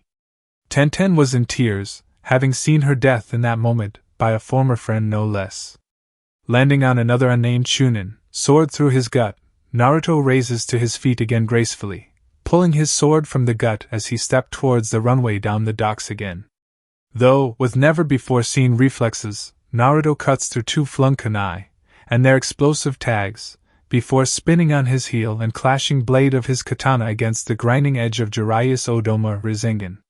The Toad Sage continued to push deeper, harder, with more power pushed into the technique, but the blade Naruto is using wasn't standard issue in Nadeshiko until he joined them after his wedding. His high level of mastery of his clan's expertise has only gotten better since then, and his gift to his new home were these black katanas that resonates with the chakra of their wielder, and only their wielders. Right now, Naruto's nature-enhanced, dense Uzumaki chakra was following the will of its owner to protect his family. At this point, nothing could or would break his blade, and so no matter how much power was being used, Jiraiya had hit the preverbal unmovable object. Thus, Naruto knew he would be fine, but needed to cut off his opponent's strength, which was rather straightforward in this case, causing his chains to erupt from his back once more in anger, and shot out in a wide arch around the clash. Behind, Jiraiya Boi came too late as 3 chakra chains slammed into his side, 2 chipped off his sage chakra-enhanced armor, and the final punching into his side.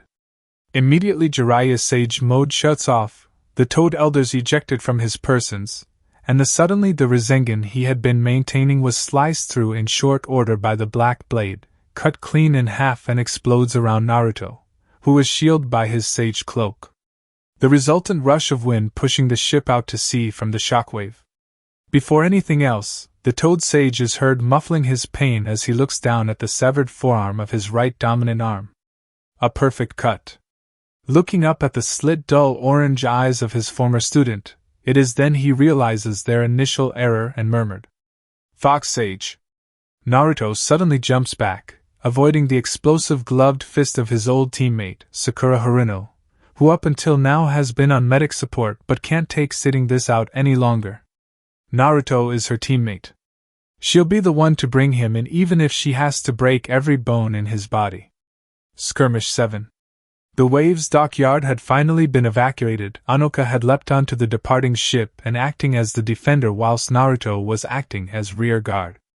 The Leaf forces had been beaten back, forcefully, but now the last loyal member of Team 7 was confronting her banished counterpart. Since their last meeting, Sakura has had a complete turnaround in attitude which has ultimately altered her way of thinking about the past interactions with her fellow members of Team 7. She will admit, in private and with her inner circle, that her treatment of Naruto was appalling. His heart was always in the right place, and not once ever truly stepped out of line, which made the face he made of her betrayal of him hurt all the more. It caused many sleepless nights, though did wonders in her training, and now here she is, the object of her obsession, cutting through their fellow leaf shinobi with a face so cold, so lacking its normal overwhelming sunshine. Sakura growled, taking up her stance, similar to her master, before bellowing. "What the hell are you doing, you baka?" Naruto Uzumaki, of Nadeshiko, used to be rather naive and beloved that ninjas were the ultimate force of right in the world. The bad ones just needed to be beat down, and then reminded of precious people to become good again. How stupid he was back then. The first time he clashed against Yugura was by pure chance. The two clashed out at sea, and this was also the first time he and Kurama worked together, upon the latter noticing something wrong with his little brother. The second time, the two clashed, and during the fight Yugura openly went out of his way to cause death and destruction in mass, destroying innocent people who were trying to run. The evil in his cackle enraged both he and his beast, Kurama, knowing full well that Isaba was the calmest and most gentle of them all. He knew this was wrong. Someone was using his brother's power against his nature. The battle ended shortly after that in a completely one-sided beatdown, of the viciously feral type, as it was proven again that Kurama, even when split in half, is still the strongest-tailed beast. That was only one example of the cruelty of man. The massacre of the capital of Water Country, the innumerable slave rings he and Shizuka had broken up. The children. Nothing ever prepared him for that. Were it not for his wife, he is sure he'd have a much darker outlook on life. His slit eyes narrow to thin lines as he glares at his pink-haired opponent. The leaf was no different, as he has found more than a few of their fingerprints on these things despite their own self-righteousness that he was force-fed growing up. After all, Anoka being proof of this. It doesn't take a genius to figure out that they need him, for the 9 tails, his son, as a replacement for him. His clansmen to breed more Uzumaki, as only one of his clan members can hold out against the dense, corrosive chakra of the strongest beast. Not happening. All these thoughts happened as Sakura made her declaration, which also brought him back to the task at hand and how to block the leaf's attempt at gaining power at his family's expense. His eyes responded to that as they narrow completely, to thin lines as his body tenses, adrenaline production skyrockets, heart rate increases, and his chakra coils ripple in anticipation of the fight. All this was seen by the remaining shinobi as he was ready to attack, including his former pink-haired comrade, who was surprised at the reaction to her question, the guilt swelling within her, but before she could voice that she ducks aside, then leaned from the follow-up slash. Jumping back, she noticed her side had been cut open. It was shallow and not a problem right now, but again she narrowly avoided a cut across the cheek, blood now dripping from it as she lunged forward with a fist. Naruto stepped aside, his opponent's air-shuddering punch, and the shockwave produced tore the air apart. The twirling swordsman continued to do so before slashing mid to ground. Sakura's back-snap kick pulled the loose dirt behind the shockwave it caused. Naruto sliced up that leg as she jumped clear. Though it was followed by another slash that cut her medium-length hair down to her shoulder blades, her head barely moved out of range. Sakura throws wide hook, Naruto sped back. Her follow-up jab deflected with the flat of his sword, the uppercut avoided. Her kick avoided, but the shockwave ripped the fabric over his thighs, and a bruise forming in its place. He slides to the left, for the others saw the after-image as he flat-out dodged the snapped elbow strike from the medic, and then for anyone watching the two began to blur, but it was evident that it was one-sided. The growing slashes of blood on the floor created a rather gruesome sight that only highlighted a smacking sound as Sakura stumbled backwards, a handle embedded in the solar plexus forcing the mezzanine to her knees, coughing and wheezing, her blood leaking from the numerous shallow cuts that now littered her pale skin.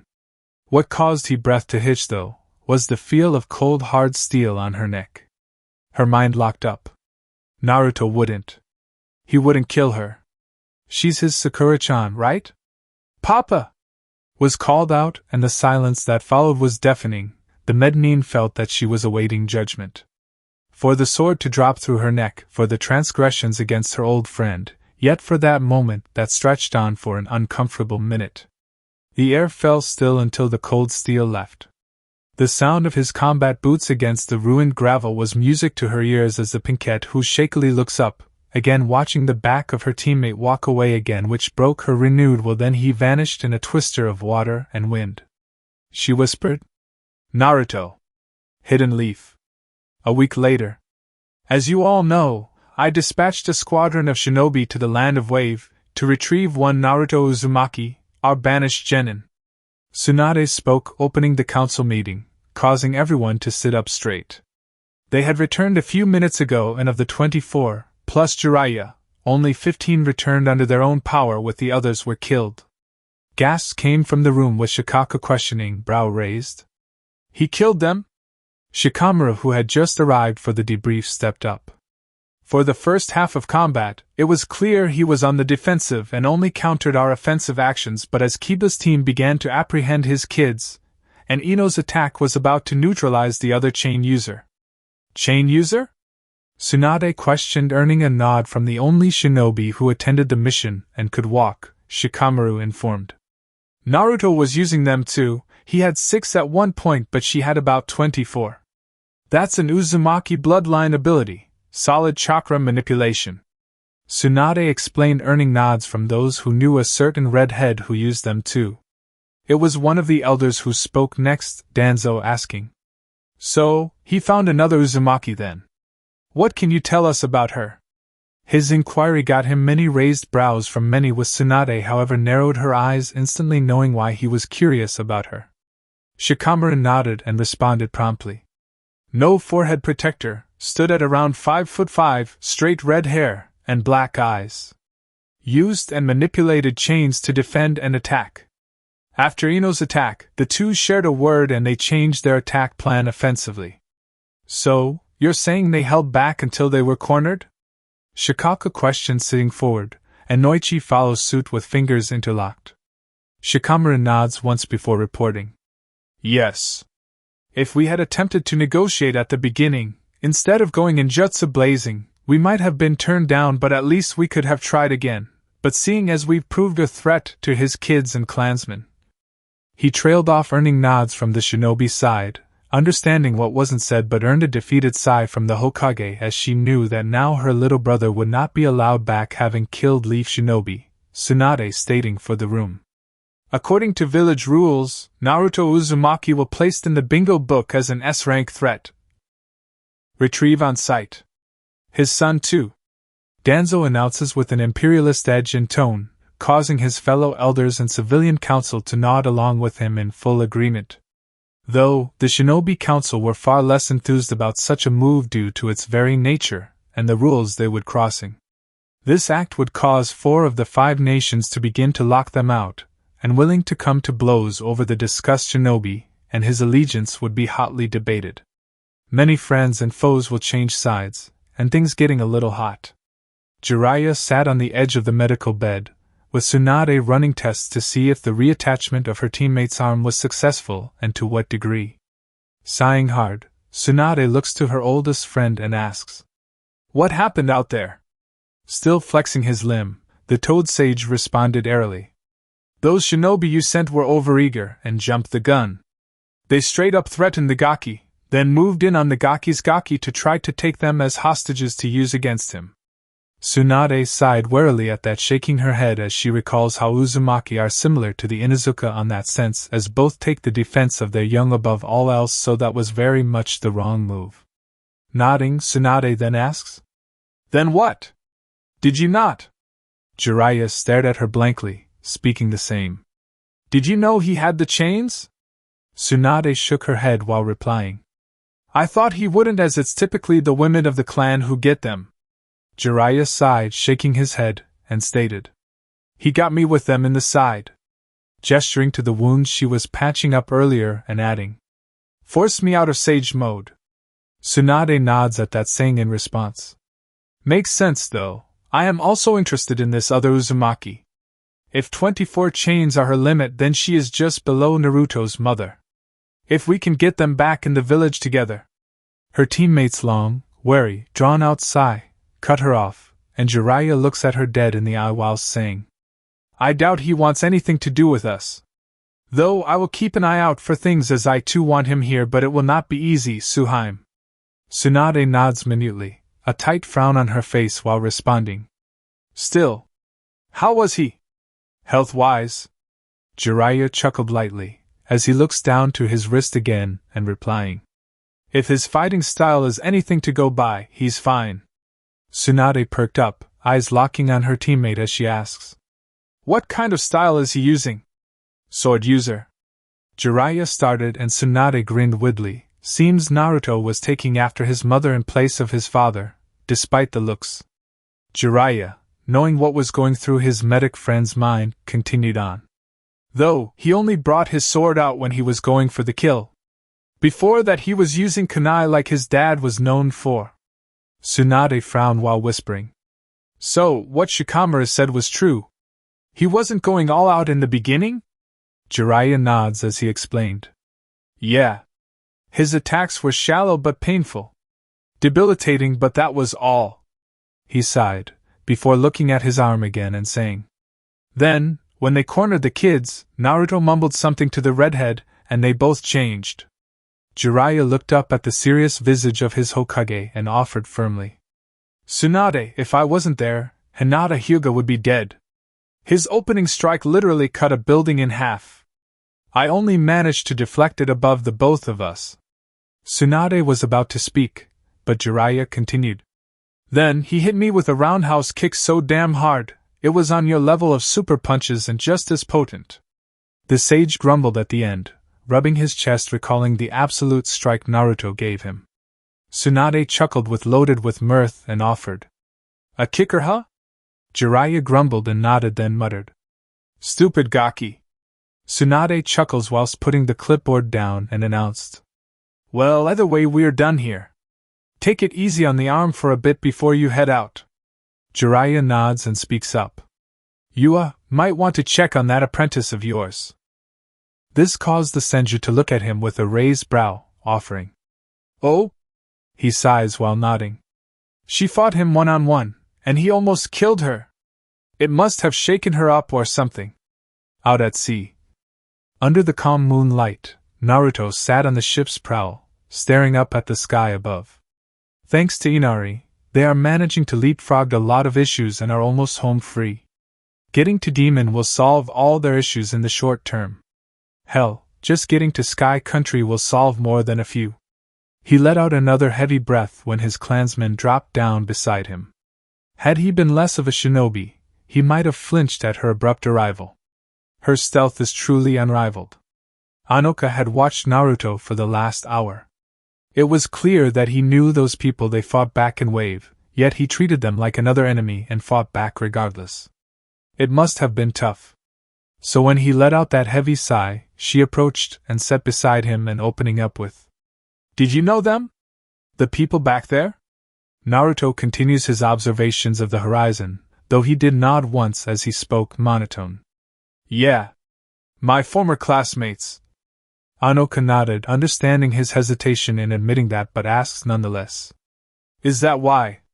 Yes. Naruto cut her off, snipped, continuing briskly. It isn't easy fighting people you once thought of as friends. So I gave them a chance. He shrugged, though Anoka noticed the alleviated pitch of his voice. It was slight, but she knew he must have hated it. Every minute of it. Only one thing came to mind, and so she hugged him while whispering. Thank you. Episode 4. Land of Sky. Naruto leading to the family through the streets of Helio, the port they landed in after their near 2-week journey, heading towards the inn and send along a message to his contact. The others had been quiet and avoided talking with the household leader, who was clearly troubled by the events that had transpired. Shirin was the only one who knew how to break him from his funk, either his mother's or auntie's. Sighing to himself, now knowing he had to act as mediator, the young Uzumaki asked. So, Papa, where are we going now? Naruto abruptly stopped, turning back to the group, and the older members and Shiren noticed him zoning back in, responding. Ah, Shiren. Didn't I already tell you? Upon receiving a negative shake, Naruto smiled sheepishly while rubbing the back of his neck, commenting. Ah, right. My bad. Well, we are going to meet my contact. First we are going to find an inn, then the two ladies will keep watch whilst I go confront them. Can't we go with you? Io asks, somewhat meekly while playing with her fingers. No, this is adult stuff that can't be done by children, Naruto explained sheepishly. Though, I might take Shiren with me. Nah, in a few years maybe. You're too young, yeah. He was speaking to himself at the end. His eyes lose focus for a moment before, nodding to himself, and then regaining focus. So, we'll go market and enjoy the rest of the day before I check on my own mission nearby. That night in the back of the shadiest bar, in the darkest part of the town, Naruto sat alone with a cold beer of the local specialty. Unknowingly to the general population he was speaking with his new occupant. Ino asking casually. So, Naruto, how long have you been working solo? Does it matter, Ino? You may be sitting shotgun for now, but this doesn't change the fact that you are still on thin ice. Naruto's response was equally cold as it was clipped. Kurama's voice came next. No need to be so hostile, kid, I'll keep watch over our guest. Just focus on getting my grand kid home. Right. Not like I can do anything in here. Can't even look through your memories. Ino sighed and Naruto could easily picture the blonde's pout, and ignored it with practice ease. A new voice caught his attention. My lord. He glancing up to see a woman who could be mistaken as the bar maiden or, in Ino's words, a hooker. Naruto ignored his mental prisoner for now and offered a smile as he offered. Gela. The hazel-haired woman with an hourglass figure, that his new passenger was certainly not jealous of, sat down with her equally brown eyes locked onto his blue and a level of professionalism settled in. Gela reported firmly. Sir, my report is as follows. The Ebony Knights have retreated from the area to the north, having suffered casualties from a skirmish with suspected remnants of Sky Shinobi. That can't be good, Naruto murmurs, staring into his cup. Gela continued her report dutifully. We have been trying to infiltrate and find out what it, but until then, go about it slowly and steadily. Don't rush it, Naruto instructed, looking directly into her unnaturally alluring eyes, and added. I'll be able to strike in a few months probably. A few months? Yeah. He nodded calmly, though he took a sip of his beer before replying. I have to escort my group back home. You're going home? Yes. He takes a deep swing from the beer before him. Well, I shall inform milady of your imminent arrival, Gela states with a bow. Her sizable chest jiggled enticingly, and her smile was purely sultry, unrelentingly tantalizing for any normal man. Matching her smile himself, Naruto downing his beer casually before placing it down, and meeting her ever-sultry hazel eyes head-on, and without affecting him, then offered. Thanks. Keep in touch. As he places a healthy amount of Rio upon the desk as he arose from his seat. We'll take the direct route. Watch our backs, yeah? It'll be a pleasure to be working with you, Naruto-sama. Gela reported softly, her voice a soothing melody encoded on a sweet undertone that caused a gagging from the blonde within, though he was unaffected by her smooth voice or naturally alluring scent. As Naruto strolled away, he glanced back over his shoulder at her and replied. Same to you, Gela-chan, though keep an eye out for me. She smiled and waved him off. Hidden Leaf. Jiraiya appears within the Hokage's office, and before she could speak up he does so. I need a team, retrieval focused. I know where he's going, and if we leave in the next hour, I can get us there before he does. Umbu. 10 minutes later. Thank you for the prompt arrival. Tsunade spoke up to the shinobi teams before her. Team 9, Team 10, save for Ino, whose body is running on life support as her mind has yet to return, along with the remaining 2 members of the defunct Team 7. She completed her announcement. Jiraiya has located Naruto's destination and plans to ambush him before he gets there. Shouldn't we bring more shinobi? Shikamaru began while glancing at those gathered. Based on what we saw in Wave, we don't have the time nor means for any more than this, Tsunade explained before pausing and clicking her fingers. He announced, Actually, I will send our premier swordsman with you and will join you for this mission. Kakashi offered a casual glance to the corner, noticing the stiffening in the shadow of said corner, Tsunade continuing. Between them and Tenten, his swordsmanship should be a null factor. Kakashi should be able to neutralize his ninjutsu and counter with genjutsu. The rest of us? Niji questioned with a raised brow, not understanding his place in this props formation. After he is subdued, secure his party and escort them back here. No harm is to come to them. Tsunade orders earning nods, though she continued. Oh, a word of warning though, the Uzumaki's solid chakra manipulation. This caused many to stiffen, recalling the display from the last encounter. Tsunade maintained her briefing posture. The woman of the clan are far more adept at using it. It is incredibly rare for men of the clan to awaken it. As the chakra-based, do not expect anything less than an A-rank stonewall to block them. She rose her hand to forestall the Hyuga, turning to him. Your revolving heaven will not block them. Many Hyuga have made the mistake of assuming to the contrary. Niji nods once. Understood, Lady Hokage. Tsunade finished the briefing. Meet Jiraiya at the East Gate in 10 minutes. He will be squadron leader of this mission. Dismissed. As soon as they all left, she continued. Cat. You are dismissed. Meet your former captain as a Jonin. The shadow vanishes to partake in this retrieval mission. A deep sigh escaped the aged leader's lips as she pulls out the sake bottle from her bottom drawer. Tsunade muttered. Even when you aren't here, damn Gaki. Land of Forest. 5 days later. Just within the border of forest, from the land of birds, Naruto had created another safe house for the family. Perhaps safe house is a bit of a stretch, as it was starting to look more like a holiday home by the day. Naruto and Shiren's mood have both improved the closer to home they've gotten, which has inadvertently improved the mood of the others. Not wanting to burden the others with the continuous pressure of traveling, it was decided to make another base.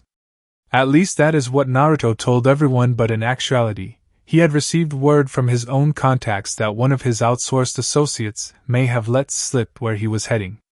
Said associate has been punished and demoted, but that also means that his network had gone into full lockdown after confirming that yes, Jiraiya of the Toads has caught wind of their suspected destination. In a note he received a day ago, it was confirmed that he was spotted the land of Vegetable with a group of Leaf Shinobi with him. He thought perhaps he could cut through marsh, but their ninja would no doubt be troublesome and cause a big stink about his intrusion. So what if he had basically destroyed half their village? They shouldn't have launched those raids against his home in Demon. He shelved the idea for now. After the initial construction of the home, he and Anoka put up the permanent cloaking seals and he input the nature chakra to shield the whole place from prying eyes. The only problem was that another sage was searching for him and would no doubt notice the slight increase in nature around the house. This limited his options. He will have to fight and throw off their trail. Turning from the window overlooking the forest out ahead of the hideout, Naruto confronts his family with a stern visage, but a tired sigh slipped his lips. Look, we have more enemies looking for us. Can't we just hide like last time? Iowa asks, looking so innocently it was barely resisted by the veteran shinobi swordsman at the front. Naruto sighing again, running his hand down his face, muffling himself before replying. No, unfortunately. Our enemy this time is a sage like me. He'll be able to pinpoint me, and this place, the closer he gets. So I will be confronting them away from here. But Dad? Ni-san! Naruto! Silence! Naruto called out, and all fall flat as he sighs tiredly, hands eventually landing on his hips, before he began explaining further. Firstly, before you all cry out trying to help, let me remind you all of a few things. Naruto looks to his son and adding, Shiren, you and your friends are getting better, I will not deny, but none of you can handle Jonin-level opponents. Genin perhaps, but not combat-tested Chunin, and definitely not experienced Jonin. That shut down all the kids. Naruto smiled softly at them. Besides, I need you to ensure that everyone gets home. In worst case. Shiren swallowed very heavily, at the prospect of leaving his daddy behind alone. Though, he needed to be strong, so responded calmly. Okay, Daddy, I won't let you down. Naruto turned to the new mother, speaking up firmly. Kyoto, similar reason. You and your daughter are vulnerable. She needs you more than me. You and Anoka are the kids' final line of defense for the kids. I can trust you with that, yes? Kyoto sighs and nods, her daughter sleeping blissfully in arm at current. I will, and I-san. Anoka. Naruto says before looking to said woman who was semi-glaring at him, continuing on. If the leaf get a hold of you.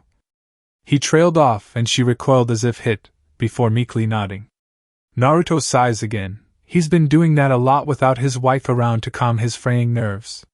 She always kept him in task, straight and narrow, but without her guiding influence and care. He felt lost. Unsure if he was doing the right thing. He only hoped this went to plan. Praise the log, this all goes well. Random forest clearing. It took 4 days of scouting with toads and sage chakra to locate the elusive blonde. The Leaf team soon found that Naruto had been avoiding the towns and villages as no one had seen him, or his group. Jiraiya had to call on his toads and had stumbled across what he assumed was a forward scouting clone that dispelled as soon as it noticed that he had been spotted. With a direction now, the team moved swiftly, with over a dozen of encounters with more scouts, and led them on a wild goose chase around the land of forest near the border of marsh, where they located the real one. They landed at the edge of the clearing and immediately recognized that he had led them there, and was indeed expecting them. He was alone, which was a bad omen. There was nothing they could use against him, as it was clear that this Naruto would strike to kill if forced. Unwarranted return to his former village was clearly a reason to fight full out. The lack of his party suggests that he will not be hampered with their defense, and allow his usage of his heavier attacks. Standing from his meditative position, black katana that lay across his lap was now held in his left hand. Naruto kept his eyes closed, having monitored the Leaf team's progress to get to him. His shadow clones had a field day running rings around them, occasionally leading them into traps, doubling back on themselves, and generally being a nuisance. As much as he's grown, he's still a prankster at heart, and seeing their frustration upon realizing it was another clone was priceless. He's also managed to figure out the team's dynamics, habits, capabilities, and temperament. All vital in this coming clash. He knows of their abilities, yet his own remains largely unknown. He's going to have to thank his darling wife for beating the info game into his head. Better get this started. On the exhale of his deep breath, he calls out. Standing there is not going to change the outcome. They all stiffen. His sensory ability was never that good. Shikamaru sighed out, moving forward. Troublesome. Yugao spoke up next, stepping into the clearing. It was the clones, right? Yes. Yugao. Naruto responds flatly, eyes still closed and pointedly ignoring her tightening stance. He takes another deep breath before continuing. So, we have 2 swordsmen acting as vanguard. No doubt Shikamaru is sitting back to analyze with Niji. Kakashi will be starting as rear support for analysis, perhaps with a side of genjutsu, but will await the word to strike. The others are cannon fodder for detraction or rescue, with the Toad Sage slicking in the shadows ready to subdue me when I get fully invested into the fight. Am I wrong? Unusually insightful of you. Shikamaru Nara commented dryly, more than a little unnerved by the sight of this forward-thinking friend. Troublesome blondes, am I right? Naruto chuckles, and hearing the tut breaks into a grin briefly, then saying, Now then, shall we begin? Sakura speaks up now, hoping to break through to her knucklehead. Why are you fighting us, Naruto? We just wanted to bring you back. Finish that sentence, Haruno, and I'll get you like a fish. Naruto growls coldly, despite the angry rant in his head from another troublesome blonde. As the wind blows his longer locks around, he takes up a stance that causes Yugao to pale. He continued as his tone and face fall flat. You all know squat about that hellhole you call a village. I know your intentions and the lengths you intend to go to accomplish it. Mama. Naruto. You are being rather dramatic. Naruto cut in over his former Jonin leader. He was never a teacher. Come at me with the intent to kill and pray to the log for mercy, as I won't be showing any. Just then, Jiraiya comes blasting into the clearing, having been kicked in by a shadow clone, and a sword sliced through his position, only being replaced with a diced log just before impact. The kindling landing was the signal to start, with Yugao and Tenten immediately charging forward and clashing with the two Narutos, blade against blade in a stunning display of sparks and steel. The duel was quick to escalate as the speed and acrobatics increased, yet only the elite among the shinobi present knew was that Naruto was not only holding his own, but also pushing them back. Jiraiya abruptly lands beside Kakashi. The cut on his shoulder leading down towards his chest showed all that he was saved by his mesh undershirt, as he muttered lowly. Damn, Gaki almost got me. How did he find you? Kakashi questioned, not taking his eyes off his former student, who seemed to be slowly speeding up, already reaching mid-Jonin level speed. He finally lifted his headband now, as to provide support, and memorize his former student's movements. Jiraiya wore a tight frown, arms crossed. Sage mode, if I had to guess. Just got hit by a foot that felt like Gamabunta's tongue had just slapped me. Shikamaru speaking up next, overhearing the soft talk from the side, eyes sharp as he knelt down. Probably why he hasn't opened his eyes yet. Jiraiya offered a grunt in agreement, as that made sense. Kakashi responds with a tight sigh. Can't get him with genjutsu either. He's rendered me useless from here. Naruto sidesteps another thrust from Yugao, who spins and responds with a horizontal slash that was parried by the blonde, and had to take a step back to absorb the kick that still knocked her off balance, as he followed up with an overhead slam that forced her to leap aside. The chakra slash that followed from the move, however, flowed past the umbu, and were it not for the lightning reflexes honed by Might Guy, Tenten wouldn't have only gotten off with a deep cut across her forearm.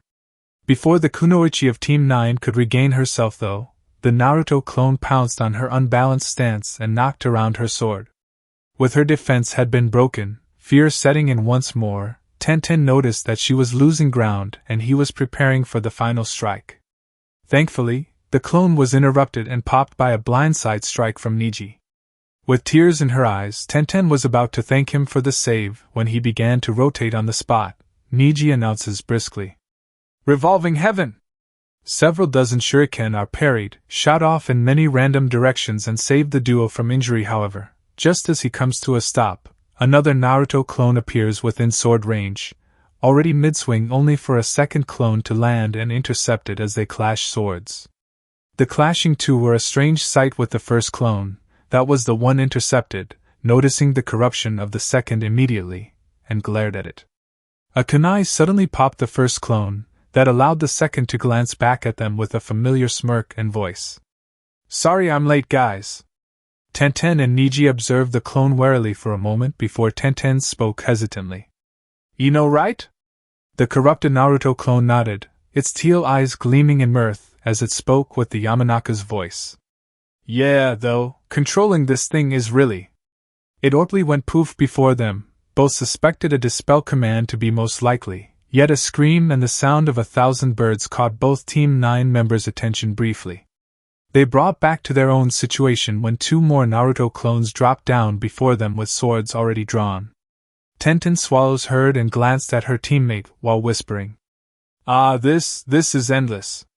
Yugao's slash was redirected by Naruto mid-blade before he flicked the top down and caught her shoulder down to her side, forcing her back. He did not let up, jumping after her with a side slash. She blocked it, but due to the shoulder injury, she lost leverage pretty quickly and lost ground along with her stance. Immediately afterwards, she received a direct roundhouse kick to the chest and sent flying back, screaming as she had no doubt broken something.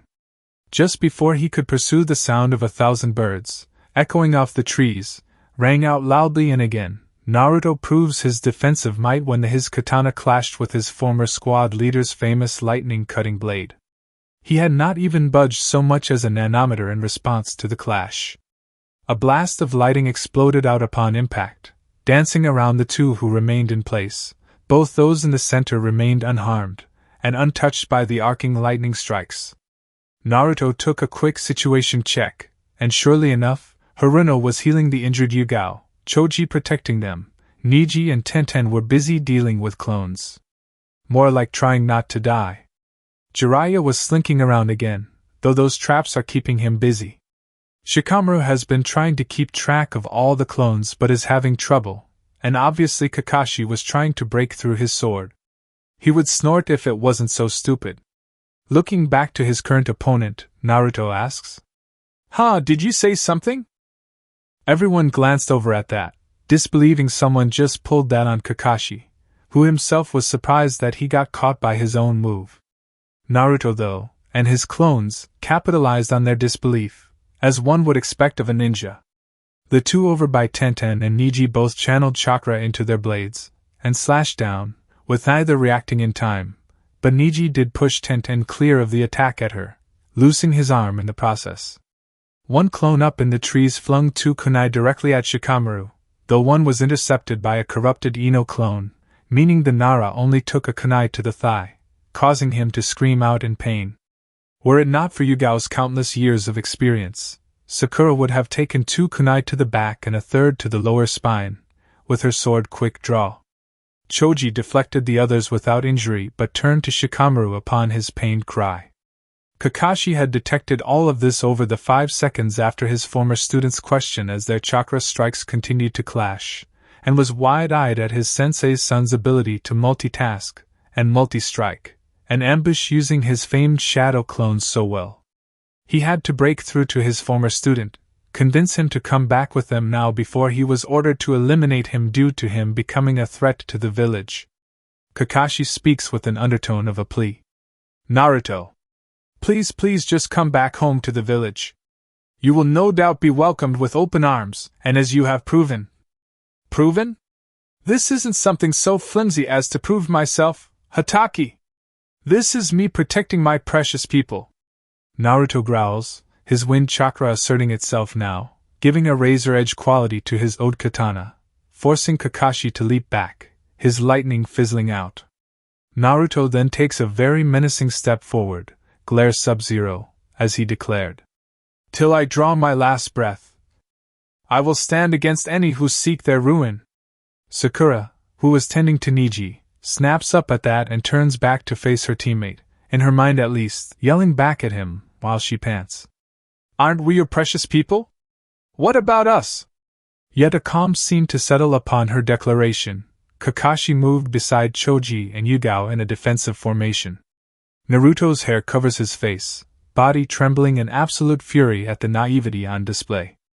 A deep, feral growl turning to a menacing snarl that came from the blonde as his chakra began to become visible around him as he spoke slowly. "You persecuted me when I lived among you, and now you hunt my children. And then have the audacity to vow to drag me back to that Hell's Cape?" Naruto was absolutely furious right now. An abrupt blast of chakra knocked everyone back, many only now noticing his additional markings reminiscent of the beast he contained. Black lines surround his eyelids, reaching back towards his ears but not reaching. Whisker marks thicken, deepen, and darken along with his lips whilst his canines lengthen.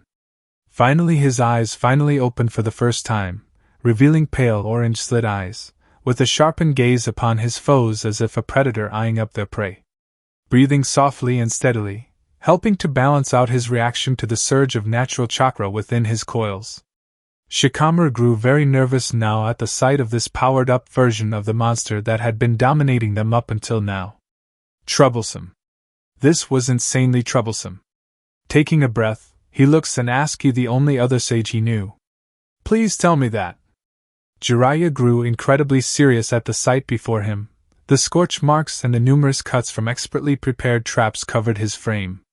"No, I don't feel any malice," Tenten murmured lowly, her disbelief evident in her tone. "Impossible, this has to be." Naruto's voice was painfully clear, filled with a silent rage yet carried an undertone of sorrow. "I warned you to leave me and mine alone. I am sorry, but you won't be returning home." Taking up his black sword's handle with both hands as he takes up a new stance and continued, "I have to send you away, with a message to not approach those I hold dear. Slowly the sword moved up to Naruto's eye level, on his right side, held horizontally as he spoke slowly while crouching slightly, preparing to strike. Kitsune art, four-claw strike!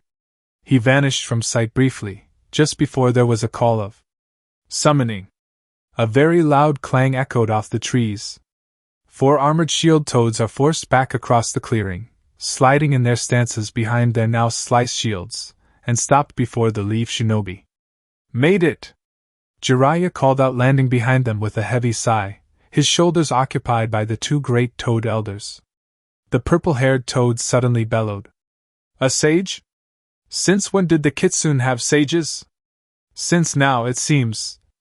The gray-haired, green-skinned toad replied softly with a heavy sigh out as he prepared for a heavy battle with nature chakra. A new arrival drops in, Ino Yamanaka, having transformed one of Naruto's clones, for ease of identification. Guys! Naruto has about half a dozen clones nearby. Shikamaru glances to her briefly, offering a cautious. Ino. Kinda. I've seized control of this shadow clone. Ino explained with a grin but winced a moment later, explaining swiftly. I'm fighting against his dispel command. Not sure how long I can hold this though. Shikamaru nods while glancing around, though his mind wasn't as sharp as always thanks to the kunai still embedded in his thigh. Sakura hasn't gotten to him yet, so he's left it until she's free. He finally relays his plan. We have to find those clones and eliminate them. In case we have to withdraw. Then, abruptly, a stone wall shot up, created by Kakashi in front of Shikamaru, Ino, and 3 kunai-tipped chains punched through and stopped less than a dozen centimeters from Kakashi's flak jacket, before fading away into chakra smoke. Kakashi glancing back, he saw that Yugao had done the same, protecting Sakura's back again. He then speaks up. We need to.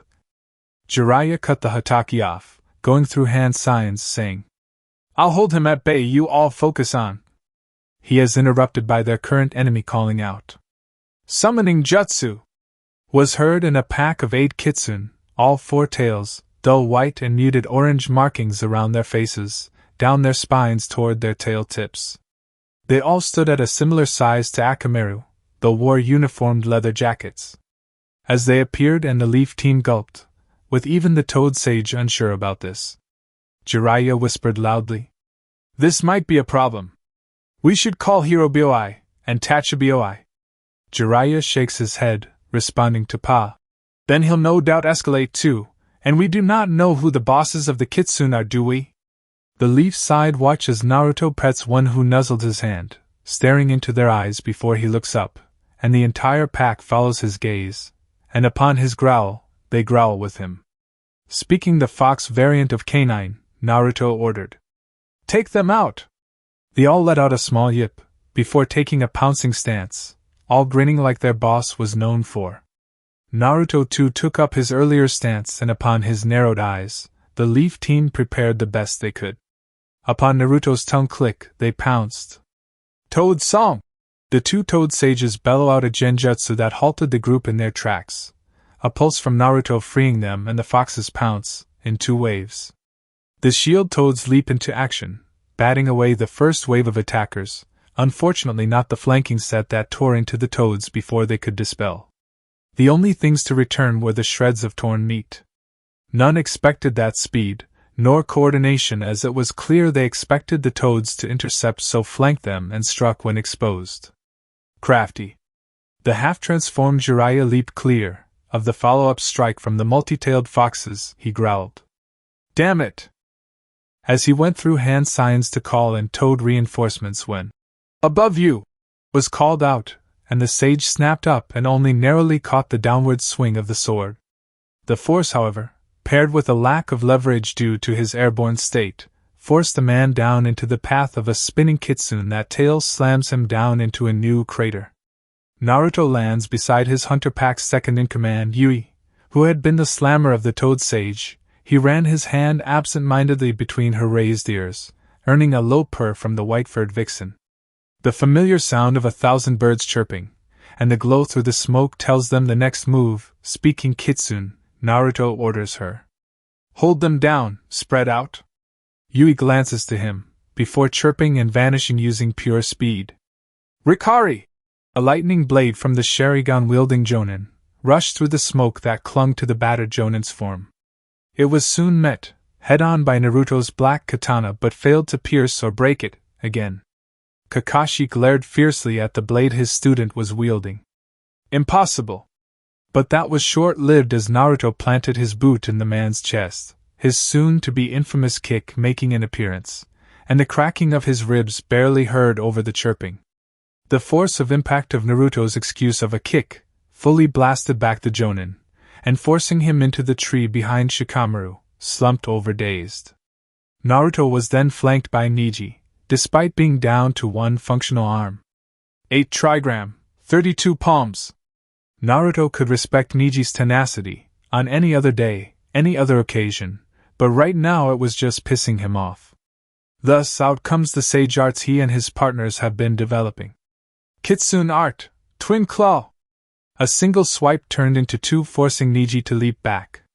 Though Tenten and Yugao appeared next, straight through an opening presented by the Kitsune, Naruto takes up stance while announcing, Kitsune art, full moon.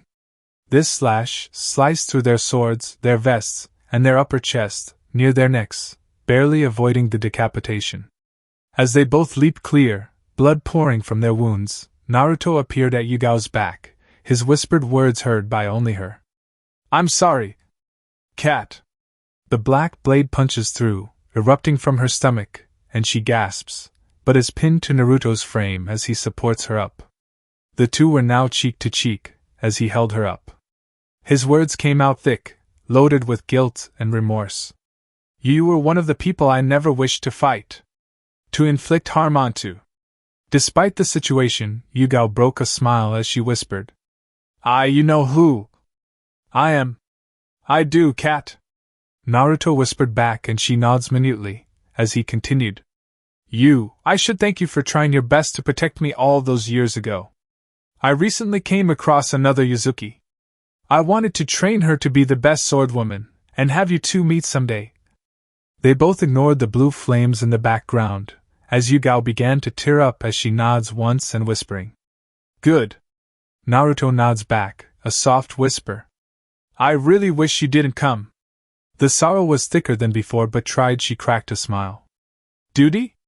P. He nods once, speaking below a breath into her ear again. I know. After all, protecting what I have left is my duty too. Yugao actually smiled at that, but lacked the strength to do much more than that, blood leaking from her mouth, though still heard his final words to her. Rest now, Yugao Yuzuki. You have served well. He slowly removing his blade and gently placing her down, shutting her eyes carefully. Choji stumped hard, forcing the 3 kitsune to scatter. A blue flame fired, though the Akamichi batted the ball away, spinning his staff and catching the lunging one on its end, swinging it off. Another chomped down on his right leg, earning a grunt from the large man, though as he was distracted, another chomped on his opposite arm. Stomping hard again, got rid of the one on his leg, forcing it to return. His staff twirled around and deflected another lunging kitsune, though it almost yanked it free, and forced him off balance briefly, which is when Yui appeared, jumping onto, and then using his back as a springboard, forcing him to stumble heavily forward. The vixen herself performed several flips while charging her fire blast, so when she was facing the tank of the Leaf team again, upside down, she unleashed her full might upon him. Choji, seeing the encroaching blue fireball, and knowing his team was at his back, held true to his clan's honor and with his staff, held his ground. Using his full might, he swung his staff with enough force to break the sound barrier and smack the ball clear of his friends. The deflection caused the attack to splash down near both Naruto and a few more of his kitsune. They quick returned, but Naruto was forced to substitute himself with a log. The stress of the high speed of his swing, and force put in it, the still clinging kitsune managed to tear the arm off partially, though Choji soon smashed his fist into its face, forcing its dispel. Going down to a knee, Choji was panting and wheezing, looking down at his hanging arm, bleeding profusely. Footsteps ahead of him, drew his eyes up to the kitsune who launched the attack. They stared at one another for a solid 10 seconds. To his surprise, she bowed her head. It took him a moment before he too bowed back.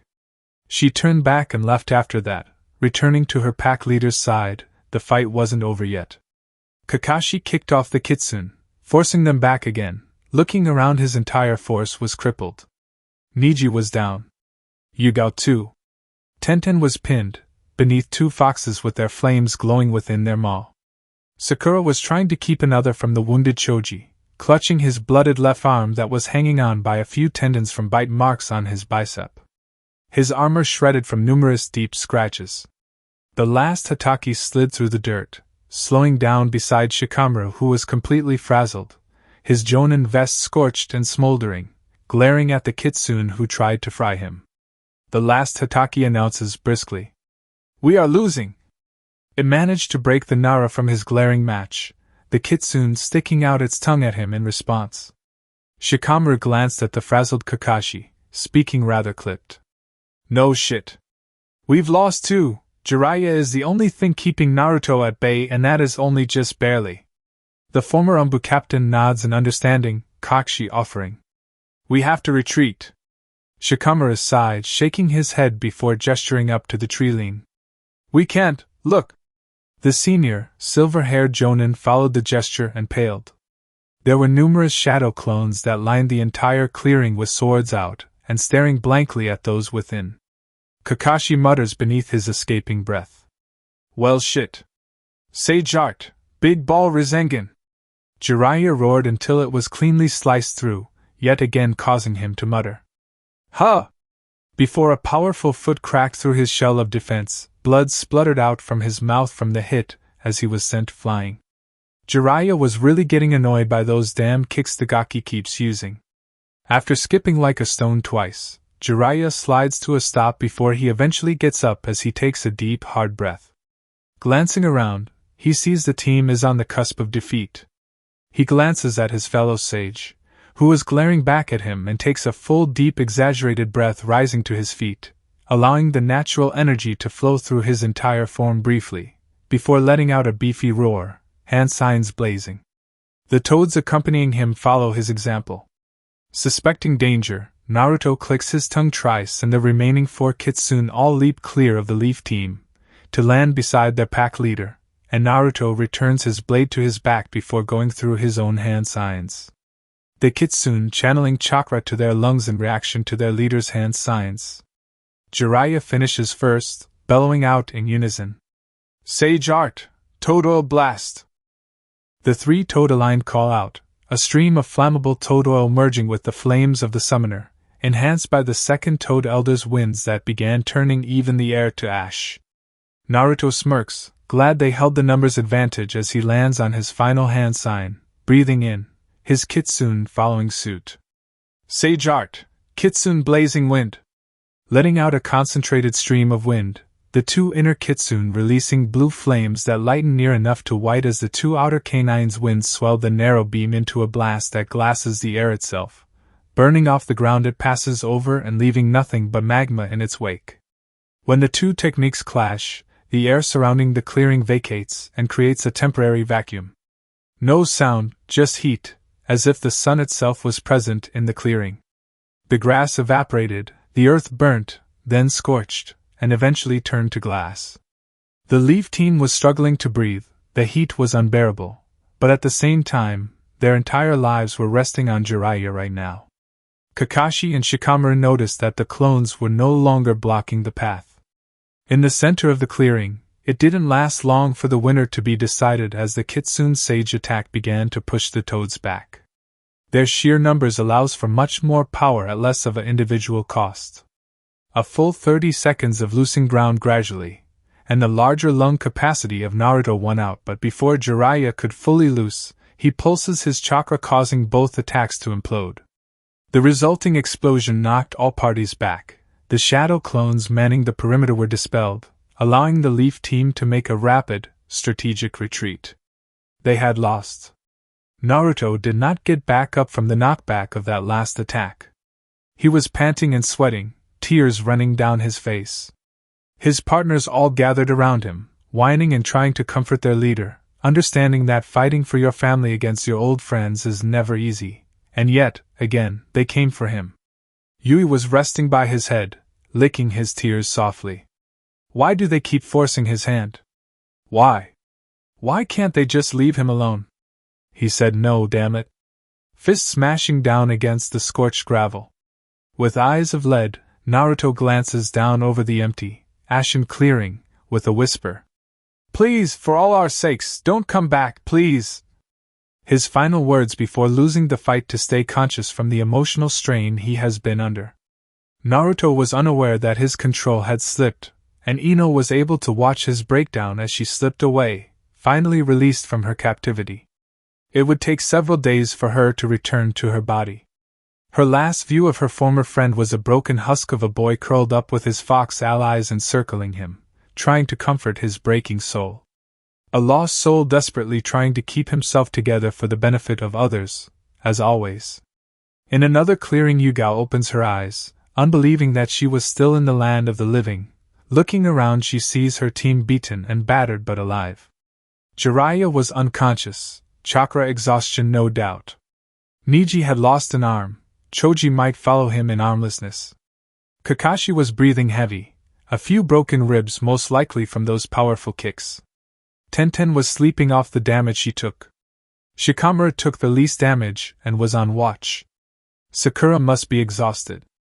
Sitting up, her abdomen pain rippled across her body, forcing a wince from her lips, gaining the Nara's attention, who whispered towards her. You should keep resting. We don't know if he'll chase us. Yugao didn't miss a beat in her response, laced with steel that brokered no argument. He won't. Shikamaru observed the sword-wielding Jonin for a moment, before asking, What makes you?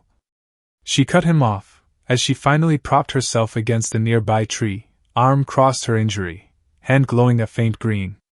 He hesitated. Constantly at that. He didn't want to fight.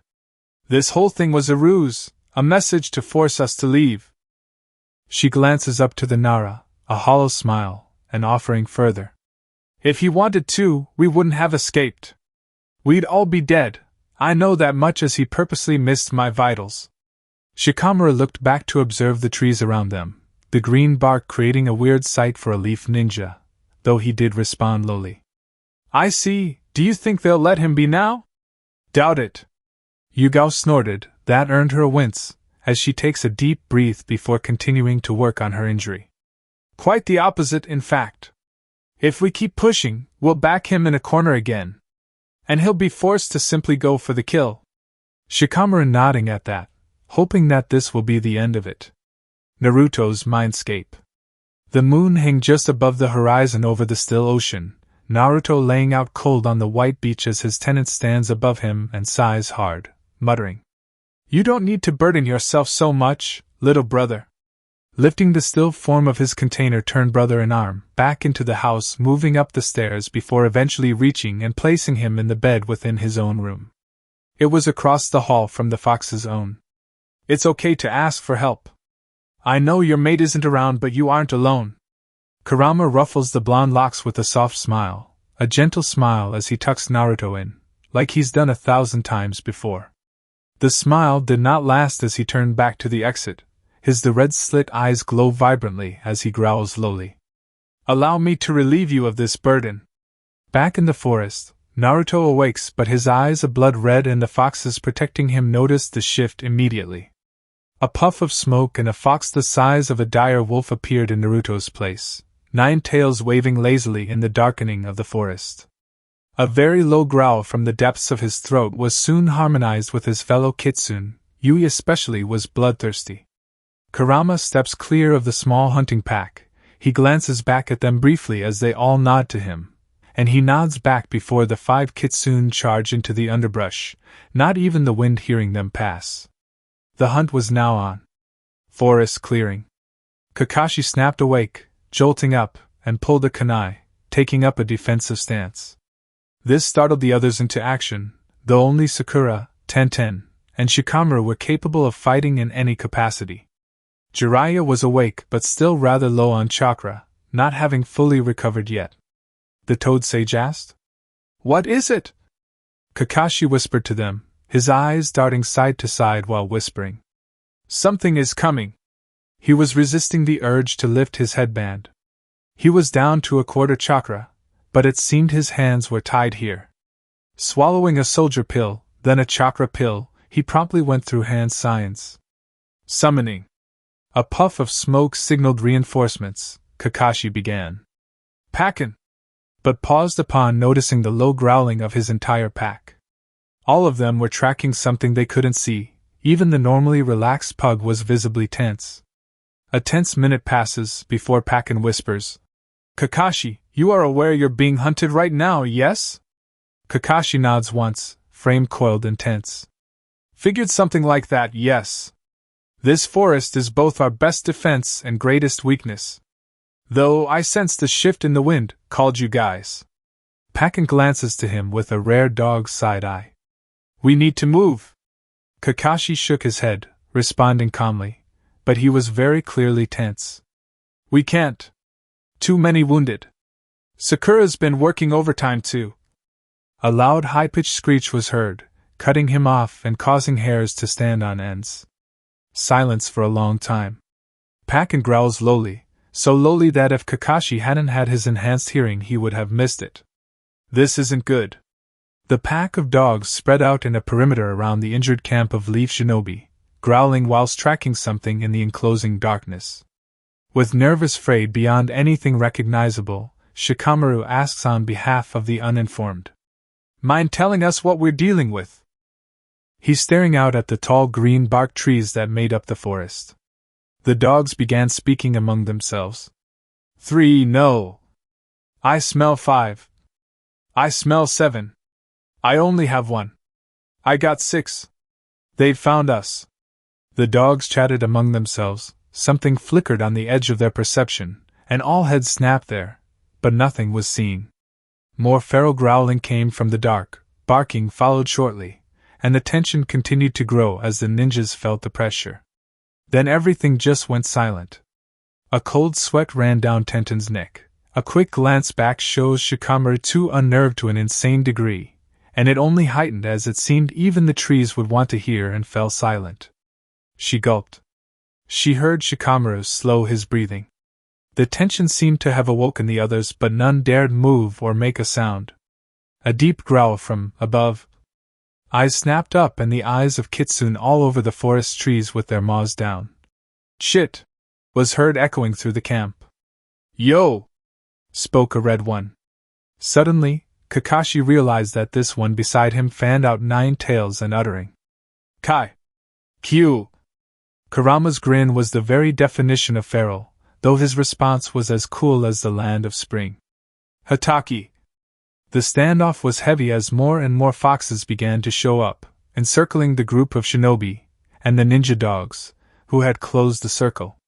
Jiraiya pulled a trump card none knew he had, and abruptly Tsunade, Lady 5th Hokage herself, appeared via the Force Protection Platoon's Hirishin, Radio Namishi, Genma Shiranui, and Iwashi Tatami, appearing with her. A quick glance at the situation put the last Senju on edge. Her people were clearly beaten and heavily wounded in the middle of the clearing that was currently surrounded by several dozen foxes. Correction, Kitsune. The said Kitsune were clearly just waiting for some sort of command from. Tsunade's breath hitched upon seeing those vibrant red eyes, bright orange fur paired with 9 innocently swaying tails. KKQB. Her gaze hardened. The only way for the 9 tails to be here without her gaki is if. No. The fox chuckled, seeing their trail of thoughts as he stepped down from the tree he was on, with the hunter pack at his side, snarling and growling. Packin and his group snarl right back. However, the QB continued. My kit still lives, not for the lack of trying on your hunter's part. Tsunade steps forward, her 3 escorting Jonin at her side, as she asks. Then how are you? That doesn't matter right now. The fox boss dismissed, plopping down on his haunches, his gaze flowing over the clearing, observing everything with his keen eyesight. Tsunade's eyes narrowed on the tailed beast, her glare cold. Oh? And do tell me what does? As I see it, you are holding my shinobi here against their will and... A deep, throaty growl from the almost 2-meter tall Kitsune, while sitting, elicited similar growls and bared teeth from the surrounding kitsune. Kurama spoke up lowly. My kid has served your pathetic village his entire life. I was sealed within him not even half an hour after his birth, keeping me and my power at bay ever since. This admission actually caught the Leaf forces by surprise, though the fox didn't care to acknowledge it. Kurama continued. Yet for the bulk of this service, you all thought he was the greatest of the bijou, punishing the weak little kid who was too kind to retaliate. We would never. Sakura jumped in clearly without thinking of whom she was talking to, rising to her feet, fueled by anger at the insinuation. Konoha is a place to protect the children. Not. She fell on her but from the sheer level of killing intent leveled upon her by the fox. Sakura was having trouble trying not to have a heart attack. Kyubi roared at the pinkette. Naive little girl. Were you not one of the many who did my kid harm for little or no reason? Seeing the pest sufficiently subdued, the bijou turned back to the equally concerned Sannin, speaking rather cordially compared to a second ago. Now then, on to why we haven't mauled you all to death already. Speaking so casually about mass slaughter put the bulk of the shinobi firmly within the primal fear category, as Kurama continued. You will call off your hunters. My kid is at his limit and does not wish to be forced to kill any of you. Although initially caught off guard, Tsunade recovered quickly and responded swiftly. He doesn't have to. She crosses her arms as her confidence began to return and allowing her to continue firmer. As long as he comes quietly, we can offer him his old position back and protection from those that seek to harm him or his family. The Kyubi bawled out in laughter, genuine and hearty laughter, with the other kitsune and foxes following after their leader. A good few minutes later, the Nine-Tails finally composes himself again, speaking up in a wheeze, still recovering somewhat. Protection, huh? The bijou was suddenly engulfed in smoke and replaced by a goddess-made flesh, with flawlessly creamy white skin atop long, slender but muscled legs that lead up to nice, wide hips, a firm rear, moderate chest, and a perfect face decorated by 8 whisker-like markings, and bright reddish-orange hair reaching her ass. She speaks up with a soft voice. What if I said you were the ones he needed protection from? Who? What? Tsunade muttered only for the woman to shrug, Kurama speaking airily, running her fingers through her luscious long straight hair while saying, Figured this would take a little explaining, best to do it human to human, no? You're the Kyubi? Kakashi muttered, clearly speechless at the sight of the most powerful bijou standing among them as if mocking them. Kurama smirks, a very familiar foxy smirk, hands on hip while speaking slowly. Yes. I am a kitsune. Transformations is in our nature. Ginma, Radio, and Iwashi glance to one another, and share a nod. This is so getting them so many free drinks.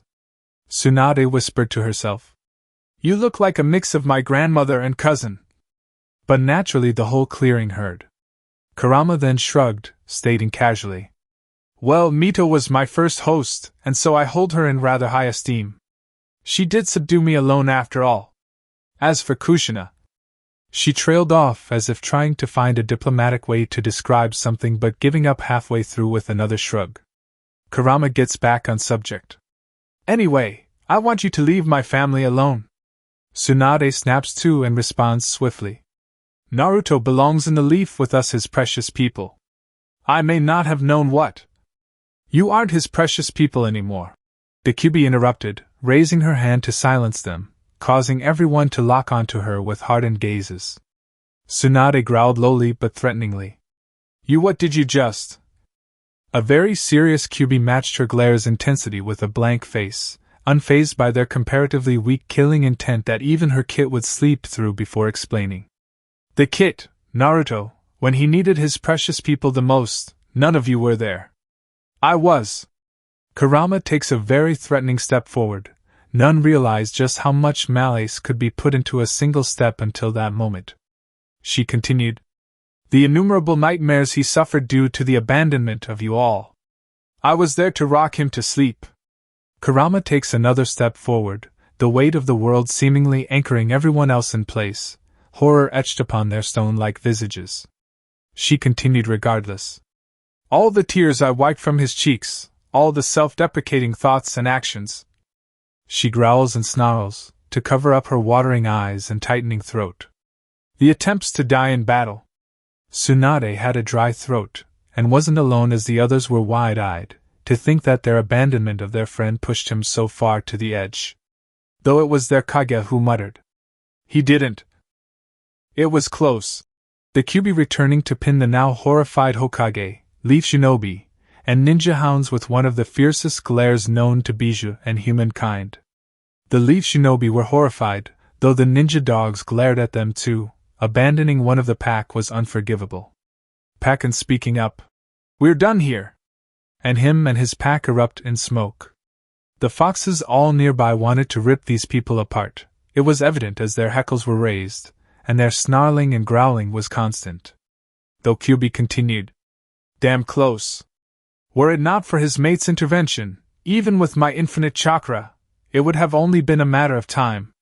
Tsunade was fighting back tears, but had to ask for her own sake. When? But froze upon the glare from the Kyuubi. Sakura was openly weeping, curled up on herself, as Tenten tried to comfort her. Choji was barely responsive, but even he had a glare at the ground. Shikamaru and Niji lowered their heads in shame. Jiraiya too was glaring at the ground. Yuga was crying silently, knowing the pain her old charge must have felt back then. Her own old scars are still there too. They were all brought out of it by a heavy breath from Kurama. Her eyes seemed to glow with pure hatred as she got back on the subject matter, her rage surfacing and regaining the vigor from previous. And now, after a decade of him rebuilding his life from scratch, securing a family and precious people to protect once more, you have the gall to come and drag him to his own personal interpretation of hell? Why? To have your loyal weapon back? To have the knuckle-headed idiot back to solve all your issues again and again with little in the way of a good job, or thank you? Tsunade sniffles out, and offered surprisingly meekly. He is a free man! Kurama shouted, a slight roar in her voice, 9 tails erupting from her back and swaying angrily side to side. He owes you nothing. Jiraiya pushing off the tree, proclaiming as he approaches, the 2 elder toads already gathering sage chakra on his shoulders. He is a Konoha shinobi. Kurama retorts hotly, hands on hips, snorting at the lame attempt to intimidate her, the top vixen around here. Not since he was banished over a decade ago now. Tsunade speaks up now. It's been rescinded. He is now a registered. Not without his signature. Kyuubi responded, both Sannin then grinned, pulling out a scroll and throwing it at the humanoid Bijou, who caught and read it. Surely enough, signatures of the entire Konoha Council, both civilian and shinobi alike, along with the fire daimyo were present, but one thing was off and she had spotted it immediately. Kurama sighs, tails slowing their swaying motion as she shakes her head in disappointment. Speaking flatly, sealing the scroll away for evidence later. Nice try, hermit. This signature is not his, nor does he recognize the name Namikaze as his own, so recalling him as Naruto Namikaze will not sit well with him. Jiraiya spluttered. But... Tsunade cut in, noticing the wording the chakra construct used. Wait. Does he? Kurama, seeing this coming, nods as she interrupts, again rather flatly. Know of his parentage? Yes, fully aware of it. Spoke to their chakra remnants within the seal his father used to lock me away. Looking to the toad's summoner. You can confirm this by trying to summon that toad with the key. The blonde runt gave his copy of the key to the kit. It's how all 5 of us came to terms. Why, wait a second. Tsunade trying to wrap her mind around this recent revelation before saying. You mean to tell me that Naruto purposefully released you? Earning a nod from the tailed beast, so she continued. And by doing so, somehow Minato and Kushina appeared and together. Oh, his mate was there too. Kyuubi commented, cutting her off and rather haughtily, foxy smirk on full blast with her tails swaying hypnotically at her back. His mate, as in wife? Tsunade questioned before one of the kitsune on Kyuubi's left, Yui again, spoke up, gaining her attention. A small exchange before a nod from the boss summon, Kyuubi states. Yes. That is the term you humans use. What's her name? Jiraiya asks seemingly casually, or at least seemingly trying to come off as such, but Kyuubi waved that off. Irrelevant. After a lengthy discussion, we came up with an agreement that benefited everyone. What kind of agreement? Tsunade was almost afraid to ask, yet her fear was unjust this time, as a fond smile appeared upon the vixen's face recalling the deal. Flashback, 6 years prior. Standing in temple ritual room, dimly lit with white marble pillars in a circular pattern around the altar currently occupied by topless Naruto and Shizuka, who were sitting back to back, the latter wearing a strapless for modesty's sake, with Shion watching on from beyond the prepared barrier around the altar space. Are you sure about this, Naru? Shion questioned again, earning another sigh from the blonde. Naruto looked to her with a gentle smile. Yeah, I'm sure. Everything will be fine. We're stronger than you think we are. It's why I am going with him. Shizuka offering a smirk, as Naruto began held a ram hand sign to slowly increasing his chakra flow, his partner soon matching it before eventually all their tenketsu points on their back pulse and synchronized. The duo suddenly find themselves in a forest beachfront clearing, the ocean behind them along with a pier that led across the bay and to other parts of his mind. A silent paradise. You know. Shizuka speaking up, gaining his attention. I thought your head would be dirtier. Naruto snorted at that. Says the pervert. I am no pervert. Shizuka growled as he offered a challenging smirk, Naruto retorting. Oh? Then that thing lasts. She placed her finger on his lips before whispering into his ears, earning a blush from him. Kurama spoke up now, tired of their byplay. Save me from your flirting, Kit. I do not wish to see this any more than I already have. Very well. Naruto coughing to clear the blush faster, Shizuka suddenly finding the ocean very interesting. Naruto asking again. Are you sure this will work? Tearing off the seal? If it doesn't, we'll just have to attack the toads or the summoner to find the key for it. The beast shrugs, clearly not bothered in causing a genocide or two. Naruto let out a tired sigh, forgetting about his guardian's penchant for extreme violence at times. Right, well, here goes nothing. Naruto then leaps up and takes hold of the sealing paper and attempts to rip off the tag, only to have his arm caught. A phantom of the fourth Hokage appeared and immediately asked, What do you think you're playing at, Naruto? With blank face as his son looks back with a foxy grin, Naruto stating, Well, we needed to discuss something with you. Triggering the failsafe was the only way. Ha ha! The two dropped down before the cage and Minato was surprised at the complete lack of hostility on display from the fox, who he had assumed would be calling for his head and bloody murder the entire time, but spoke up anyway to his adult son. So, what is it that you want to talk to me about? Well, first of... Naruto began before landing a solid jab into the man's stomach, sneakily transferring memories, as an excuse to sock the guy for the hell he went through. That's for choosing the village over family. Nothing is more important than family, the younger blonde declared as the Hokage gathers his breath again. Fair enough. I deserve that, especially after seeing how your lives turned out. I hope you can forget it. As you now know. Naruto smiling as he steps aside to show Shizuka, and he offered. My wife-to-be, Shizuka of Nadeshiko, and our children are my life now. The leaf may one day come for me, but I will not allow them to claim my family. I see. Minato smiled at that, nodding and replied.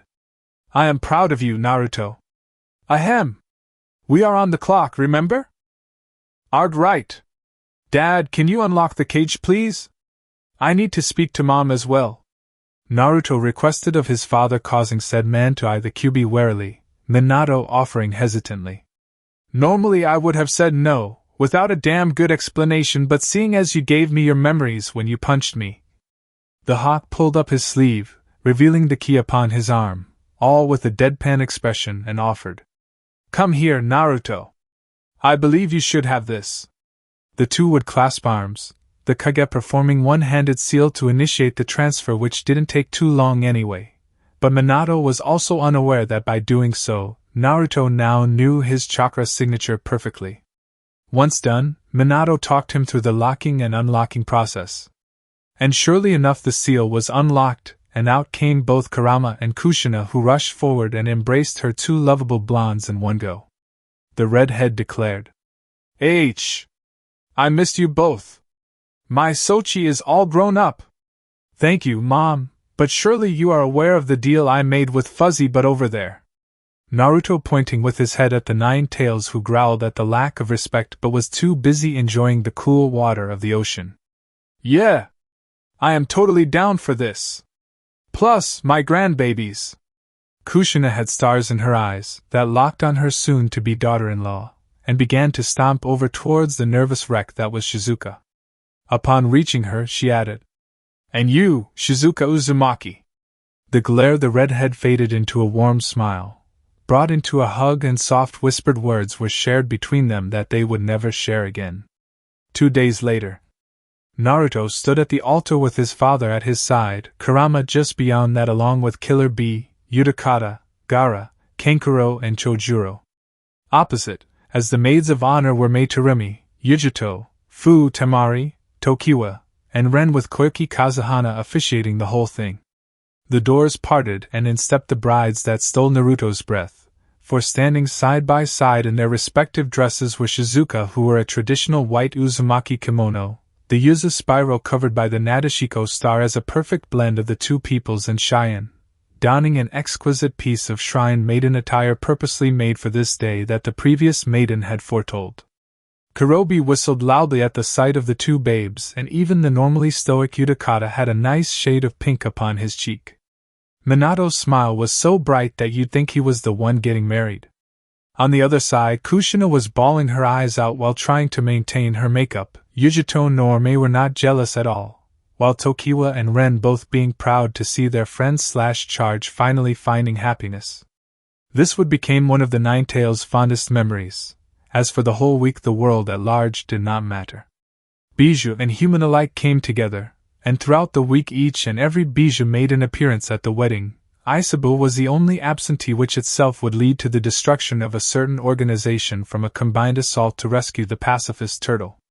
The highlight of that particular mission was the fact that the Yellow Flash had a rematch with a certain mask-wearing Uchiha, whilst leading a unified nation platoon made up of Iwa, Kiri, Kumo, Suna, Star, Smoke, and Demon Shinobi. The latter never officially existed, wink wink. A good portion of AIM was leveled, but the Akatsuki was officially disbanded. Naruto, Shizuka, and Kushina made a devastating trio, but when Obito had been dealt with, they were joined by Minato, and the foursome left nothing but death and destruction, on par with a rampaging Bijou, just far more focused. The discovery of Nagato hit Kushina surprisingly hard. Suzuki, his mother, was among a group that was supposed to come to the Leaf to help establish an Uzumaki clan branch in the village. They were in the same friend group before their duties parted them. As both an apology and thanks, Nagato sacrificed himself to the Shimigami to free the other half of the Kyuubi and release Minato's soul. This inadvertently forced the chakra imprints of Kushina and Minato, that Naruto had been maintaining by converting his own to feed them, to finally disperse and return to the Pure Lands. It was a teary goodbye. Flashback end. So the deal was to reclaim your other half. You would give him time with his parents, to which they attended his wedding and get to meet their grandkids. Tsunade confirms, to which the fox simply nodded, Kurama replying casually, I am back at full power. The kid got to make memories with his folks. A win-win. You also united the whole shinobi world against the terrorist group hunting your kin. Jiraiya added, bewildered and somewhat confused. How did I miss that? More importantly, Tsunade growled threateningly, the most threatening thing she has done since her arrival. Where was my invite? Based off your story, Suna, Mist, Kumo, and even Iwa were at that event. The Leaf, nor the Fire Nation had any representation. Same with the assault on AIM, to which we also share a border with. This alerted her shinobi too, who had overlooked that fact, as the story seemed far grander than anticipated.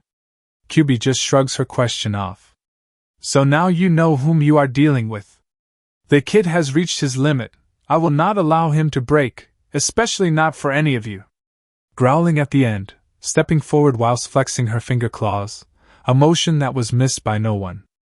If he doesn't come back, he'll be marked as a missing ninja. Jiraiya spoke lowly, to try stress the point of being their enemy. It proved wholly ineffective. As the vixen scoffed, unbothered by the prospect, though Kurama did reply. Hardly, or did you forget you banished him? You can't mark him as a missing ninja, as he isn't your ninja anymore. As a Ronin, with credible proof that he was acting on self-defense, any charges you levy against him can and will be challenged. The Kyuubi's retort actually caught everyone flat-footed, not thinking a mass of sentient chakra and hatred knew of international shinobi law. Seeing their bewildered faces, Kyuubi snorted derisively, speaking as if to children, to which they were to her. Kurama cautioned. As expected of you ignorant bigots who allowed a child to be beaten, no one can sleep non-stop for 70 years and not get bored. Then consider that I've been around since the beginning of chakra users, and only in the last 70 years was I caught and sealed. Troublesome. Shikamaru spoke next.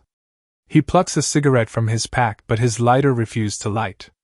The nearby kitsune offered his tail, igniting a soft flame, and after a brief stare down, the jonin lit his smoke before nodding his thanks.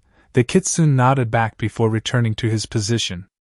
Glancing up at the woman, Shikamaru asks, So are all you bijou? A snort from the humanoid bijou, who was growing tired of this talking. Just like all families, we all have our quirks. Shikaku is insane, for instance, but his seals are second to none. Even the Uzumaki would travel to converse with him. It was the only thing that could keep him calm. Shikaku! Shikamaru mutters before it hit him. His eyes widen, the Nara gasped. The One Tails! Shikaku is its name. Kyuubi growled, glaring at him. My brother may have a few screws loose, but he is still my brother. Give his name respect or I'll shove a fist through your gut. Killing intent flooding the area, until he nodded frantically, hands up. The vixen nods before glancing over them all, with a smile that was more of a death head grin despite her chirpy chirp. Anyway, we'll be off. She clicking her fingers, and the group noticed the kitsune have all vanished. Kyuubi gave them a last look back over her shoulder, speaking up. Remember, either I nor the kit will hold back against you from here on out. The for old time's sake chances have ran out. Kyuubi continued walking towards the shadows of the tree line, though before she disappeared into the shadows of the trees, Tsunade called out. Wait! Just tell me one thing! She stepping towards the bijou, who stopped but didn't turn round as the Hokage continued. I understand that you didn't give us names to protect them, but is his family happy? Healthy? This caused an internal debate to rage within the kitsune for a solid minute before sighing hard and offered. In general, yes. The family is happy, healthy and growing well. At the moment, a situation has developed causing my kit to lose sleep over. Add in your constant pursuit of him, only adding to his already stressful situation. Do him a favor and keep those blank masks off our case for a few weeks. If you do, I will convince him to attend the exams in Suna. You can make your case to him directly there. Is that a promise? Tsunade almost whispered. Kurama sighed lightly before replying. One thing you should be aware of us bijou. We do not lie. A trait Naruto picked up from me. Just because you aren't lying, doesn't mean you are telling the truth either. Shikamaru points out, earning a feral smirk, unknown to him as her back was still to them. Kurama spoke back to them all. My, how perceptive of you! Before continuing her departure and disappearing into the forest's shadows shortly after. Land of Demons. Shiren was worried. His father had never come back that shattered, broken, and exhausted from a fight before, as he had been pulled in by his summons. The sight was unnerving, especially when his auntie Anoka saw him and went into a frenzy. It took him almost a week to heal up, even with Uzumaki blood within him, and yet even then when he got up he hadn't told them anything. Now, as they passed the border town, they came across a number of guards saluting them. A few townsmen waved at them, and his father waved back. Shiren noted that it seemed somehow they had been forewarned of their arrival. Was that his aunt's doing or his father's? The whole thing was kind of surreal. How had he not noticed this before? His dad was famous here, as was his mother, yet they lived casually as regular folk within the Northern Shrine. Shiren blinked at that. Why did they live in the Northern Shrine again? Looking around, he noticed that he only saw samurai, which confused him. Didn't home have shinobi? It clicked. Snapping his gaze to his father's amused expression, he felt stupid now. His parents were the trainers of Oni no Kuni's shinobi force, which clearly didn't exist. No, sir. He definitely wasn't aware of anything remotely like that. Naruto watched the realization of the situation play out on his son's face with barely veiled amusement, even more so when their eyes met, and he nods with a finger over his lips, earning a nod from his son. Naruto then turns to his escort and asks, "Now then, I guess we should go see Her Highness, no?" He was speaking to the guardian samurai captain, Sato Yoichi of the Severing Winds, named as his white-bladed Odachi had apparently cut through a tornado during one of Naruto's hunting trips, and if one known as the Demon Kitsune says you did, you did. "Yes, sir. She is awaiting your arrival at her shrine. I believe the young ladies are with her." Sato informs with a stiff bow. The only thing Naruto disliked about the guy was his rigid adherence to etiquette, but he pushed that aside and asked instead, "Mem. I see. Will you be going with us?" "Yes, my squad was sent to ensure that you, and I quote, not get lost on the road of life." The blue-armored soldier responded with an extra helping of dry wit on the quote, as Naruto had recalled the one time he borrowed from his former Jonin leader's playbook. Safe to say, he got acquainted with the sofa for a full 2 weeks before he was forgiven based on principle alone. Sighing deeply, Naruto looks at his good friend and nodded before offering, "Fine. Let on. No doubt a feast is being prepared." "No doubt," Sato replied with a nod and a chuckle, leading them off. Not even a dozen steps before the samurai captain offered, "Oh, and me Lord Edo was here last week. Apparently news of a hidden leaf squadron was on its way here and he was sent to dissuade them from the notion." Naruto snorted at that, shaking his head as he stated, "I doubt that." Seeing the confused look on the samurai captain's face, he was quick to add, "Not the information as it was true, but I wouldn't have sent Killer B. Dude just wanted a vacation again, no doubt." Causing the group who knew the eccentric swordsman to chuckle along with the blonde. Northern Shrine. Reaching the shrine didn't take too long, and to Naruto and Shiren, it was a welcome sight for travel-weary bones. At the gate was a sight that almost brought the older blonde to tears, his other third and sister wife of Shizuka, Shion, standing as elegance redefined in her shrine maiden dress, crown and all, with their 2 daughters in matching outfits at her sides. Naruto's pace quickened the closer they got to the gate, dropping his bag of supply scrolls, his sword, and even his combat gloves, and just as he reached his other wife, picked her up in the tightest, tenderest, and loving hug he could manage.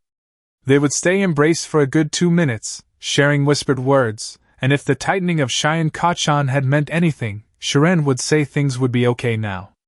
His dad is strong, but with everything going on he needed support, yet his attention was drawn away by his 2 sisters, identical twins almost, that spoke in unison. "Welcome home, Oni-sama. Saki Uzumaki, oldest by a full hour and will never let anyone forget it, is just like her sister, a carbon copy of their mother, though she has blue jewel-like eyes instead of the violet hue Shion Kachan has. Besides that, she is a near replica of the woman. Miroku Uzumaki, named after her grandmother and priestess before Shion, has the golden blonde hair of her father and the style of her mother while sporting her lavender eyes. She is also half an inch taller than her twin sister, and will never allow anyone to forget that." Shiren actually also noticed that Miroku has a few strands of red hair at the base of her neck and suspects when older, a notable portion of her hair will be the classic Uzumaki red. Only time will tell. Episode 5. A week later. Hidden Leaf. Tsunade near enough kicks the door off the council room hinges, snarling at those within. "Seize them!" Umbu rush in, cold and indifferent, to secure all within the secret meeting of the civilian and elder councils. None dared resist. It would only hurt them later on if they did. Once the room's clearing was done, counselors arrested and detained. The Kage sat at her seat, the clan heads filled in short order, and then the door was sealed shut. Jiraiya steps out from the shadows, carrying a blank maskambu which he hands over to a tiger-masked operative. He announced. All clear, Haim. Tsunade sighs, leaning back and offering her former teammate a nod, before addressing the room at large. Okay, listen up, as I am only going to say this once. All persons present perk up, sitting straighter. Tsunade continued. Our retrieval team confronted Naruto a week ago, that I can confirm. However, that isn't all they encountered. We were confronted by the boss summon of the Kitsune, the terror of the leaf herself, the Kyuubi no Kitsune. Gulps and cold sweats were had in that room, but none spoke. Tsunade glanced around at the tight expressions, and for a moment there was silence. She broke it. She is free of the seal that Yondaime used to contain her during the attack, but she is willingly and openly assisting the Uzumaki family as the current head's personal summon. Lady Hokage, doesn't that mean? Shikaku questioned, earning a hollow smile from the blonde Kage. Tsunade eventually replied with, It means, Shikaku, that the Kyuubi no Yoko is Naruto's new summon and that he now holds the Kitsune contract. Another stint of silence as they contemplate the meaning to this. Shibi broke it this time, asking the Kage. Was he not informed about his re-enlistment within our forces? Both Sannin sigh at that. Jiraiya responds first, speaking up. Unfortunately, it's been proven to be invalid on several counts, with the main two being that Naruto Namikaze is not recognized beyond the Land of Fire's borders, and that the forgery wasn't good enough to sway anyone important. This caused frowns to appear on the councilmen's faces. Tsunade added after.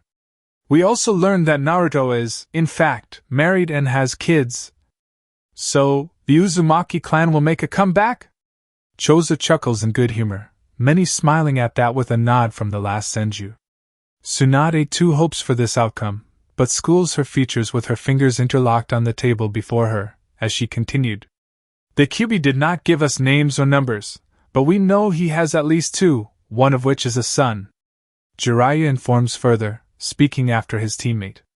She also confirmed that Naruto is not only aware of his heritage but spent close to a month with his parents. What? Was the universal shock of the room, earning an understanding smile from those who knew. Tsunade answering. We still do not know of the specifics, just that both Minato and Kushina left a part of themselves as failsafes within the seal. When the seal was broken, they returned for a month, which allowed them to spend time with Naruto and his family. Damn. Wish I was there. Some chuckled lowly, shaking her head mournfully. Sharing sake with Kushi again. Which leads into the next issue.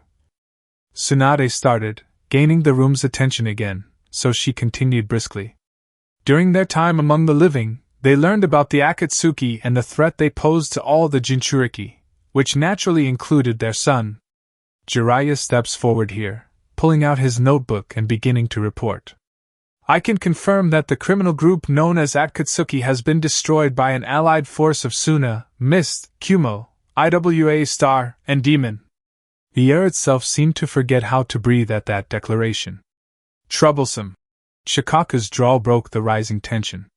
Looking directly at the Toad Summoner, he asks, When was this, and how come we are only now just hearing of it? Unsure on both accounts. Jiraiya admitted openly, a tight frown on his face as he began flipping through his notepad. He continued. After this debriefing, I will be heading out to investigate my entire network for any issues. Something that big shouldn't have gotten past me. Hold up. Sim called, rising to her feet, and staring at the Hokage. With the room's attention, Sim continued. Is Star not one of our allies? Shouldn't they have told us?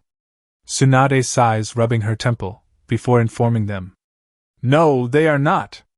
We broke that treaty several years ago. The number of shinobi they had dropped below the agreed amount.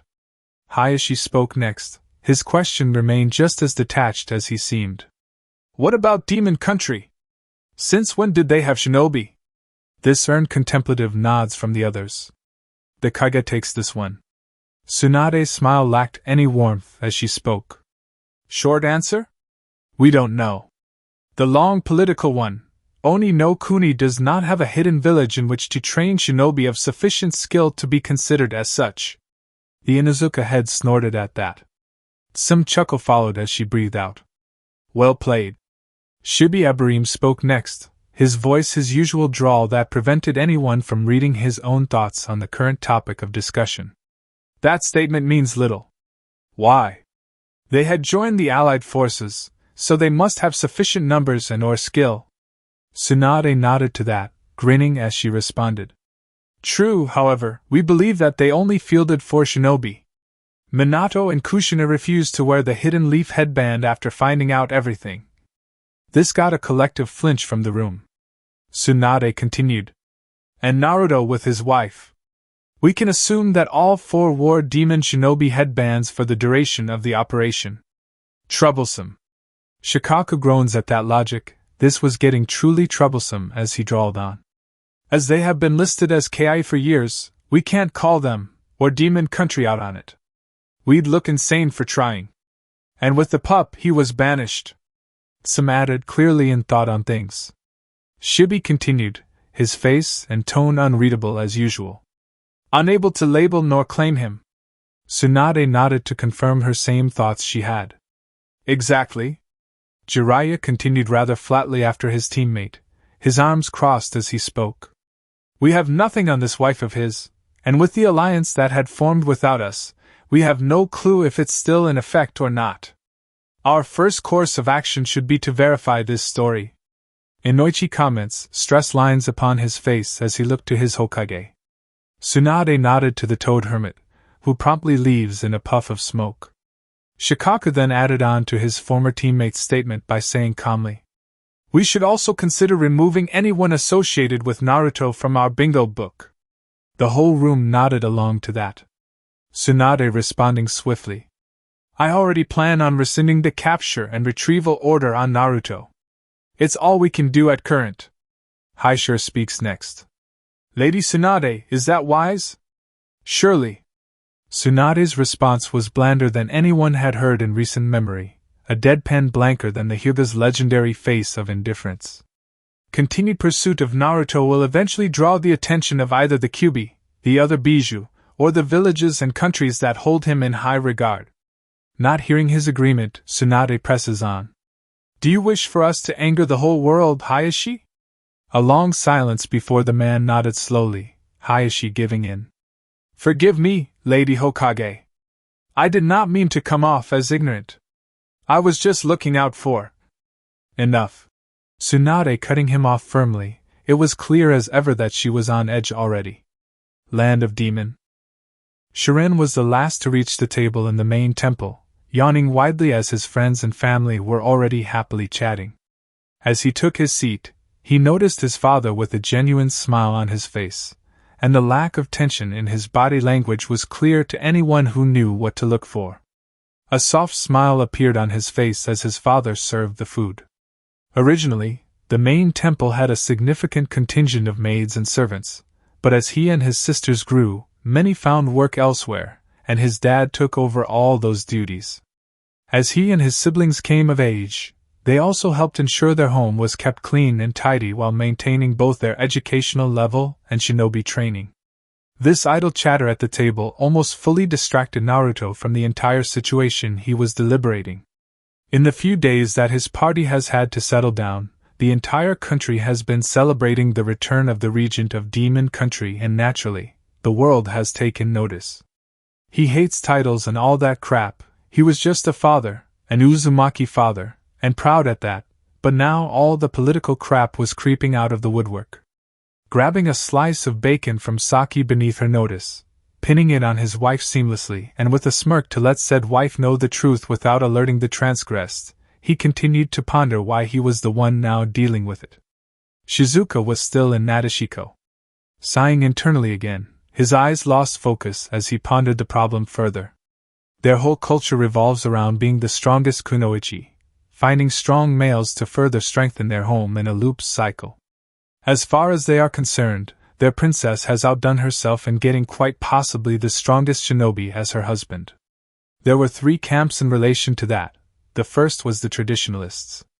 She had done her duty and now must take office as their leader. Kushina will inherit her current position as princess and, in due time, will search for the strongest possible shinobi and repeat the process. Straightforward and can deal with them as such. The second camp was a blend and slightly harder to deal with. They wanted to basically choose their strongest member and have him pass his seed among them to create a whole new super powerful generation of Nadeshiko warriors. The fact that both Shiren and Kushina are several times stronger than the current recruits in their academy, despite only being 8 at the time, only gave credence to their goals and objectives. Subsequently, they also include Shiren, and when he hits puberty, they'll no doubt wring him dry too. Their extremists were getting really scary ideas. The third group wanted him to reign beneath his wife, create a small umbrella-like force to aid in the protection of their home, and screen any would-be challengers. That he could probably be convinced to do if his wife asked in her own unique ways and with some effort, until they also mentioned the execution of any deserters and those who had their virtue stolen from them. He could never allow his family to be used in such a manner. A hand on his arm brought him back to breakfast. The amethyst jewels of his wife looked upon him in concern, and Shion clued him in on why she had interrupted his spiraling thoughts. Naruto spoke before she did though. "I'm fine, Shion. Sorry for zoning out like that. I have a rough idea of what you were thinking," Shion admitted with a soft, graceful nod before allowing his gaze to go, looking out at the table where everyone had frozen while staring at him. Confusion dawned on his face as his wife sighed. Shion stated, "You let your killing intent slip slightly." "Oh." Naruto's sheepish scratching of the back of his neck caused his son to facepalm. The man of the shrine offered. "My bad, guys. Just got a lot of work on my hands now that we're back. Anything we can help with?" Anoka asked as she lowered her rice bowl, looking to him with her dark eyes in curiosity. "Yeah, we are freeloaders here after all," Kyoto added, looking from her baby girl over to her secret idol/crush. "Well," Naruto thought about it for a bit before inclining his head twice, then looking to his clanswoman. "Well, Anoka, I could use your help training some of the cadets and shinobi guards." "In what?" Anoka questioned, staring at him blankly. Her tone gained a hint of a whine, as she explained. "I'm not all that good in our clan's combat techniques yet. I'm still working on stealth and evasion." Naruto cut off her rant before she could gain too much momentum. Upon the redhead's nod, Naruto then looked to the new mother and said, "Kyoto, you can handle the cadets' weapons handling. I'm sure Sato could use a few days off each week with his wife and kids." "No sweat." Kyoto beamed at him, finally able to showcase some of her talents. The next words, however, felt like a bucket of ice water being poured over her. Shion was the one to do it, speaking up in place of her husband. "Koki will stay with the nursemaids while you teach. Do not, under any circumstance, take her anywhere near." Shion paused before fixing the teen with a hard look. "In fact, I forbid you from taking your daughter beyond temple grounds." "You can't be." "She is." Naruto cut the indignant mother off, also fixing her with that look that caused an involuntary stiffening within the former Nadeshiko. He continued, "And I agree with her.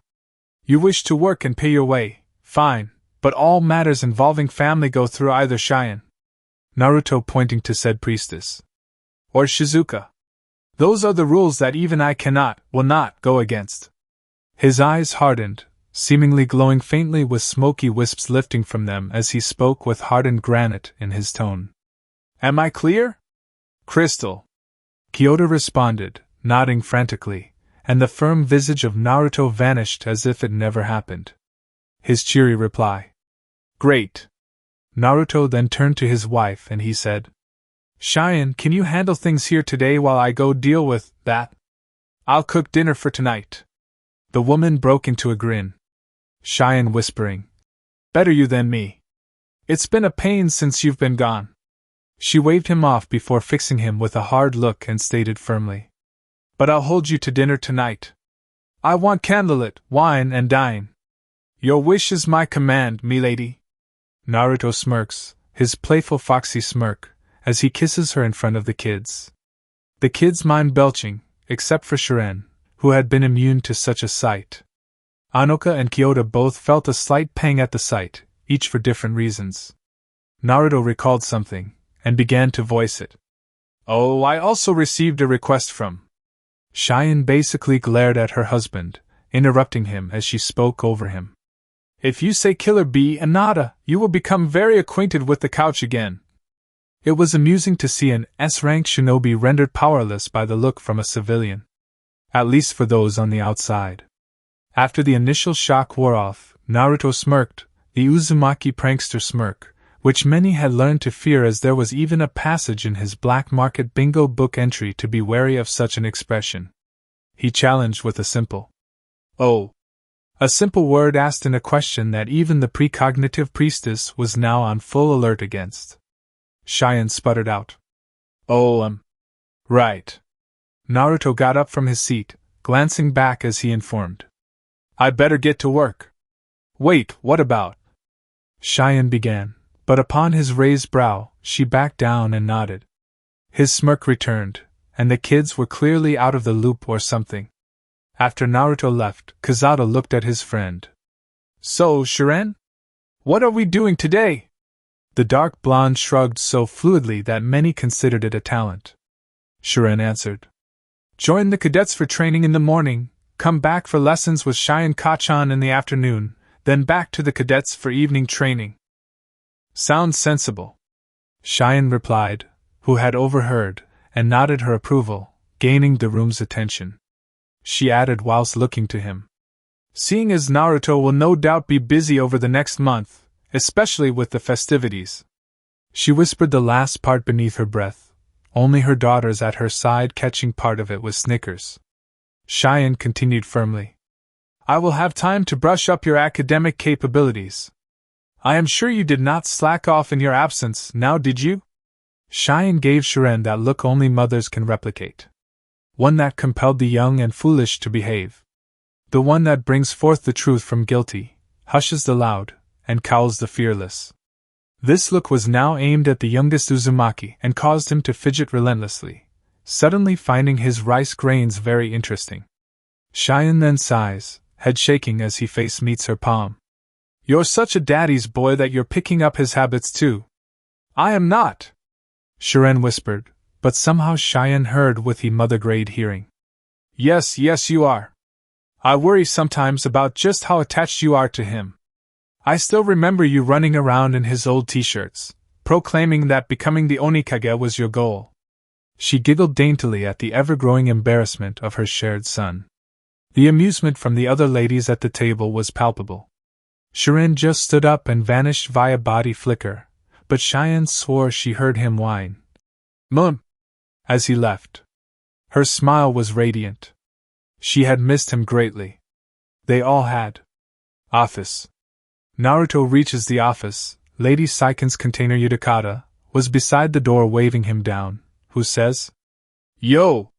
Naruto's brief response was just as casual, saying, "Yo, what brings you here, Yudakata?" "Well, my student has expressed interest in attending the upcoming festivities." Yudakata began to explain, causing Naruto to freeze. It made sense now why Shion was so excited to get out of work.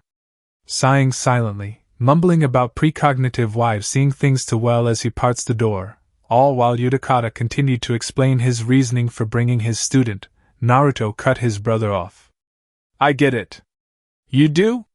Yudakata spoke, the bubble shinobi with a quirked brow, stepping into the office of his friend and leader of the country he has temporarily taken up residence within.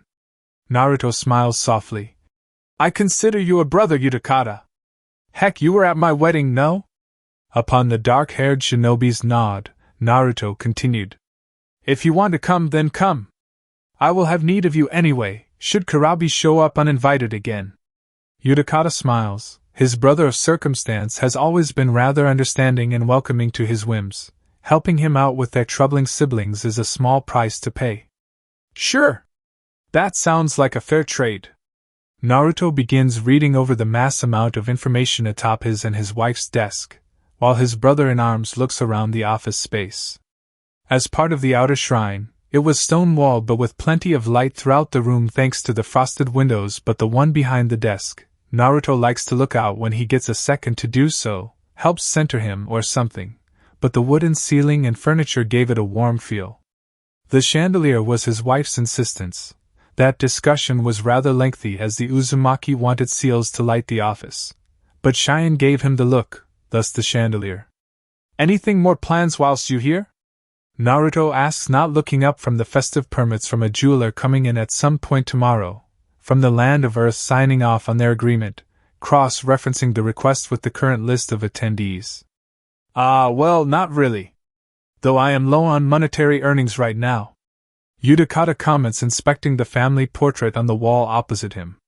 Glancing up, Naruto fixes his airy sibling with a look, speaking softly. Oh? Any chance you have the time to teach the cadets? Before you moan about having a student already. The blonde raising his hand upon noticing the normal rant about to be unleashed, Naruto continued. Think about it. You will be being paid to teach your student, with a few eager extra heads, and be paid enough to keep said student entertained whilst here. Seeing the contemplation playing on the Six Tails host's face, Naruto pushes forward. You'll also be helping me out too. Lord knows we could use more teachers that don't rap and rhyme their lesson plans. This earned an amused chuckle from the former Miss Shinobi, who sighs after, Yudakata nodding as he replied. Okay. Naruto fist pumped the air, finally getting Yudakata to teach. All that's left is to get food to take just one class out on lesson of scouting, and that would mean they all have had a class. Yudakata cut in his thoughts by speaking up. Just one class and for a week. No more than 10 students. Naruto nodded once. It was better than nothing, replying calmly. I can work with that. Though, what are you planning to teach? Yudakata offered a Miss Shinobi smirk, as he replied with a non-answer. They'll find out when they show. Earning a sigh from the blonde, Naruto muttered. You have no plan. Yudakata looks at the blonde blankly, who eventually waved him off. Naruto replied to the unsaid question. Fine. No complaints on what students you get then. That's... Yudakata paused before slowly nodding and continuing. Fine. If they want to learn from me, it is fine. If they don't, then that too is fine. Very well. Anything else? Naruto asks, returning to his paperwork. He swears this stuff is multiplying. Yudakata offered a soft thank you. Snapping up to his brother of circumstances, Naruto was bewildered to see the bubble shinobi smiling back at him, and saying, For not shutting me out. I know I'm rather whimsical at times. We're family, Yudakata. I am rather forceful in my beliefs, but I know if I step out of line, you will stop me too. Naruto replied before he shrugs and adds, That's what siblings are like, right? I think so. Yudakata shrugs with his response. Your guess is as good as mine. That night, Naruto was awaiting in the main shrine courtyard, looking unbelievably sharp in his plain dark blue kimono, black obi paired with a hakama and haori for a full formal dress. He normally never does this, but he knows his priestess loves the traditional, so he compromises during their alone times. Their family crest of the yuzu swirl with the Nadeshiko star laid atop is emblazoned on his back, left breast, and sleeves. Hadn't been waiting long before his wife to appear from the inner shrine, wearing a formal traditional kimono and long haori in the same color palette to his. Her makeup was light, only some lip gloss, and she was still more stunning than the moon above. He smiled radiantly at her with all the love he could manage. That flustered her somewhat. It's been months, basically a year, since their last outing. Since he smiled like that solely at her. It wasn't really either of their faults with all their duties, both family and professional, but it still warmed her that even being apart she had not been forgotten. You look amazing, Shionheim.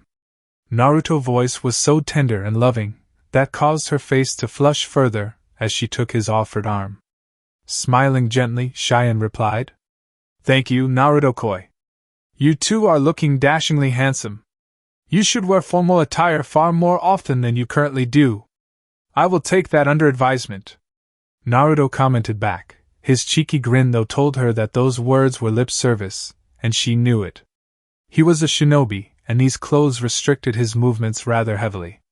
That being said, he also knew how much she loved seeing him in them, thus couldn't complain, as during formal ceremonies he never complained when dressed up. It was a compromise she could live with. "So, husband dearest, where are you taking me? You promised me wine, dine, and candlelit," Shion asks, and he smiles whilst nodding confidently. "That I did." The two then disappeared in a puff of smoke. Reverse summoned. Kitsune Forest, Fawn Cove. As the smoke cleared, Shion found herself overwhelmed by the sight before her. Under a beautiful sky filled with stars and a full moon, a cliffside view over an ocean that leads off to the horizon that was calm and controlled, that allowed it to act as a mirror to the endless possibilities. The breeze was warm, gentle, and perfect for a dinner party. Their dinner party. Looking to her husband, whose eyes seemed to shimmer like the glittering stars above, holding nothing but the utmost love and affection for her at the moment. Her breath hitched, allowing Naruto to speak first. "Shion, it has been a few months since our last date. When we left for Nadeshiko, I promised I would make it up to you for leaving our responsibilities upon your shoulders." Naruto took up both her hands and faced her directly. Her jewel-like eyes were looked on his sapphire orbs as he continued. "We both knew that it was unfair on you. Yet, with humility and grace, you sent us off with a smile that we knew we didn't deserve. I already considered myself a lucky man being the one loved by you." Shion was really trying not to cry. The day she saw them off was incredibly hard. Shizuka's sudden recalling of her had disrupted their equilibrium within the home. They had no date for return either. She had to lead the family alone with no idea if they'd return. It was daunting with her two daughters' futures in mind. Naruto's words brought her back to him as he continued softly. "Yet not only do you shower me with more love than anyone could possibly have, but you also gave me a home to always return to. In our 6 years of marriage, my soul has never been so at peace than within your promise. Your smile became my strength, your laugh became my desire. Your happiness my will for tomorrow."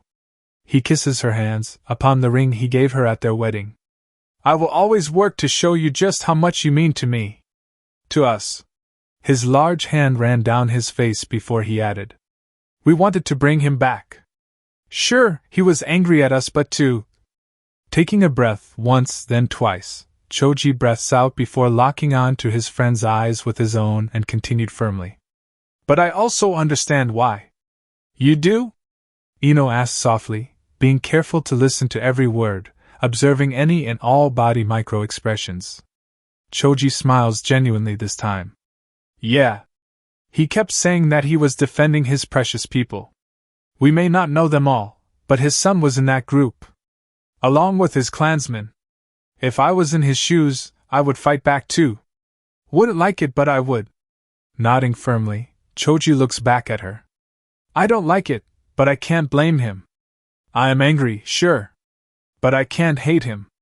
Next door, a similar story was playing out. Niji Hyuga was being visited by his team. "So this is it, no more active service?" Tenten asks, and Niji nodded before looking at his stump, confirming before replying. "Prosthetic arms do not work with the gentle fist." Lee frowned, arms crossed. "But your flames of youth. Do not give me that, Lee." Niji offers a soft smile that actually reached his eyes. "I have already been released from active service. My life as a shinobi of the leaf is over." Tenten growled, at his seemingly lack of resolve. "How can you just be so accepting of this, Niji? Aren't you mad? Naruto took your..." Naruto defended against all of us, while still holding back. Niji informs, cutting in, causing his bun-haired teammate to pause. The Hyuga continued seamlessly. "If he wanted us dead, we would have. You had heard what the Kyuubi said? His mind had reached its limit, he was forcing himself to fight us. Our persistence was only harming both sides. This," gesturing to his missing arm, Niji finished, "was bound to happen. Something had to give way. Should the council continue, however..." Naruto's flames burned brightly, Lee declared, cheering for the heavens to hear. Niji looks to the green spandex donning shinobi, and agreeing by saying, Yes. Yes, they do. Niji sighing again, looking at the arm again as he whispered. He bested me for the final time. This time. Tenten stared at him blankly, leaving shortly thereafter not breathing another word. The branch house Hyuga sighed as his second teammate ranted before chasing after their clearly upset teammate. Eyes moving to the window, Niji whispered to himself. Good luck, Naruto. You know. Tsunade murmured, inspecting Jiraiya's recently reattached right hand, she added. You never did tell me where Naruto was based, nor where he was going. The Toad Summoner blinked at that from the hospital bed he was lying on, Jiraiya questioned. I didn't? No. Tsunade reports as she studies the nervous system in his wrist again, she whispered. Just that you needed a team to intercept him. Then this all happened. Land of Demon. Jiraiya informs, causing her to glance up at him briefly. Tsunade nodded. One of the places we never looked. The Gaki apparently saved the priestess there during that whole Morio incident. That was him, huh? Shoulda known. Tsunade muses as she rechecks his chakra network, she continued. Just him or? His partner helped, naturally. The two seem to be internationally known as a two-man team. Both S-ranked. If they're nearby, bandits tend to pack up shop. Smugglers too. Jiraiya states firmly, earning a nod from his teammate. Though, this caused Tsunade to realize something. Wait, can't we just check the bingo book's black market section? We have her looks, right? Jiraiya would have face planted if his hands weren't secured in place. Tsunade calls out. Shizen! Not even 5 minutes later, the book was open on. Shizuka Uzumaki. Rank, Jonin, Leviathan. Age, 20 to 24. Affiliation, Nadeshiko Demon Kumogakure Sunagakure. Threat level, S rank. Monikers, Lady of the Blade, Glint, Razor Wind, Blade Vixen. Sharpshooter of Fang. Emerald-Eyed Hunter. Notes. Normally traveling with husband. If together, flee on sight. Do not stare. Husband has castrated numerous men for doing so. Has landed confirmed kill shots on moving targets beyond 200 meters with standard kunai and shuriken. Has been seen in teams alongside various known Jinchuriki. Ref. Battle of Black Fang. Whoa. Jiraiya comments, eyes almost disbelieving what he was reading and somewhat nervous about his thoughts regarding her earlier. Beautiful and dangerous. My kind of girl. I am proud of the Gaki. Tsunade comments, reading it too. Shizen had read it on her way back upon realizing their intent. She's a Levi, Water's answer to us. Jiraiya comments with a brow raised. Tsunade nodded, speaking as she reread it to commit the text to memory. So it seems. Before flipping to the next page. Tsunade pauses, blinking twice, then reporting. Here is Naruto's entry. Naruto Uzumaki. Rank, Genin, Banished Leaf, Jonin, granted by Kirigakure Sunagakure Kumogakure. Age 20 to 25. Affiliation, formerly of Leaf. Kirigakure Sunagakure Kumogakure, Clan Uzumaki. Threat level, S rank, borderline SS rank. Monikers, the mythical 8-blade of Kiri, 8th swordsman of the mist, and hero of Fang, Wave, Demon. Sunagakure Wind Fox. Scourge of Grass, Demon Kitsune of Marsh, Prank Master King, Hunter Leader. Savior of Star, Defender of Moon, the Demon of the Nine, the youngest Bija. Demon of Calipan Ridge, Rescuer of Hope. Sage of Averin Glade. Serpent of the Seas, Black Blade Uzumaki. Notes: beware the foxy Smick. Do not flirt with his wife. He has tracked and castrated men for doing so. Do not ogle wife, refer to previous. Extremely dangerous if threatened, especially around his familial members, which includes wife and all other demon containers. Suspected of pranking every daimyo in the elemental nations. No proof linking him, extreme stealth skills suspected. Banished from Leaf and Land of Fire, if suspected of being hunted by him, hiding there is your best hope. Survival not guaranteed. Tsunade chuckle broke into a wolf whistle. Well damn. The fact they have a warning for ogling his wife, huh? Jiraiya's chuckle was filled with nervousness, his former teammates grinning feral at that. Tsunade nodded. He's grown so well. He's affiliated with half the shinobi world. Shizen points out, earning contemplative nods from the others, the black-haired assistant looking from one Sannin to the other.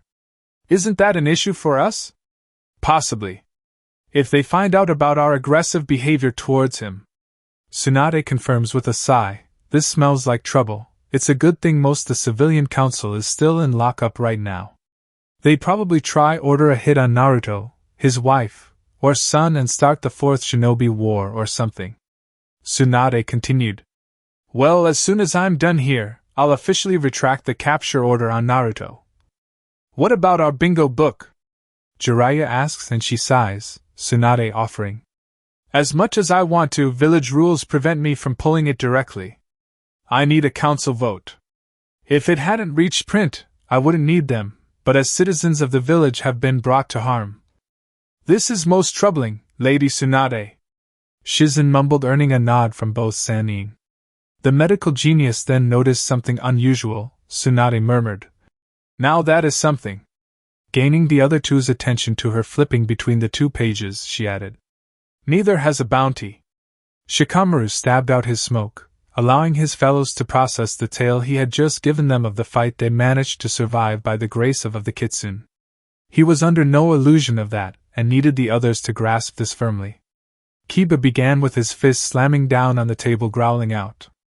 Damn! Shikamaru nodded firmly, but remained silent as Hinata was next to react. To think, he is already married! None missed her abrupt change nor surprised by it. Shino spoke up, breaking the tense air, acknowledging defeat his former classmate had managed. Leading an international task force against an international threat. Impressive. He's still named Niji. The newly arrived Tenten stated. Dropping into the table at the barbecue bar, she continued. Your teammate Choji too. Sighing hard, mumbling about troublesome orders and even more troublesome blondes, Shikamaru countered in frustration. I know, and it's all so troublesome. His defeated look crossed over the group gathered. Lee had joined them alongside his teammate. Shikamaru continued. From what we were told, Naruto was holding back for old time's sake, and you know that to Tenten.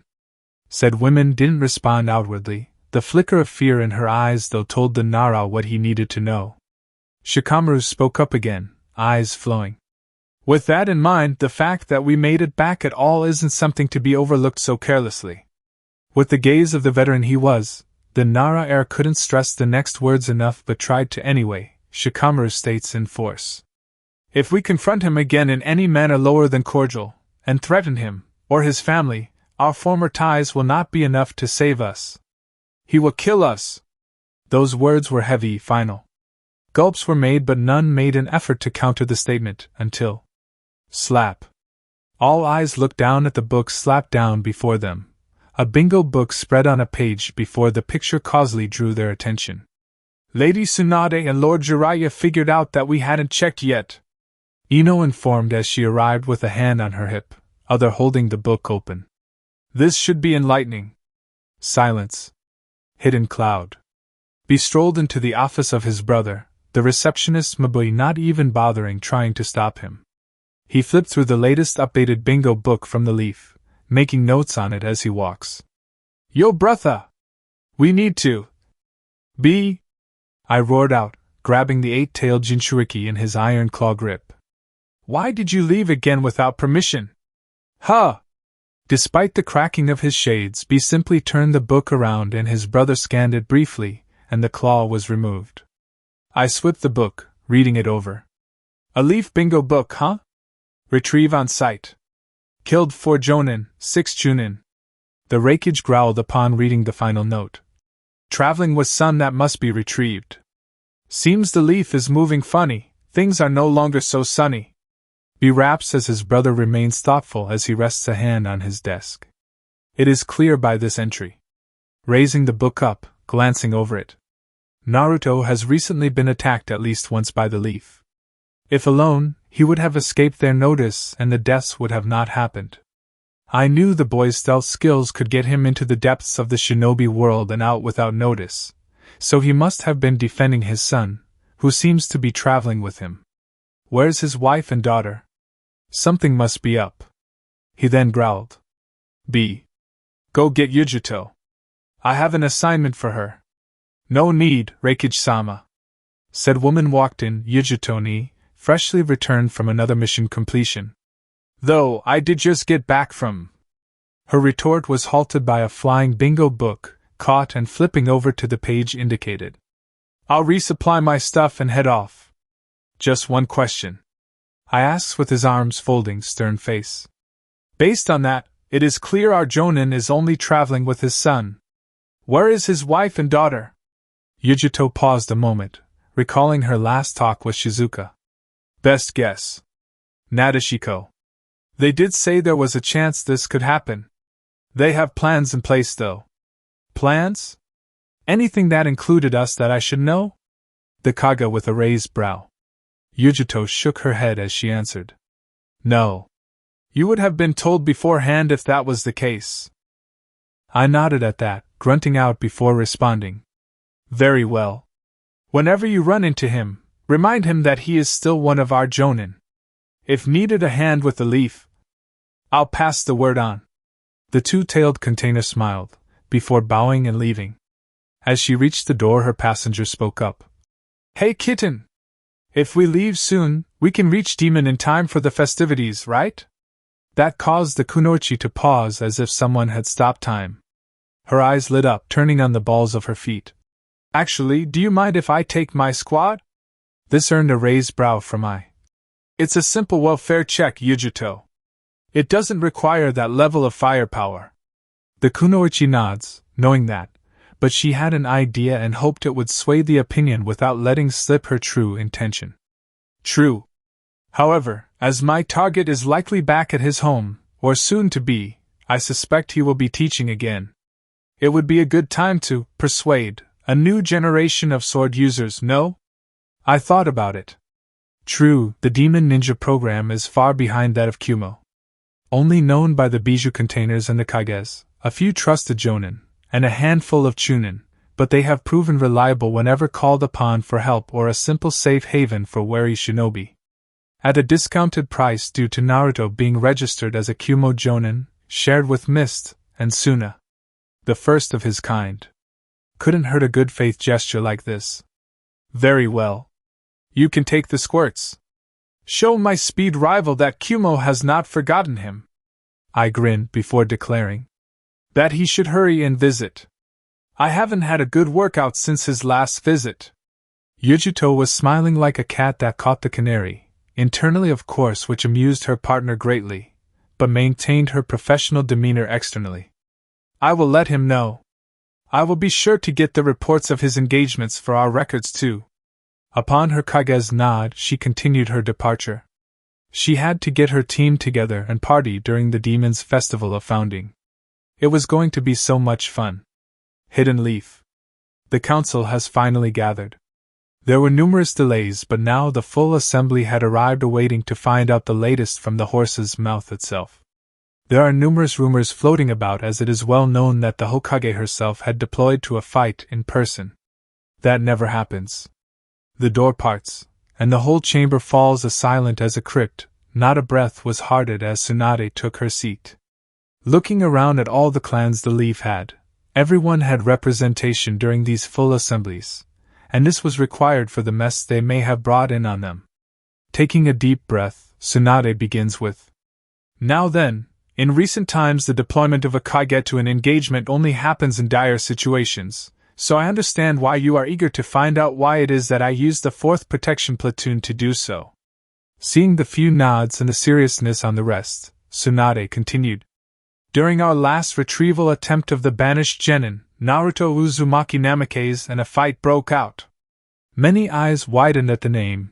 There was no point hiding it anymore, as it seemed the world beyond the land of fire are already aware of it, so what the hell, right? Tsunade continued firmly, staying professional. Our side consisted of elite Jonins Jiraiya, Kakashi Hatake, and Yugao Yuzuki. Jonins Shikamaru Nara and Niji Hyuga. Chunins Rock Lee, Sakura Haruna, Tenten Higurashi. They also later received support from the captured Ino Yamanaka, who has since been returned to active duty. None spoke to interrupt, surprising her, but she did not let it show. Tsunade continued. Opposing them was one Naruto Uzumaki Namikaze. He engaged all of them head-on after they tracked him down in the land of forests, a clearing close to the border with the land of marsh. By the end of the fight, every single person on our side was injured and no longer capable of combat. He, however, was still very much combat capable. Gasps were heard, many murmuring was heard, but Tsunade was not surprised. Taking on Jiraiya alone would be a great feat, Kakashi too. But both on the same time was unheard of. Most don't know name of Yugao Yuzuki, off the top of their heads, but with an elite Jonin rank meant that she was at least on par with Kakashi. So, 3 of their strongest and their support fell before the apparent son of their 4th Hokage. Is that why you, yourself, deployed Lady Hokage? To battle against your predecessor's kin? Spoke one Iwakiri Yashiki, head of the relatively new civilian-born shinobi clan council. In part. Yes. Tsunade confirms before fixing her face with a hard frown. She continued. But let me make this perfectly clear to you all, as this is required for this briefing. Many gulps were taken. Her stern visage meant this next part was important, and not to be undersold. With eyes of uncompromising steel, Tsunade spoke just as firmly. Naruto Uzumaki Namikaze is the legitimate son of Kushina Uzumaki, wife of Minato Namikaze, our 4th Hokage. This is fact. The paperwork is legitimate blood work on file, sworn testimonial statements from 2 other Hokages, and elite Jonins alike. Skirting around this truth is foolhardy, and I will not stand for it. This council banished the son of its supposed hero, and it is far too late to rebuild that bridge. But, Lady Hokage, if we had known, there was a reason why it was kept secret to all those but the highest echelons. Shikaka answered in place of his head. Think about what IWA would have done. Recall what Kumo once tried with his mother and the Hyuga. The Nara clan had eyes sharpen as it roams the room, and eventually he added. Now, due to our attempts to recover him, we may have inadvertently called upon a war where we stand alone. This council may have just doomed us all. Inoichi informs, face similarly hardened as Choza just nodded his agreement. How? Asked a civilian in the front row, hand up. Tsunade states swiftly. I was getting to that. All eyes following her as she began. After my arrival, we were confronted directly by the Kyuubi herself. Gasps again, but her hand raised. A stern glare from the Hokage forestalled any outcries, allowing her to explain. Yes. During Naruto's travels he had freed her, but she has instead chosen to remain at his side as his personal summon. So as long he lives, the Kyuubi will not return to finish us. Tsunade pauses with a smile, that was more of a death head's grin, while offering. Unless, of course, he orders her to. Many gulps as her gaze flows over them, nervousness at all-time high. A few were calculating their individual responses. Tsunade, however, continued on. She also gave us a lot of information of his activities 6 years ago. We suspect that time was the height of his shinobi career. Now, however, he is more of a family man now who happens to do shinobi stuff on the side. The shinobi fathers lightly chuckle at that, the ones friendly with the boy at least. Tsunade smirked before speaking lightly. We know he has at least 2 kids, a daughter and son. Their mother is also an S-rank kunoichi who also has ties with the tailed beasts. She is not a container herself, though. Just that they all see her as a member of the family. Family? Yes. Tsunade spoke firmly, looking over her counsel, visage growing stiff, wanting to ensure this next part was taken just as seriously. The tailed beasts all consider themselves as siblings. Now more than ever. By association, they're containers to that they are on good terms with, are also a part of said family. As such, any attack on one will be attack on them all. The level of tension and sweat skyrocketed at that, Tsunade noted, thus pushed on. We managed to confirm that. It also led to the destruction of the S-Class criminal organization by the name of Akatsuki, made of 12 S-Class shinobi. An allied strike force made up of shinobi from Suna, Kiri, Kumo, IWA, Smoke, and Star led by the Demons/Nadeshiko Alliance, attacked and leveled half of the Hidden Rain. Silence. The expected reaction from the news. Tsunade's announcement was a joint alliance of 4 of the 5 great nations against the village hidden in the rain that borders their land of fire, and this was the first time they had heard of it. Shikaku, with a raised hand, drawing her honey-brown orbs to him, that danced in amusement at the flustered face of the normally aloof clan head. His voice was shaky as he asked, "Take that back a second, Lady Hokage." Upon seeing his leader's nod, Shikaku posed the most logical, prominent question his rattled mind could produce. "Are you serious?" Tsunade's response was rather lax, flippant even, as she pushed herself back into her seat with arms supporting the action, palms flat against the desk. "Bijou cannot lie. Although, as your son pointed out to her, it doesn't mean they are telling the truth either. Thus, Jiraiya is currently out double-checking his sources for verification of the long list of claims made by the Nine Tails." Her gaze flows back over the room as a whole, to ensure they were listening. Tsunade continued. "This, however, does pose a problem that the other nations have been actively protecting him. If they learn of our aggressive behavior towards him..." She trails off and noted that the tension spikes to unrecorded levels, the situation now becoming slowly clear to the hall at large, with the silence remaining unbroken for a good 5 minutes as they all digested this. Hidden mist. In the Kage Tower, and residence of the Water Shadow, Mai Terumi seals away another group of her dresses, preparing for her trip to Demon Country for the founding festival. She was going in behalf of her nation and village, but most importantly, to shiv her support for one of her close friends, and subordinate, and former housemate turned war hero. Twirling around, humming to herself, Mai catches her figure in the mirror and smirks, hand reaching her waist. Striking a pose after pose, checking herself and legendary figure, Mai whispers to herself, "Man, I am so going to catch so many eyes." Her self-admiration was cut short by a knock on her door. Looking over while blowing a few stray auburn locks clear of her emerald eyes, Mai called out, "Enter, Lady Mizukage." A random chunin appears before the auburn-haired beauty. Handing over a bingo book, he continued, "A leaf bingo book. I was told by Io that you'd want to see the page indicated." "Thank you." "Dismissed," Mai ordered. The man nodded, saluted, then retreats in a body flicker of water. Taking to the page, and reading it over before she frowns, Mai spoke lowly, barely above a whisper. "I see. This is a problem. I should bring this up with him when I see him." The sound of the book slamming shut rang off the walls as the hard emerald eyes meet in the mirror, Mai's face and tone darkening. "Though if they've hurt him..." Land of Demon.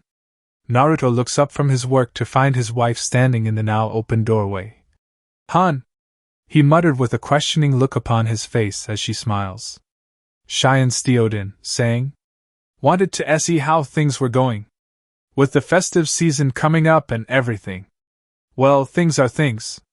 Naruto speaking rather dryly, he ruffles through the countless permits and stacks of paperwork with eyes falling to the next piece of parchment. His wife giggled at that rather uninformative statement from her husband. Shion replied with a beaming smile and a firm sagely nod. "I see. They are indeed things, as you put it." He sighs before meeting her gaze again. Naruto muttered, "I have been working to catch up with things again." Placing the papers down as he leans back in his seat, another sigh escaping his lips, Naruto continued with a slight uplift in his tone. "Thankfully, Utakata is covering me training the cadets. Which he apparently a natural at, if my clone's reports are accurate." Shion smiled at that. Utakata is a good man, Hotaru is a lucky woman, but she still has a way to go to break through that aloofness of the Wanderer. Naruto broke through her thoughts on the former Miss Shinobi, saying, "Still, I am behind where I want to be. I've been running parallel with clones to catch up." "Very well. I shall aid you for now then." Shion reports, approaches around the desk and taking her seat at her husband's side, earning a look from him. Naruto asks, "What about?" Shion cuts off her husband, stating, I gave the kids a pop quiz earlier. They have the rest of the week off. No doubt they are all with the cadets right now. The priestess reports and Naruto sighs, nodding slowly before they get to it. Tackling the piles up as it was clear that this festival was working up to be the most lively it has been on recent years. Hidden Leaf. Tsunade clears her throat and gaining the assembly's attention. Is there anything else that requires our attention? Both Hayashi and Choza raise their hands, earning a raised brow from the Senju, Tsunade asking. Has it already been covered? No. Both men report and she sighs. Tsunade gestures from one to the other. Akamichi then Hyuga. Thank you. Choza smiles as he rises, Hayashi lowering his hand, allowing the larger man to speak. With all this talk about relationships of ours, or lack thereof, I feel it best that you know that my clan had come across information from our suppliers that may prove useful. Tsunade perked up at that, asking, What kind of information? Choza smiles softly, mirth in response to the brightening of the Hokage's frame. Well, when you mentioned Land of Demon. More than a few gulps were taken and heard, but went unacknowledged as Choza continued to speak. It reminded that they are having a founding festival coming up very soon. Perhaps we could offer an olive branch of sorts. Nobody spoke for a long time. Tsunade was surprised that this hasn't been brought forward earlier. None of their intelligence had picked up on this. Then again, a founding festival is hardly reportable news if it is an annual event.